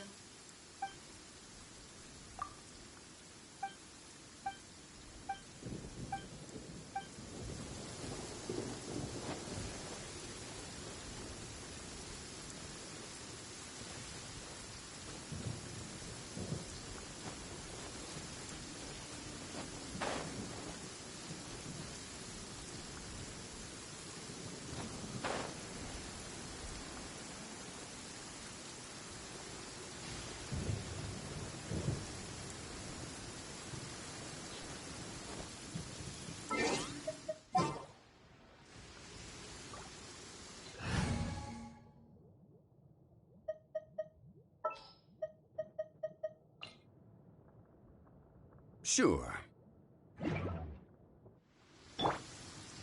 Crumble!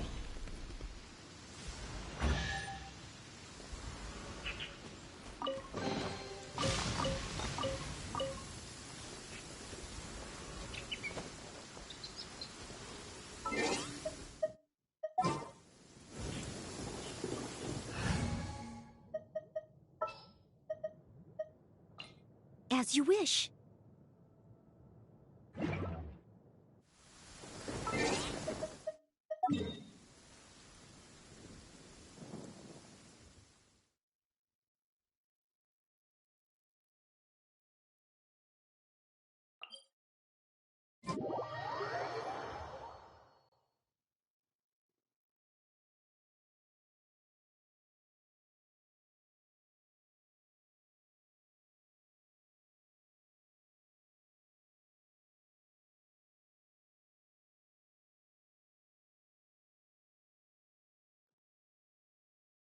Such fair weather.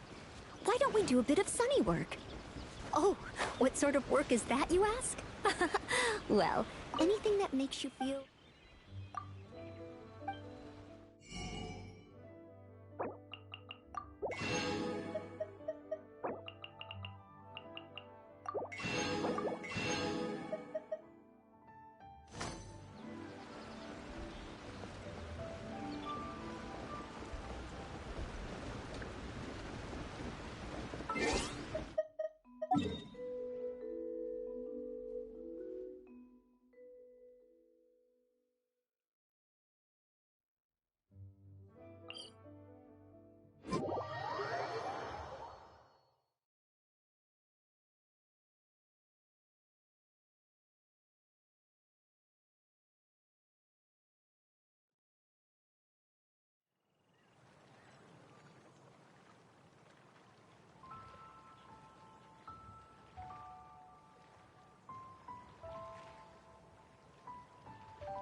someone needs assistance.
Someone needs assistance.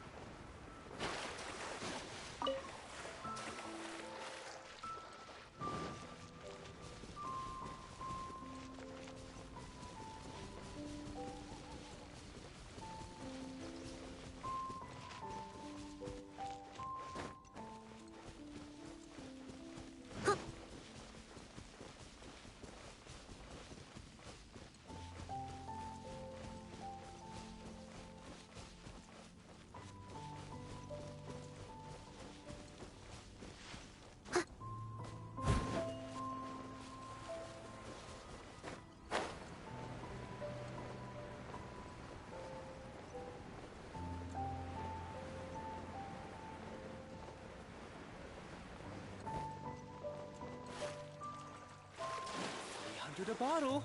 Only 300.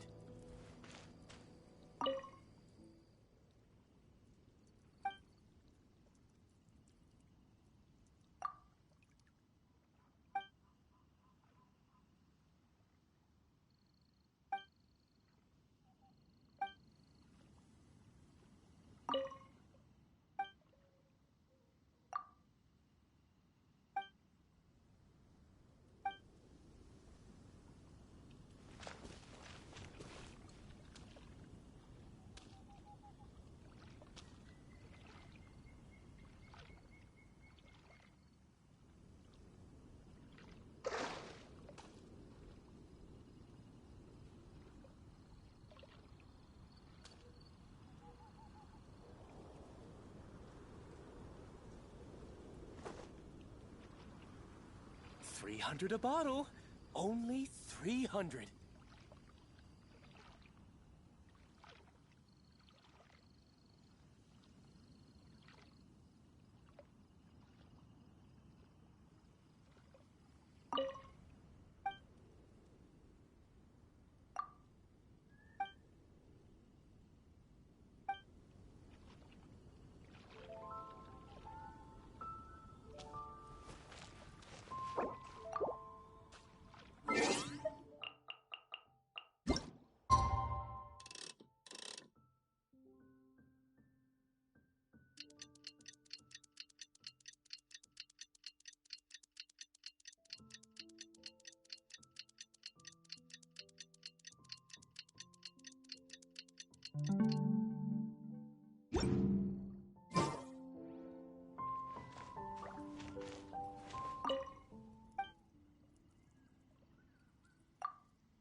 Fountain spirits.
Whenever you need me, I'll be there.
Someone needs assistance.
Someone needs assistance.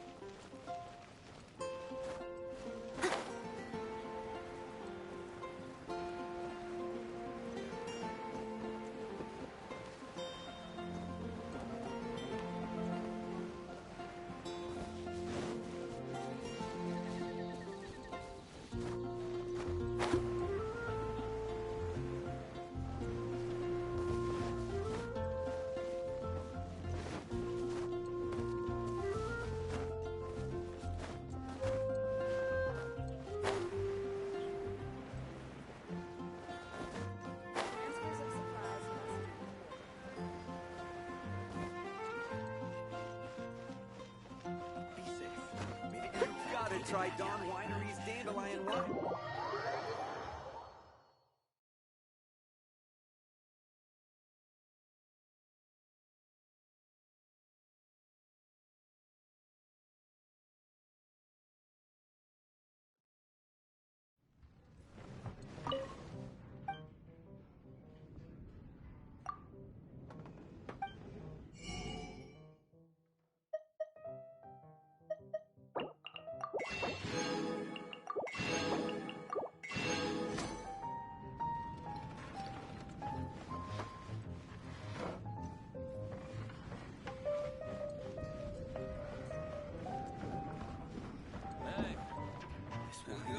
Drink some more.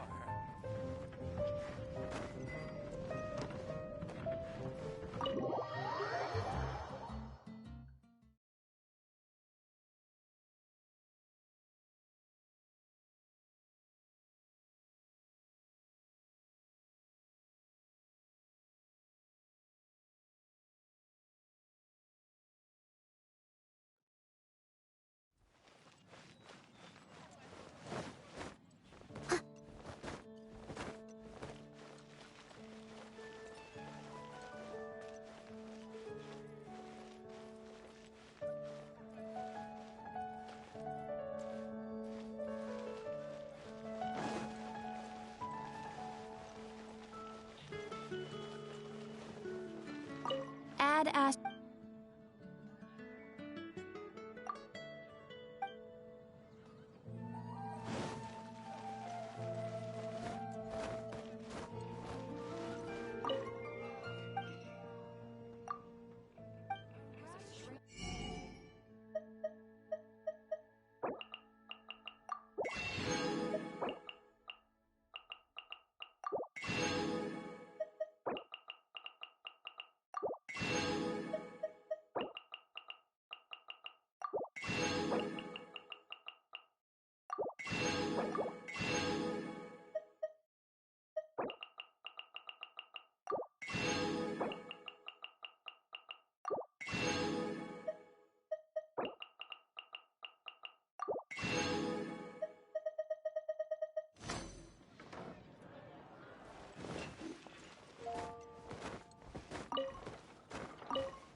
Are you okay?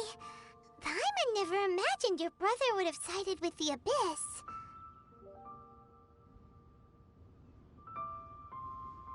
Well, keep your chin up. Paimon believes in both of you. And when the going gets tough, the tough get going. Right? He said we needed to reach the end of our journey. Paimon bets he still has lots more to tell us. And we won't find out what this journey is or where it will end unless we keep going. Then Paimon will be sure to keep up the good work. Although, where should we go next? If we want to continue with the journey...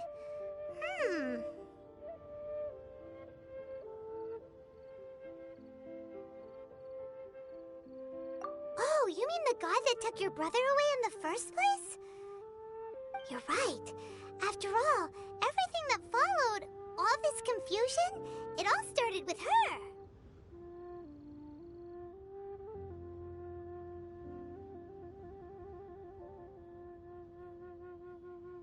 Ooh, Paimon supports that idea. Just the thought of it's so satisfying. Well, we've ruled out 2 gods so far, the Animo and Geo Archons. So, next...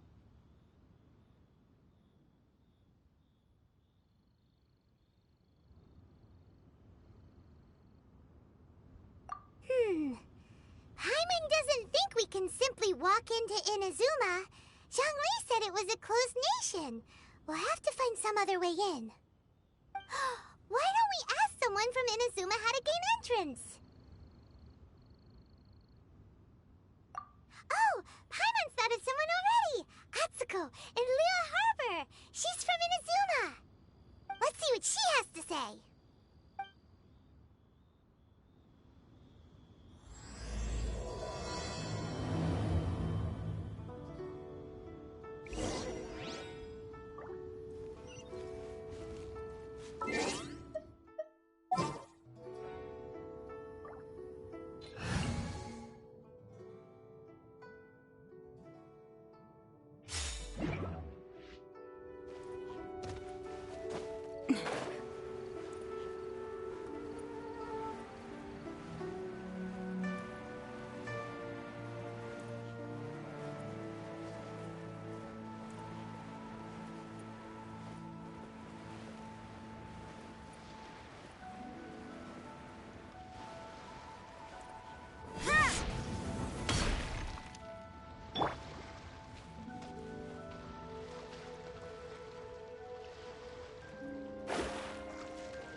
hello.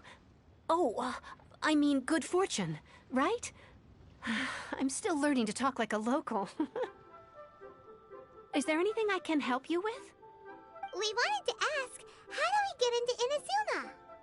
Oh, so that's why you're here. Well, there is a way. Great! We came to the right person! But the chance of success is incredibly small. Huh. Incredibly small? Then how did you get out of Inazuma in the first place? It was in leaving Inazuma that I found out just how dangerous this method truly was. All I had to rely on was a little wooden raft that I'd put together myself. There was a storm raging ahead of me, and my pursuers were close on my tail. After I'd escaped their clutches, I floated on the open ocean for I don't know how many days. My rations and freshwater supplies soon ran out, and I remember getting to the point where I was sure I'd reached the end. Then, I blacked out. But, to my surprise, my journey didn't end there. Or to put it another way, a new beginning found me. That's right. I escaped by the skin of my teeth. The fact that I'm even alive to tell the tale must be a sign that the gods were watching over me. What a horrible journey! And you set off knowing how dangerous it was? Why? Well, because everything is just too restrictive over there. The atmosphere is so stifling. The Ganyu Commission subjects everyone leaving or entering the nation to a protracted approval process, and I felt like I didn't belong there. Ganyu Commission? What's that? Along with the other two commissions, they oversee everything in Inazuma. We usually collectively refer to them as the Tri-Commission. I suppose they're equivalent to the 8 trades under the Liyue Qixing. One of the obligations of the Ganyu Commission is to conduct rigorous identity checks on all individuals leaving or entering Inazuma. All non-nationals are processed centrally on Rito upon arrival. Meanwhile, the Tenryo Commission is responsible for implementing the recently promulgated Vision Hunt Decree. They act like the executive arm of the Raiden Shogun's rule, loyal, yet unfeeling.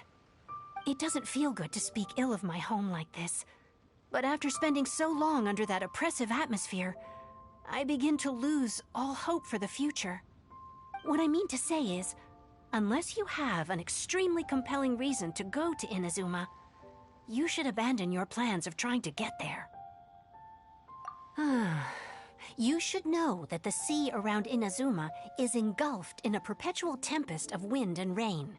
Supposing you survived that, you would still need to get past the samurai guards that enforce the Sakoku Decree, the closed nation policy of Inazuma. And even if you did manage to find a way, you'd still have to produce the necessary documentation at the Rito Center for processing Outlanders. Otherwise, you'd be kicked out immediately. Seems like they really don't want anyone setting foot in Inazuma, huh? They only set that up as a port to guarantee a supply of goods and information to the island.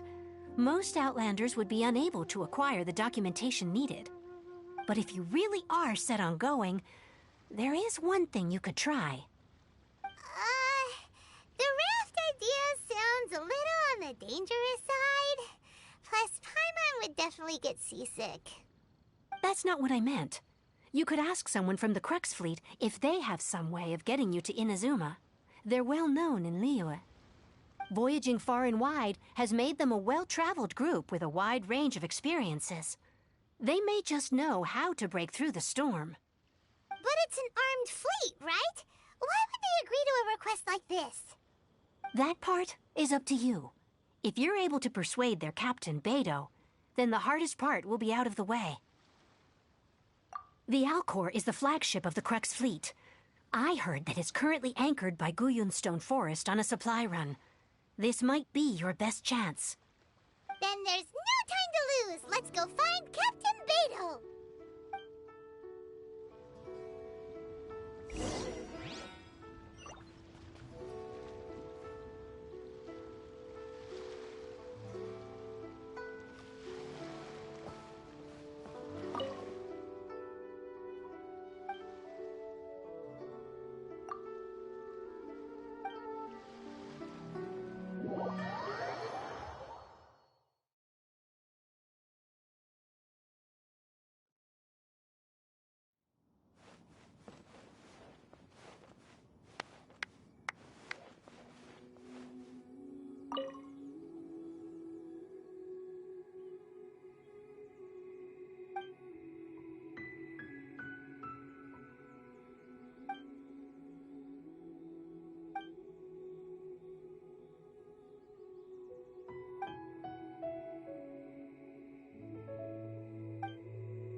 Scry the sky.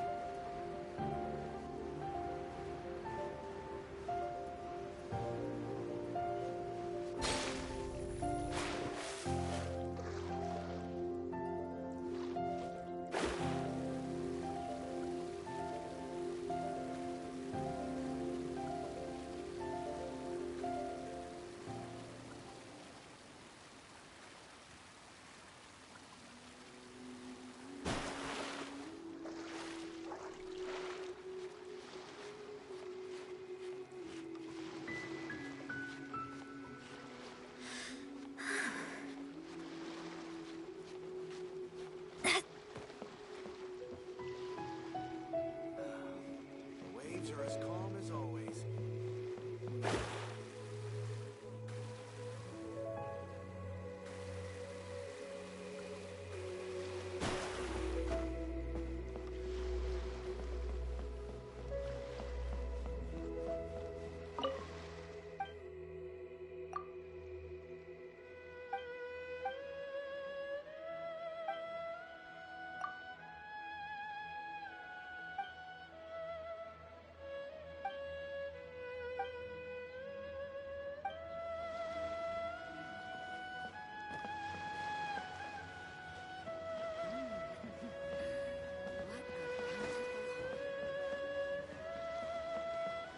Our stock of herbs is running a bit low. I wonder what's going on. Ahoy there, ladies! Time to set sail! Waves are as calm as always.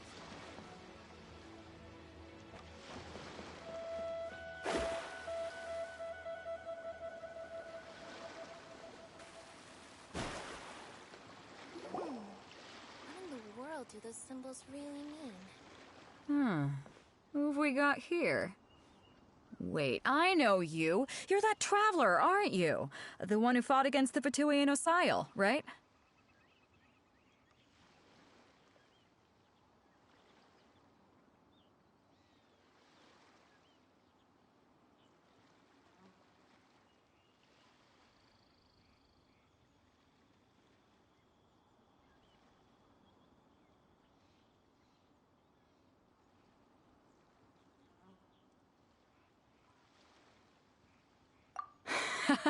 Ningguang told me about you.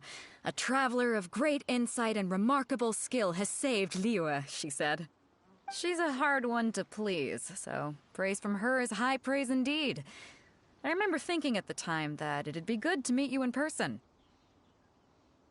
Judging by the clothes on your back and this floating thing, I guess that time has come. Hey! The name's not Floating Thing, it's Paimon! Paimon? What a fascinating being. You two give off not only the essence of wind and earth, but also of... yes, the stars. Huh? The fragrance of what now? That's the weirdest compliment Paimon's ever heard. Pay it no heed.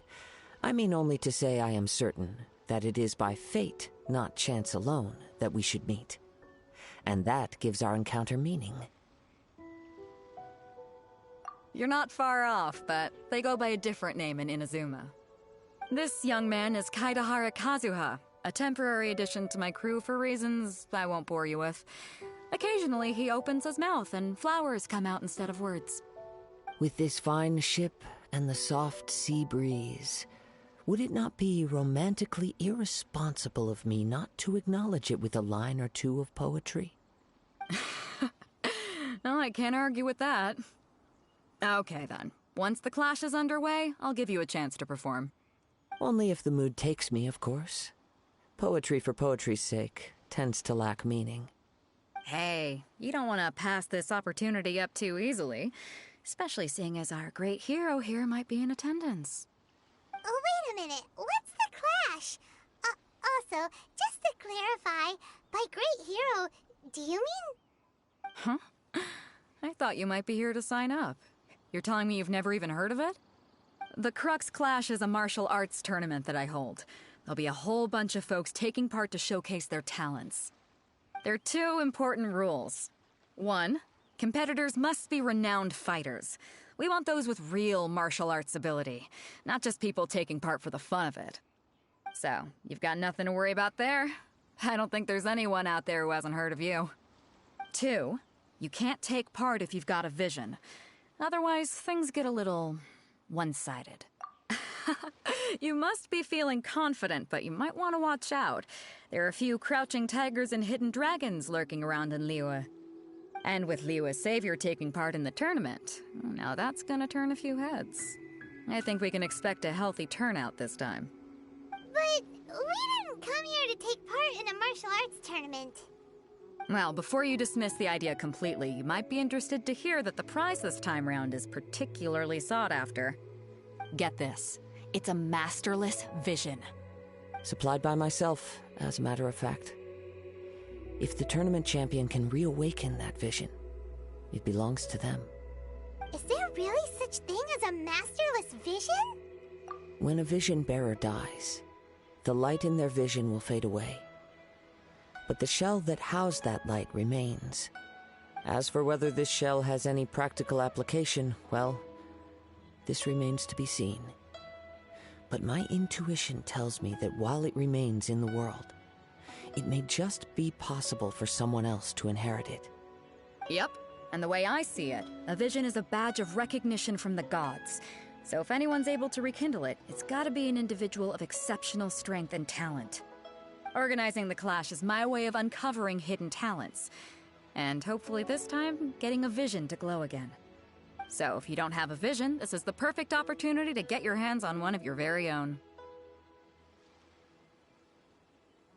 Yeah, we're interested in getting to Inazuma, not fighting in some tournament. Inazuma? You want to go there? Well, why didn't you say so? Inazuma? No sweat. In that case, if you win the tournament, I'll give you a choice. Masterless Vision, or a ticket to Inazuma aboard the Alcor. Up to you. You just want her to take part in your tournament! What's wrong with that? The more talent we have, the better the tournament will be.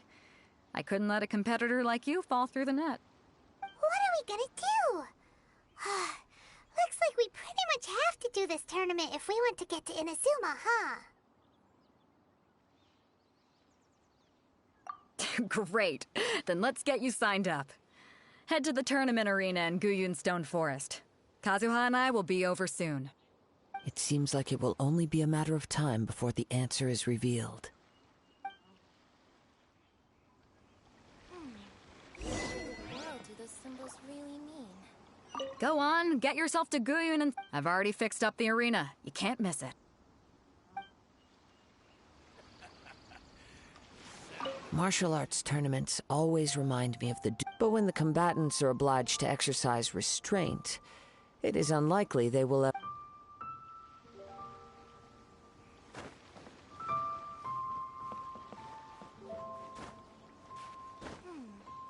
in the world do those symbols really mean?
Wind Strider. Let me scry. You can't run.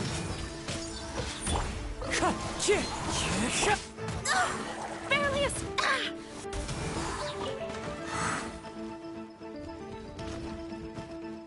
Shadows of Fate. Wind Strider. Fullest flame! I swear by my sword. Yeah!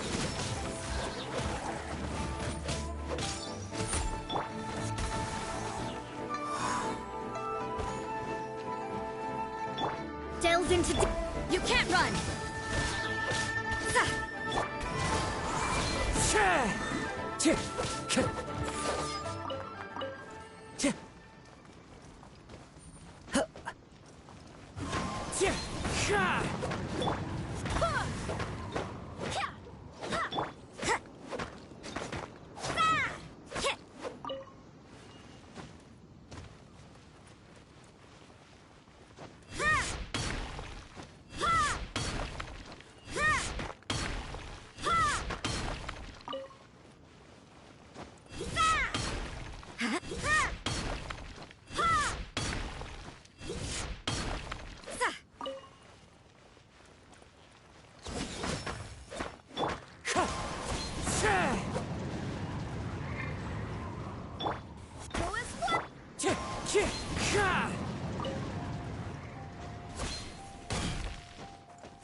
Judgment! Yeah!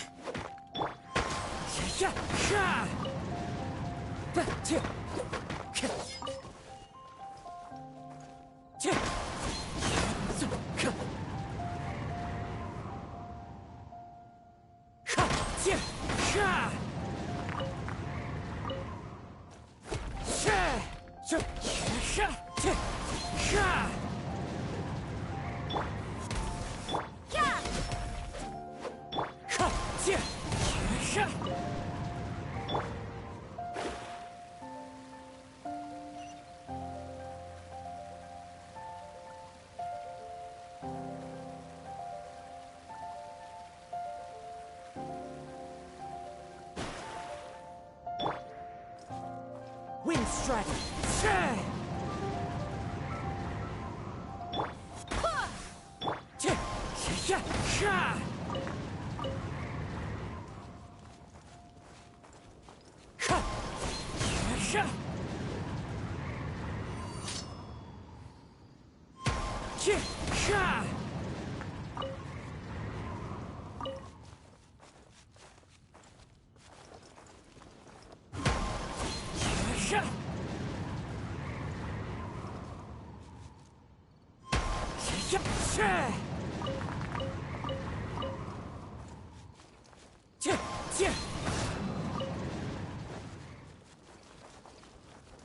Judgment!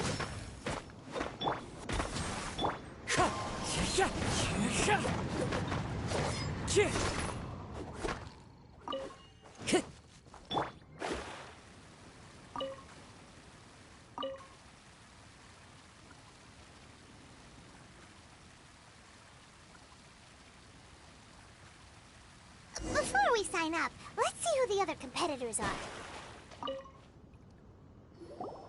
Hello! Are you here to compete in the Crux Clash? You bet I am. Have you put your names down yet? Well, I'd have a look at the entrance criteria if I were you. Then allow just anyone to take part. The Clash is a comprehensive test of fighting ability. Anyone who turns up for show over skill is gonna get their butt handed to them. Nobody wants to see that, right? Yeah, we heard a rule about that. So, Paimon's wondering, are you a renowned fighter? Me?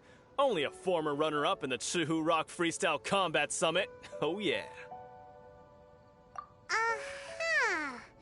Also, that doesn't sound like the most official tournament out there. What? You... Nonsense. Have you been living under a rock? It's been going on for years. There were plenty of competitors when I took part.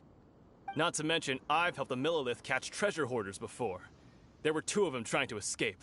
I soon sorted them out. They tried to sneak past me under the cover of darkness. They didn't know what hit them. I planted a left hook on the skinnier one's face and sent him flying. Then, the big guy pulled out a knife. I stood my ground, of course. A roundhouse kick sent the blade hurtling into a beam above us. I told you. Unarmed, outnumbered 2 to 1, but I still got the upper hand. I'm not saying I came out completely unscathed, of course, but the fact remains that I did manage to subdue the both of them, and hand them over to the Millilith. I received quite the commendation. Oh yeah. Uh-huh.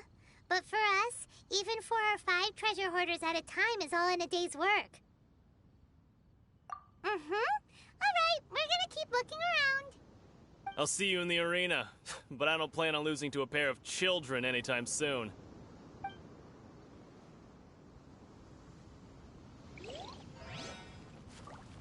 Beto said that they had to be renowned fighters. Who will we be up against? Hi there! Are you here for the Crux Clash too?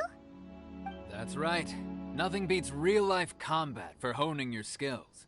That's what our master taught us. But this tournament is more than just a chance to put training into practice. It's also a chance for us to obtain the masterless vision. Exactly. With a vision, we'd quickly become our master's top students. This master of yours must be pretty incredible, huh? Are they someone famous? Famous? He's the founder of the Lingshan clan, and his skills are unparalleled. Liang and I are both proud disciples of his. You probably wouldn't have heard of it. It was founded quite recently. The clan is nowhere near as famous as the master himself anyway. He's got to be a grand master or something. He's created many different styles of kung fu, and countless other clans have borrowed extensively from him. To the Lingshan clan, he teaches a special technique known as force dispersal. Force dispersal? It's a type of breathing exercise where you can train yourself to harness the energy around you and neutralize attacks without moving an inch. For example, our master can use it to alter the path of an attacking fist, or change the direction of an incoming stone, all without breaking a sweat. One time, he sent a challenger flying into the air without lifting a finger. It sure is, but it's extremely difficult to cultivate this ability. We've been training for ages and we're still getting... We're clearly not that naturally gifted, or we would have at least gotten the gist by now. If we don't start making progress soon, we'll probably run out of money to pay the tuition fees and still have nothing to show for all our training. There's a tuition fee? Of course! This is a Grand Master we're talking about here. He doesn't have time to waste. If you want face-to-face training, you've got to show you're sincere about it. But here we are, having trained under him directly all this time without even a hint of improvement. Master is getting increasingly impatient with us. Recently, though, we heard that a Vision Bearer joined the Guhua clan and made pretty much instant progress in their training. So, if we can get our hands on a Vision too, maybe we can finally make our master proud. Well, we have to try something new. Otherwise, we're stuck in the same situation. Exactly. It can't hurt to try. And if it turns out it does work, the Lingshan clan will go down in history. Folks will come from far and wide. Heck, we could even become the dominant martial arts clan in all of Liyue. See you in the arena!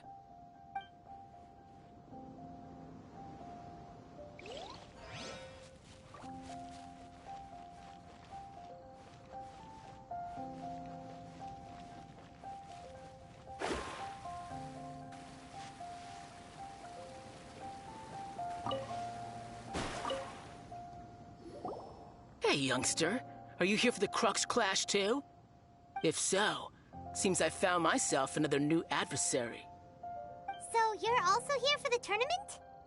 You better believe it. I wouldn't be here if I didn't think I could walk away as a champion. For me, obtaining a vision is the final and... No. It's not about what I want to do. This is about who I want to be. I am looking to become a perfect person. I know how that sounds, but let me explain. I've lived a successful life so far, without any setbacks. I've passed every exam I've ever taken, enjoyed numerous successful business ventures, and seemed to get on with just about everyone socially. In most people's eyes, I am already the very embodiment of the perfect person. Though, of course, I'd never let the praise get to my head. I know I haven't reached perfection yet, because there's one thing I'm still missing. A vision. You have so much self-confidence.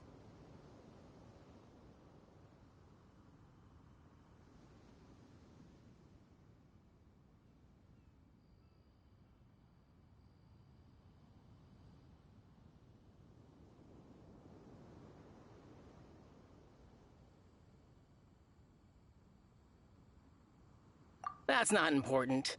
I have a contact in the Crux fleet who was happy to vouch for me, so they very kindly made special arrangements on my behalf. I've also brought along a bit of an entourage for moral support. It's such a blessing, really, to have so many good friends in my neighborhood. Of course, I also put in a few good days' practice, concentrating I seem to have gained another fan. Don't let my aura overwhelm you, though. You'll need your wits about you today. Now then, if you don't mind, I need to finish my pre-competition routine. It's not too long now before you'll get to see me in action. So, to recap, we're up against an inflated ego, some gullible guys paying way too much for their kung fu classes, and another guy who's just really average. Seems like you've got a pretty good chance of winning this thing. Come on, let's go sign up.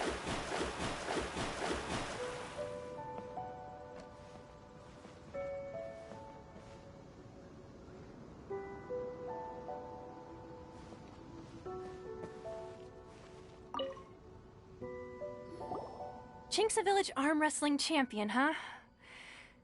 Alright, you're signed up.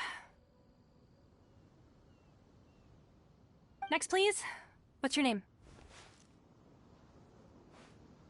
Wait, aren't you? Did I hear that right? Is it really them? Huh? Aren't they a vision bearer, though? Why are they trying to enter the clash? I have to ask, aren't you the traveler that helped Leola fight off that— It's really her! The one that spoke with Lady Kuching at the rite of parting. Oh, I wonder if I can get her autograph later. I trust you are aware that, only those without visions can enter the tournament? Really?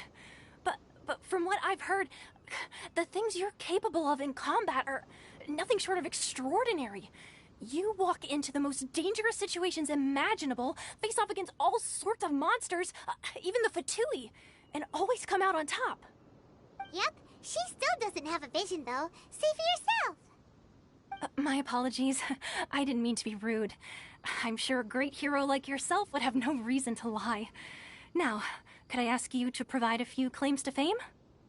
It's just a formality for you, of course, but I have to make a record of competitors' achievements as part of the sign-up process. So far, I've got defeated the ancient god Osile, so that's one. Do you have any others?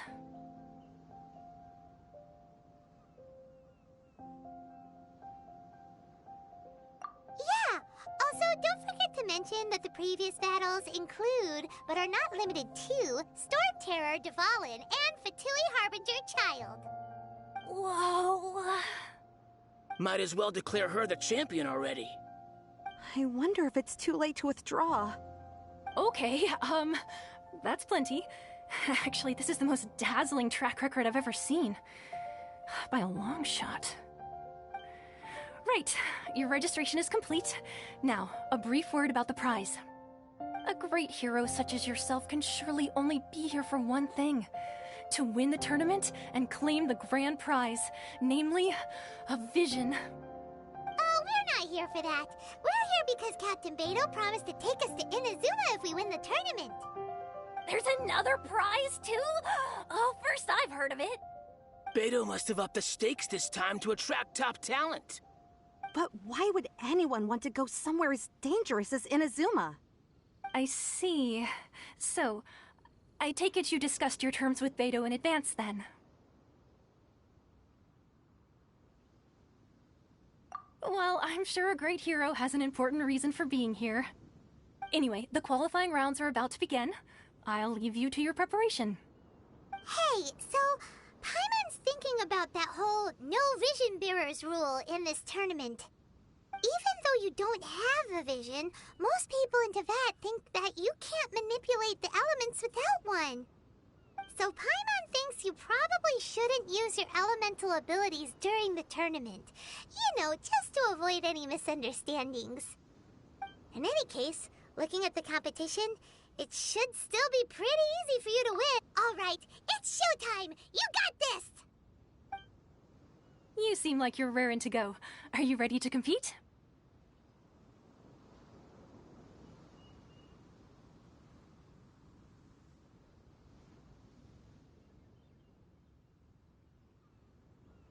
Good. Then please follow me into the arena.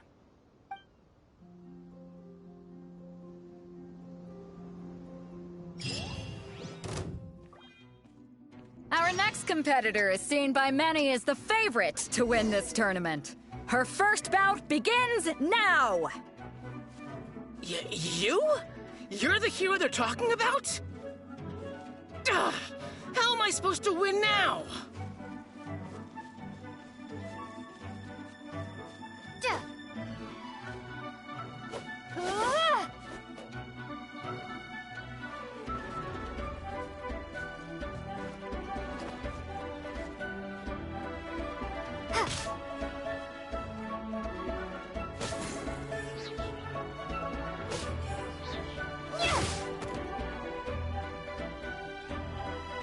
What a strange guy.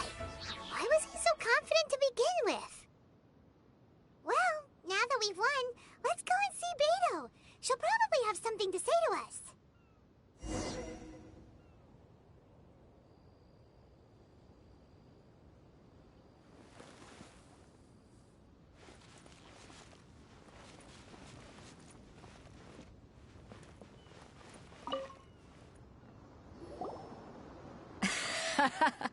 I knew I wouldn't regret introducing you as the favorite.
So, what do you think, Kazuha?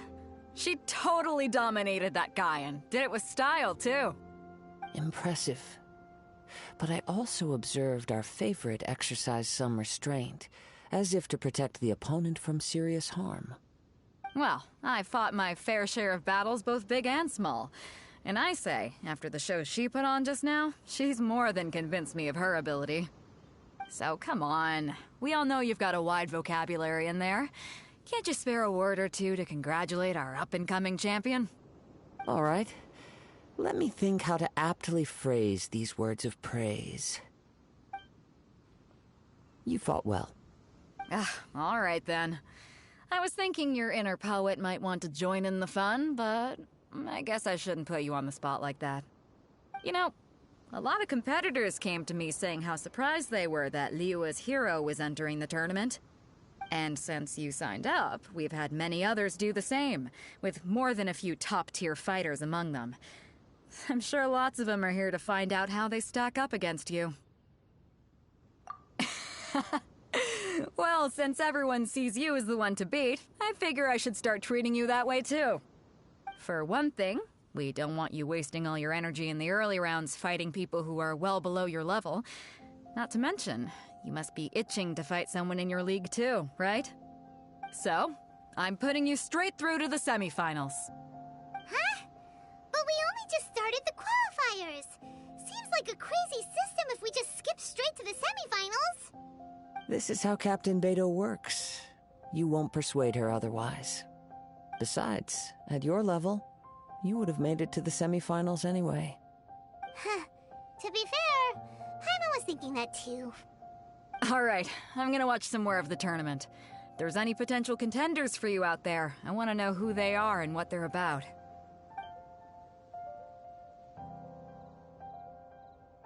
We're finally here, folks. The real show is about to begin.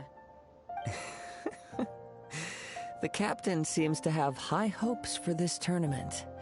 I have not seen her so excited in quite some time. Your opponent has fought many rounds to get to the semifinals. This makes him a seasoned warrior. You may well be stronger than him, but this should not give you cause to lower your guard.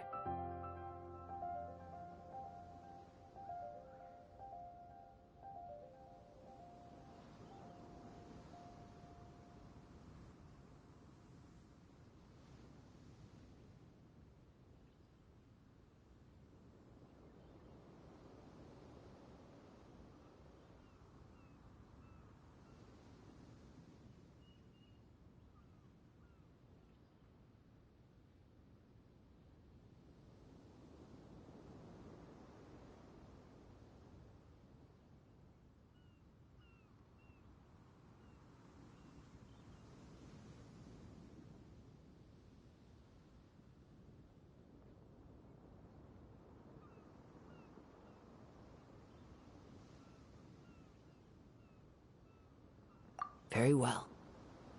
Show me that you are ready to push through the storm that lies ahead. Alright, that's enough chit-chat for now. The audience is waiting. Go find the crew member that signed you up. She'll take you into the arena.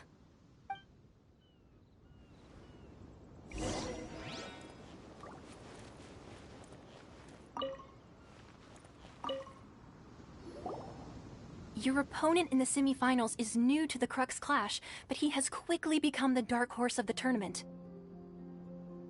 I do not doubt your abilities, but I would suggest that you make sure you are fully prepared before you begin. Relax! My girl's at the top of her game! She ain't gonna lose. Don't worry. Take some time to compose yourself.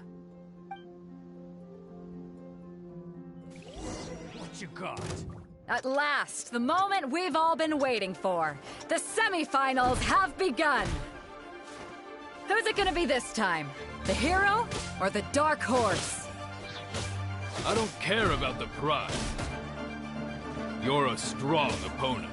That's what I'm here for.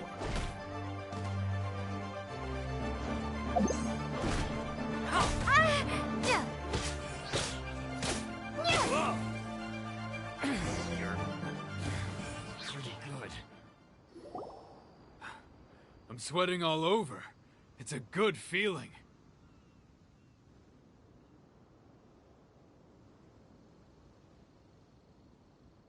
Congratulations. I was beaten by the best. I need to train harder.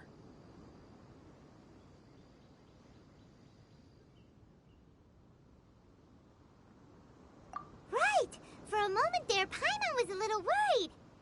If you had a vision, you'd definitely be one of the strongest around. I wanted a vision once, when I was a kid. People said that if you're strong enough, you'll have your chance to get one. But mine never came. I lost interest eventually. You can't depend on a vision like you can your own body. I've fought and won against vision bearers before. The power they have was given to them by the gods. I don't envy it. Huh?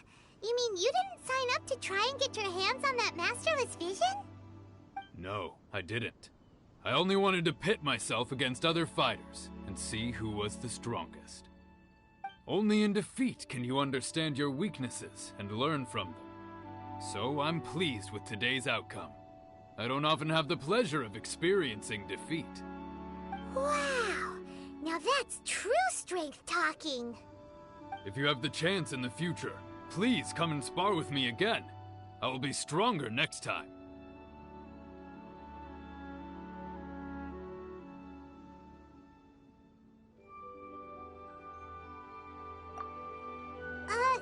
By the way, do you know who else made it into the finals?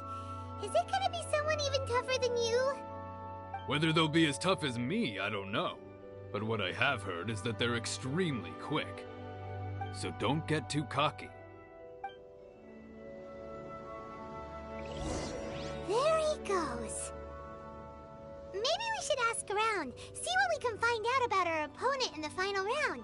Paimon thinks we might need to up our game a little.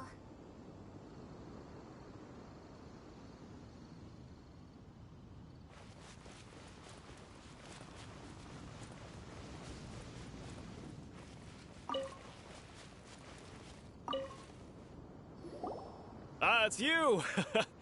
I watched your match. What a stunning performance.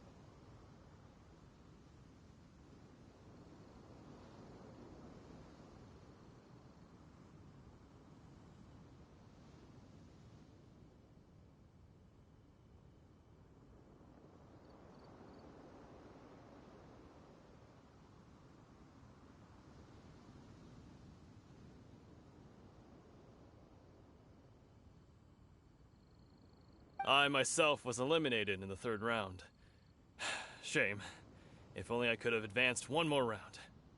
Maybe next time, huh? By the way, do you happen to know who else advanced to the final round? Why, yes. He's the same one who defeated me. He is a formidable opponent, quick on his feet and swift to take advantage of his opponent's missteps. I faltered for but a brief moment, but before I knew it, he had me on the floor. Given my stature, I have no fear of squaring off with physically strong opponents. But faced with a nimble, agile opponent such as him, I found myself completely out of my league. Still, I'm sure he'll be no match for you.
Igo? He tried to use force dispersal to deflect a punch, but instead he took it straight to the nose. There was blood all over the place. His opponent was pretty freaked out by it. He kept asking him, "Why didn't you dodge?" But he was pretty much out cold by that point and couldn't reply. "Why don't you dodge?" they ask. Because to not dodge is the very essence of Lingshan clan kung fu. It's just that he hadn't quite mastered it yet. Don't even get me started. I spent all my energy helping him get from here to the boat to take him back to the harbor. But by the time I got back, my scheduled match time had already passed and I had to forfeit. I don't dare tell my master about this, otherwise I'd never hear the end of it. Sorry, I shouldn't be complaining in front of you like this. I'm afraid I'm still a bit out of sorts at the moment, so I probably won't be able to help you with whatever you were here to ask me about. Oh, alright then. Hope your buddy makes a swift recovery. Hang in there. Thanks, I'll do my best. We still haven't got any useful information yet. Maybe we can go talk to Beto. Surely she's gotta know something. You gave an outstanding performance. Truly commendable. I could sense that you're not familiar with bouts of this kind, and it could have cost you the match. But you were quick to adapt, and managed to claim victory over your opponent. That is a most... In fact, I discerned this not from what I saw, but what I heard. The ground beneath your feet, and the pattern of your breathing. But it is nothing remarkable, for I discerned nothing more than Captain Beto did. He's right. But in my case, I was purely relying on previous experience. I guess not using your elemental powers must be quite new for you, huh? We wanted to ask about who our opponent will be in the final round. Do you think they'll be stronger than the one we faced in the semifinals? Not exactly. Contenders that reach the finals aren't necessarily stronger. They tend to have something unique about their style. As for the guy you'll be facing, his skill lies in his speed, and he has superior form. It's also obvious that he's seen his fair share of battles. What's the matter? Worried that you've bitten off more than you can chew this time? If that is the case, then I have a proposal for you. Let's go somewhere a little quieter, shall we? I haven't properly introduced myself yet. In the land of Inazuma, I was a wandering samurai. Yeah, we could tell that from your getup. But at the same time, when you talk, you don't really sound like someone who's used to waving a sword around. It is true that I am versed both in literary and martial traditions. But on the straggling path of a wandering samurai, is there harm in acquiring a surplus skill? I do not mean to flaunt my martial prowess, but I myself have witnessed reputable fighters hailing from across the lands. I do possess some knowledge regarding your opponent's particular skill set. Given your talents, a few hints from me will be all that's necessary to bring your opponent down. Hang on. Don't you think you're bending the rules a bit there? Gathering intelligence is an essential part of any duel. You must know your enemy. Besides, our favorite here has fought many battles on their journey from Mondstadt. Such impressive feats require more than just bravery alone. You betcha! Wait a second. We never told you that we've been to Mondstadt. Does one not leave a trail when traveling through the wild? In return, nature also leaves its traces upon you. However, there is only so much that can be discerned from these traces. I sense that many things about you elude me still. These are the things I am curious to know about. Come with me. Some post-match entertainment is in order.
wind strategy. Judgment!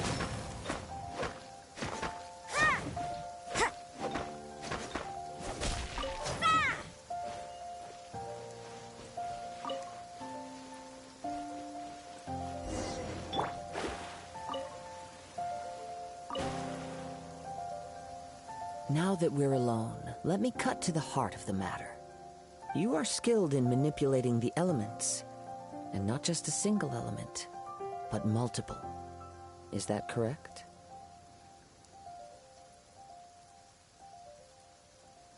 Paimon knew that you were hinting at something from the moment we met.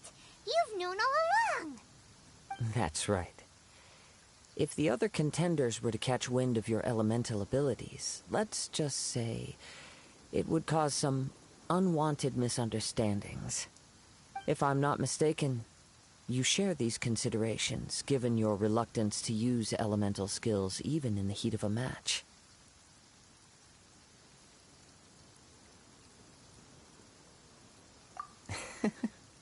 When I talk about that which I see or hear in you, this is not poetic symbolism at play.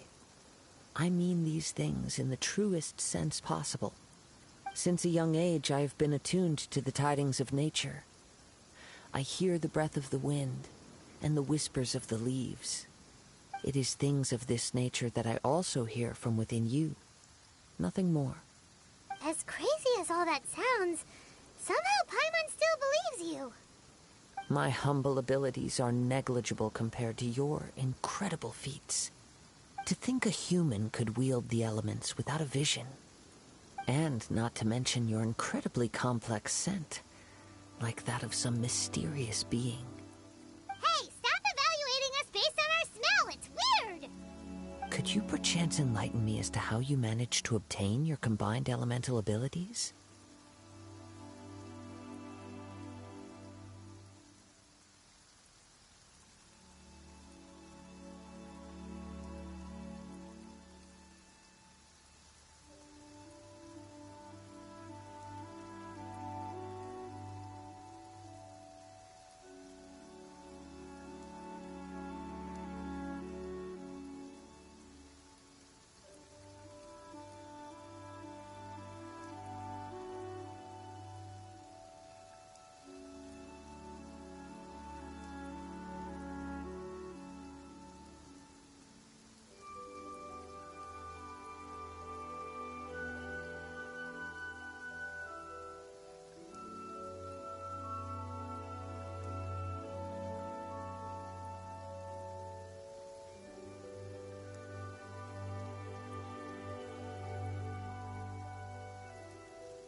Extraordinary.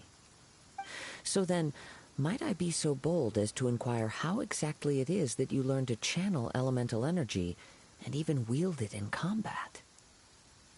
It's nothing really. Paimon just told her whatever came to mind.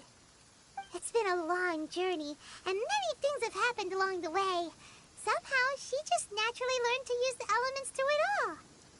Honestly, even Paimon doesn't understand how it all works. Perhaps such unfathomable things are the essence of the gods and the visions they grant. However, I still wish to have the honor of seeing how you wield the elements.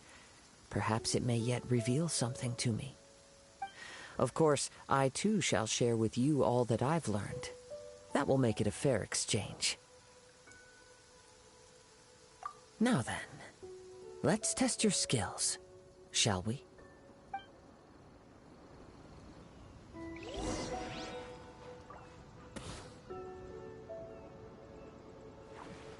Let me scribe. Yeah! Yeah. Go and play!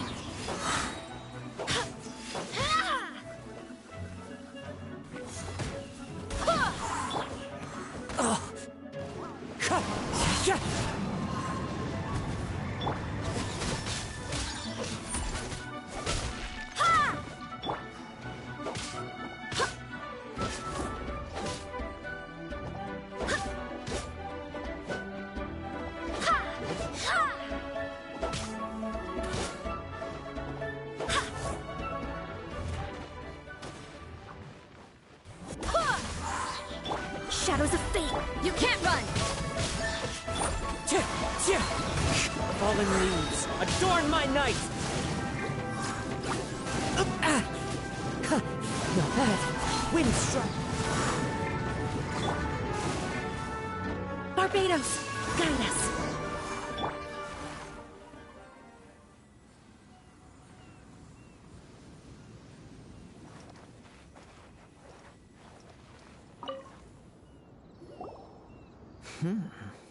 Your skills in battle are truly beyond reproach. Even with your opponent's speed, he shouldn't be able to overwhelm you. Your opponent is skilled at controlling his breathing and maintaining balance, which enables him to execute moves that many would find impossible. He relies entirely on the element of surprise to defeat his opponents. In other words, as long as you remain mindful of his ability to detect weak points, then his attacks should pose no threat to you. Please, save your thanks. If anything, I should be thanking you for the opportunity to witness your command of the elements that defies all known principles. The world is a truly mysterious place, it seems, and one will always encounter that which is still unknown. You seem kind of obsessed with visions, but don't you already have your own? Why are you so intent on exploring the connection between visions and the elements? I desire to know what meaning visions have to the gods, and what influences the gods' decision to grant humans these visions. My apologies. You must be completely in the dark regarding such matters. For allowing me the honor of witnessing your mystical ways, I am willing to answer any questions you may have regarding Inazuma. So that's what you're curious about? Then allow me to tell you more. As you well know, a vision hunt decree is currently underway in Inazuma. Visions are a gift bestowed by the divine. People that have accepted this gift are now having their visions confiscated inexplicably, sometimes in circumstances that leave their original recipients dead. In the outset, supposing each of the 7 archons had their criteria for granting visions to living beings, then does the current Electro Archon now doubt these criteria, or even the act in and of itself? Not to mention, with no new Electrovisions having been granted for such a long time, it would seem that we can infer something of the Raiden Shogun's feelings on the matter. She sounds less like an Archon and more like a tyrant. As far as I know, she is an Archon that pursues eternity. She will relentlessly carry out her will with no regard to what others may think or feel. Liyue's contracts are meant to benefit all who reside within Liyue. But what does Inazuma's pursuit of eternity bring to its people? It goes without saying that the people locked within Inazuma do not fare well these days. Sounds a lot like something the god you encountered in the beginning would do. Oh? Have you encountered the Electro Archon before? With time, we will change. But the Shogun will remain the same. If you wish to find her, she will forever be there. There will come a day when I too shall wish to understand the answers to eternity from her. Ah, the time for your match is approaching. Oh, right! We got so distracted talking about Inazuma that Paimon forgot all about the tournament! If you have no other matters to attend to, then we can return together. Very well. Let's go. I wish to see who will obtain the vision.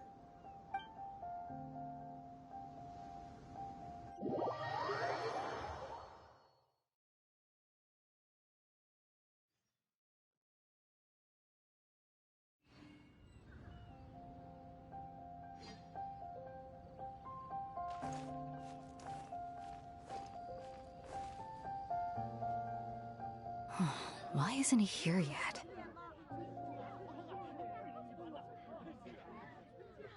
Never mind. We can start by making your entrance first. Everyone, listen up! Your attention, please! We've reached the climax of the Crux Clash. This is the final match.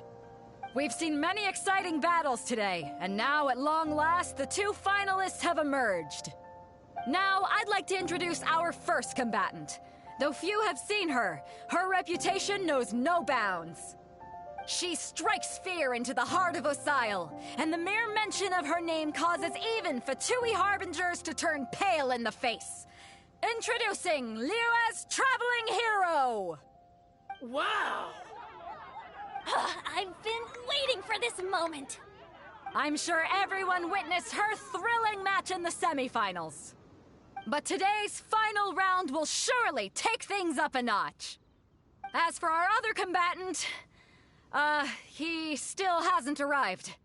Oh, come on, what could be taking him so long? You can't just forfeit for not showing up like in previous rounds. This is the finals.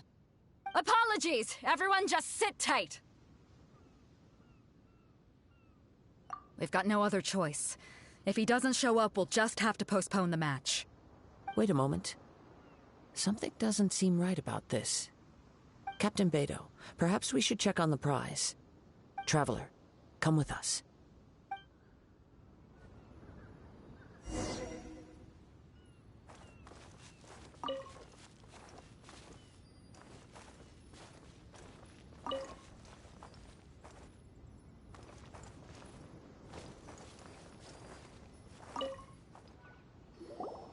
Let me see.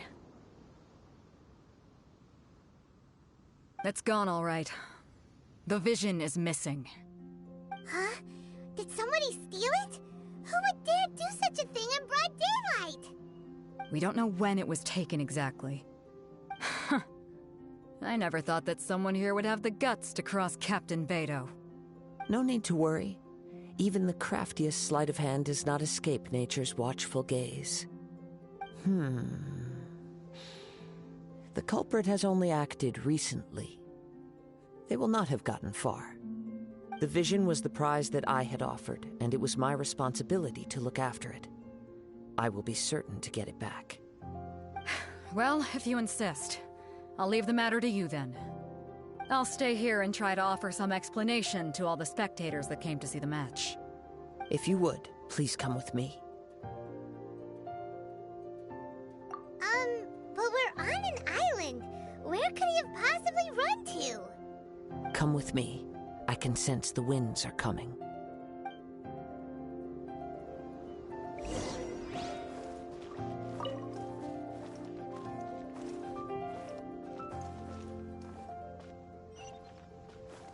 Time to go. Huh? A wind current? The winds have come at an opportune moment. Let's seize this chance. Ride the winds upward. From there, we can continue our search for clues.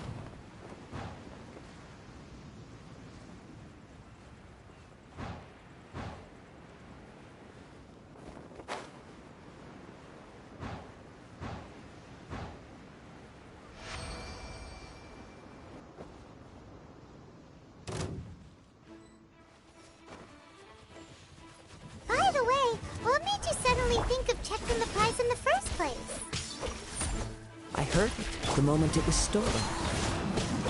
Well, then why didn't you stop him? You'll see, shortly.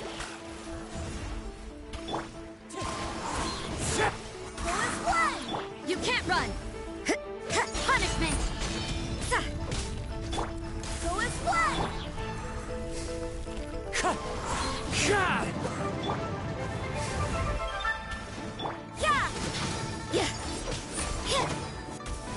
Wind strike!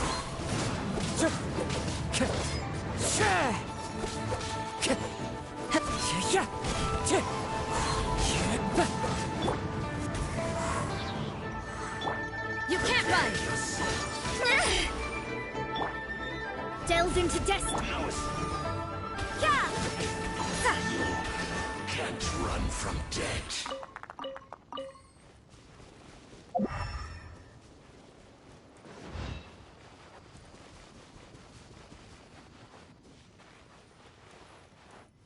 winds are guiding us forward. The culprit is on the opposite shore now.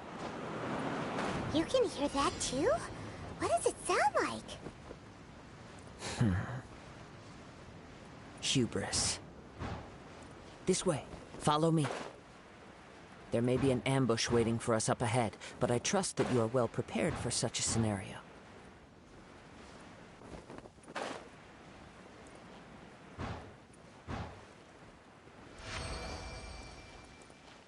Hoarders, they're here! Get them! Treasure hoarders, just as I expected. In which case, please stand back.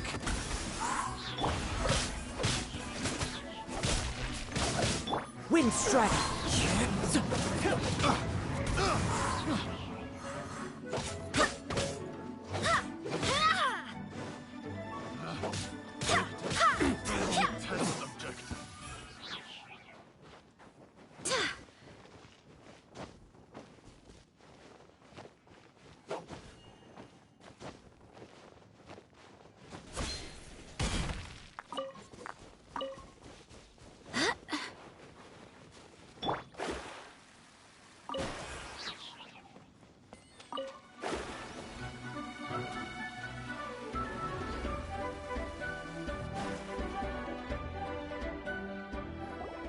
You caught up with me? How is that possible?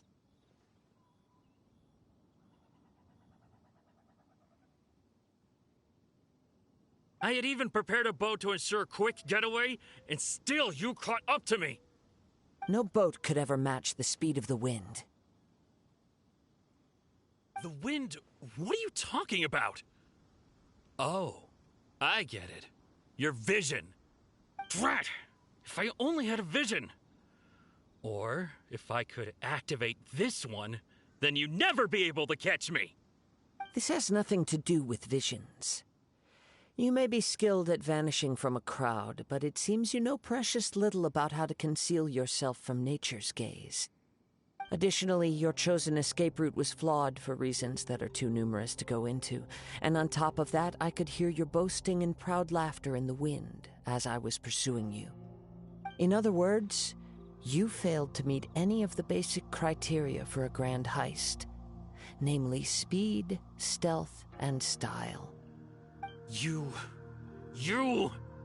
But most disappointing of all is the state of the vision in your hand. It appears that the vision doesn't respond to human desire indiscriminately. Fine! Fine! I admit it. I've had my eyes on this vision for quite some time now. I decided to register after hearing that this fighting contest was full of a bunch of lousy fighters. I fought my way to the finals and...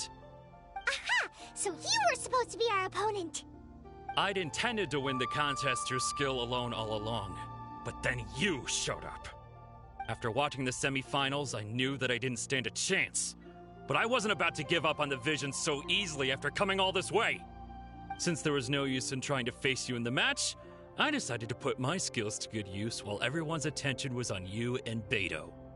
I was convinced I prepared thoroughly for my escape, but somehow you still managed to catch up to me.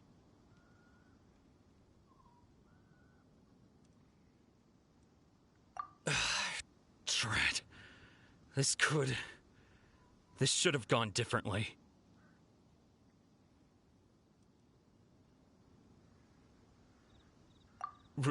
Really? Fine. But you'd better mean it. It didn't activate once I took it anyway. It's nothing but a useless shell to me. You know, according to the laws of the sea, the penalty for stealing is breaking the culprit's arms. Huh? You're not serious, are you? Not to mention that the item you stole was a prize. You didn't show up for the final match, and you damaged the reputation of the captain of the Crux fleet. It seems that it would be only fair to brand the word thief on your forehead with a hot iron. Whoa, whoa! We don't need to go that far, do we? I never would have guessed you could be so cruel. If this is where talking gets me, then forget it. I'll risk a fight. Ha-ha! Delve into destiny. You can't run.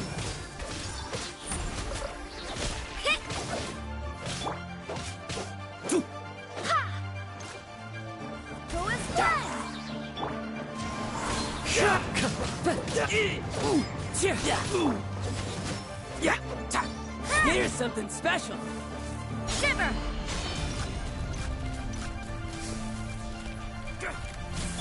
Wind, hear me.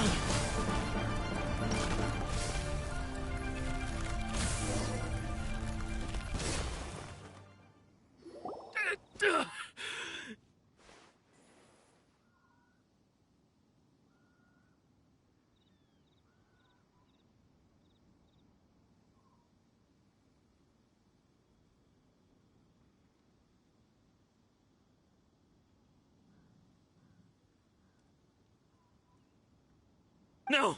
No! Do what you want, but please, don't brand my forehead, please! He has persevered to the bitter end, and now death looms near. Yet still the gods do not bestow their favor upon him. Put down the vision and leave. No further punishment for you. Huh?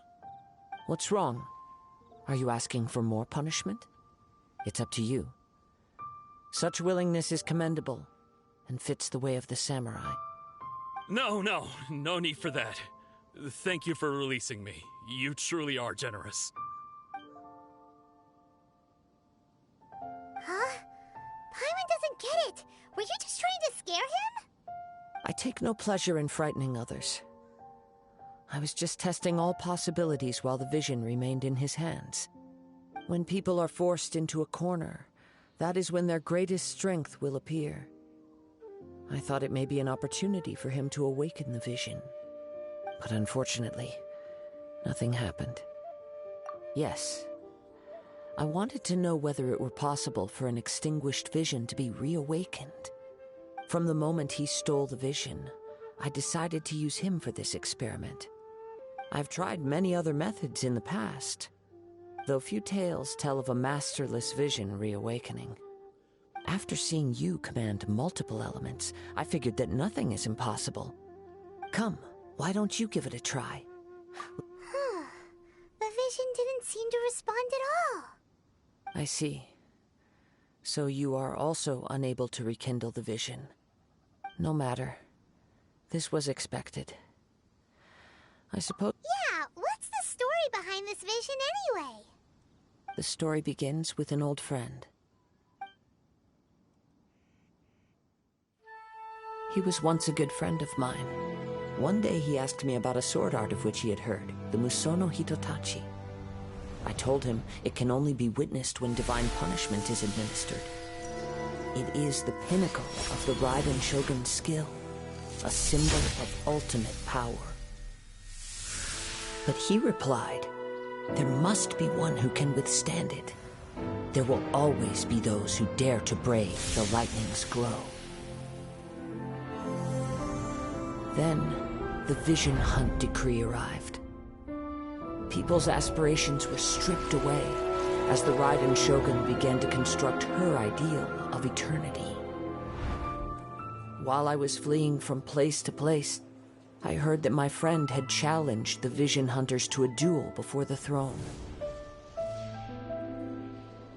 A solemn yet brutal challenge. The defeated face divine punishment, while the victors gain a second chance. Perhaps he thought he of all people should make a stand. Coming face to face with the Musono Hitotachi was all that he truly desired, after all. When I arrived at Tenshukaku, the duel was over. I heard his sentence of divine punishment, his severed blade hitting the ground. Perhaps that was the glory he had yearned to witness. In his last moments, what expression was on his face? Before I knew it, I had stepped forward and snatched the dying vision and was running from the scene. All I knew was that I mustn't let his hope, which burned so brightly, become buried among the ice-cold statue of a god. Perhaps one day, I may come to find that all I have done is meaningless. But as a wandering samurai, I find meaning in traveling and the sprawling beauty of nature that lies along the way, while still retaining the warrior way in my heart. Kazuha! It's just another way of saying I do as I please. All right then, it's time we returned. Do not let my feelings trouble you, but thank you.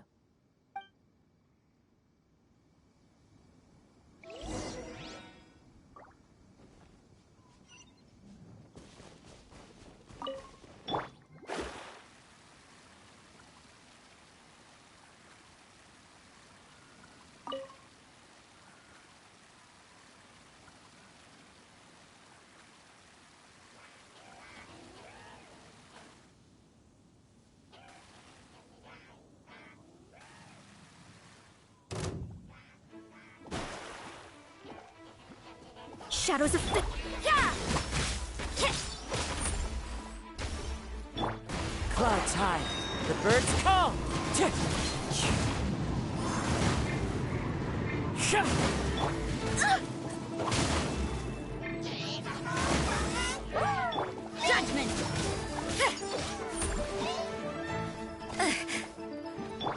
Wind strike! Delved into destiny, decided by destiny. Yeah!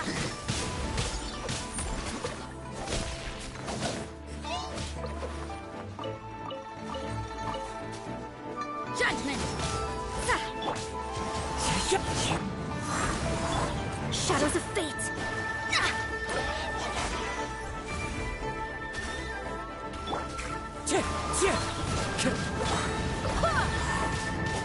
Barbados, guide us. You can't run! Wind strike!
Let me scry.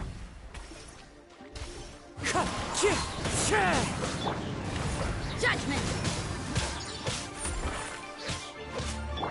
Go as planned!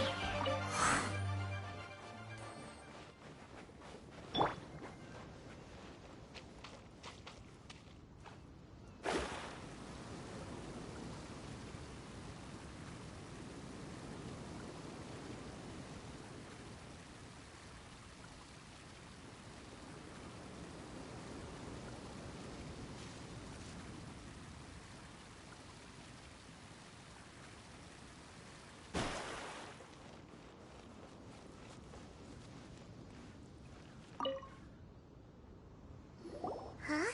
Did Beta leave already? Maybe she went back to her ship. If you're looking for the captain, she was summoned by Lady Ningguang. It seems that the Crux clash got out of hand this time and has attracted her attention. Captain Beidou was muttering something about Ningguang being a stick in the mud as she headed off to Leula Harbor. It's not unusual for those two to be at odds with one another. But still, Captain Beidou was disappointed she didn't get to witness the crowning of the new champion. She had been looking forward to it for quite some time. The one who stole the vision was originally to be this hero's opponent in the final round. He knew he stood no chance of winning the match, thus the wicked idea of stealing the prize took hold in his mind. In which case, the Crux clash comes to a clear-cut conclusion. Huh? So that's what happened? If that's the case, then the rules stipulate that he is disqualified, and our hero here is the champion. Paimon thought we'd win and all, but not like this. It doesn't matter. As the saying goes, honor given is honor deserved. Now, let me go prepare the champion's medal to award you. Yes, I believe so. Though Captain Beidou is no longer present here, I'll be sure she receives word of it. She is a woman of her word. But the voyage to Inazuma is a treacherous one. You will be plagued by a perpetual tempest the entire trip. In fact, the relentless rain and wind are also an embodiment of the Raiden Shogun's will to close the nation. Hold on a second. You're saying she can change the weather just with the power of her mind? Let us not forget that this is one of the 7 Archons. If Liyue's Morax could form Guyun's stone forest by casting down his stone spears, then it should come as no great surprise that the Raiden Shogun is capable of summoning an eternal tempest. Suffice it to say that if you wish to journey to Inazuma, the Alcor will need some time. You will be notified once all the preparations have been made. In the meantime, I intend to embark on a journey of my own. I will travel all across the vast lands of Liyue in the hope of finding a way to reawaken the vision. Paimon believes you'll find a way for sure. Thank you.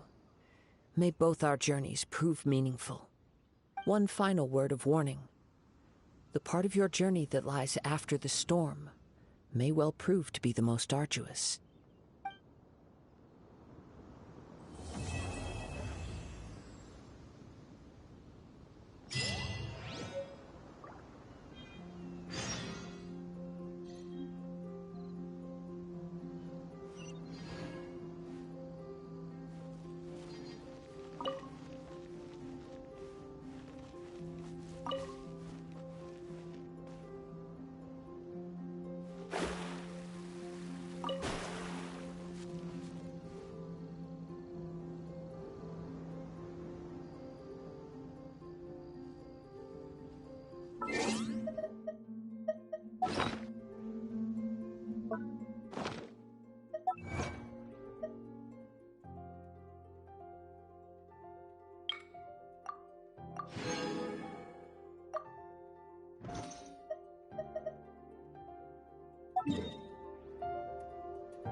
Anfang's Iron here to sit.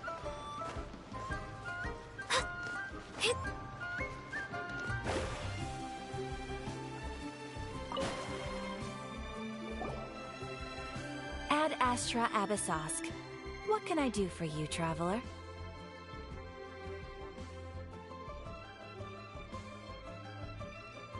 Ah, yes. I've heard that you've already made arrangements with the captain of the Crux Fleet regarding your passage to Inazuma. Is that correct?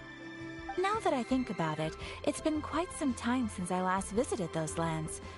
Unfortunately, I don't have any current intel that would be worth sharing with you. There you are. You're the traveler that Beidou will be taking to Inazuma, right? The fleet is nearly completed reprovisioning. Once the crews have taken a head count, we can get underway. Captain Beidou sent me to come get you. We'll weigh anchor as soon as you're aboard. Seems Beidou is the captain of her word. Of course! There are many things that the captain insists upon. I'm sure you'll see for yourself once you're on board. So you'll be heading off then? I suppose congratulations are in order. Whether the journey before you leads to the heights of the heavens or the depths of the abyss, each step you take is another achievement. Until we meet again, Ad Astra Abyssosk. Oh, it's kinda hard to say goodbye now. We practically see each other every day. Well, if that's how you feel, why not come and find me when you arrive? I'll be awaiting you on Narukami Island. So there's another Catherine in Inazuma? See? There's no need to get all sappy now. Well, I guess it's time for you to bid farewell to Liyue Harbor. Now that I've delivered my message, I'll be heading back. The ship is currently anchored off of Guyun Stone Forest. Okay, thanks for coming all this way to let us know. Just following orders. I'll see you two aboard the Alcor.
Ja, das war's jetzt erstmal für diesen Stream. Und ja. Ich habe so ein Gefühl, dass mein Controller nicht mehr lange mitmacht. So, vom Akku her. Deshalb, ich werde nochmal aufladen. Ja, schade, dass wir Inazuma nicht hingekriegt haben. Aber das macht ja nichts. Dafür haben wir jetzt, waren das 4?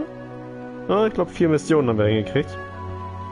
Also 3 Story-Missionen, dann die Dailies, beziehungsweise auch die wöchentlichen Sachen haben wir gemacht. Darunter halt die Bosse etc. Gut, aber die Legenden-Quests haben natürlich am meisten Zeit gefressen. Abgesehen noch davon, dass ich halt den Typen mit Weihwasser gesucht habe, weil mir mal irgendwann aufgefallen ist, dass mir das Weihwasser noch fehlt. Und ich kurze Zeit einmal was nachgeguckt hatte über dieses schwarze Eisenschwert. Weil ich hatte das nie mitbekommen, dass es sowas gibt. Und es gibt auch nur diese eine Person in Liyue, von der man dieses Schwert bekommt. Dieses Schwert ist also ein einmaliges Schwert bisher. Wo es mich dann wundert, warum dieses Schwert, du kannst es ja nicht auf 5 verfeinern. Warum es denn quasi schon auf 1 die höchste Verfeinerung hat? Warum, also so ähnlich wie das Schwert der Niederkunft. Das ist ja auch schon mit Verfeinerung Stufe 1 auf maximal. Naja. Ja, ich werde auf jeden Fall jetzt in... Entweder mache ich das noch heute noch oder ich mache das morgen. An einem von den beiden Tagen werde ich dann Inazuma streamen. Also, ich freue mich schon drauf. Dann, bis demnächst.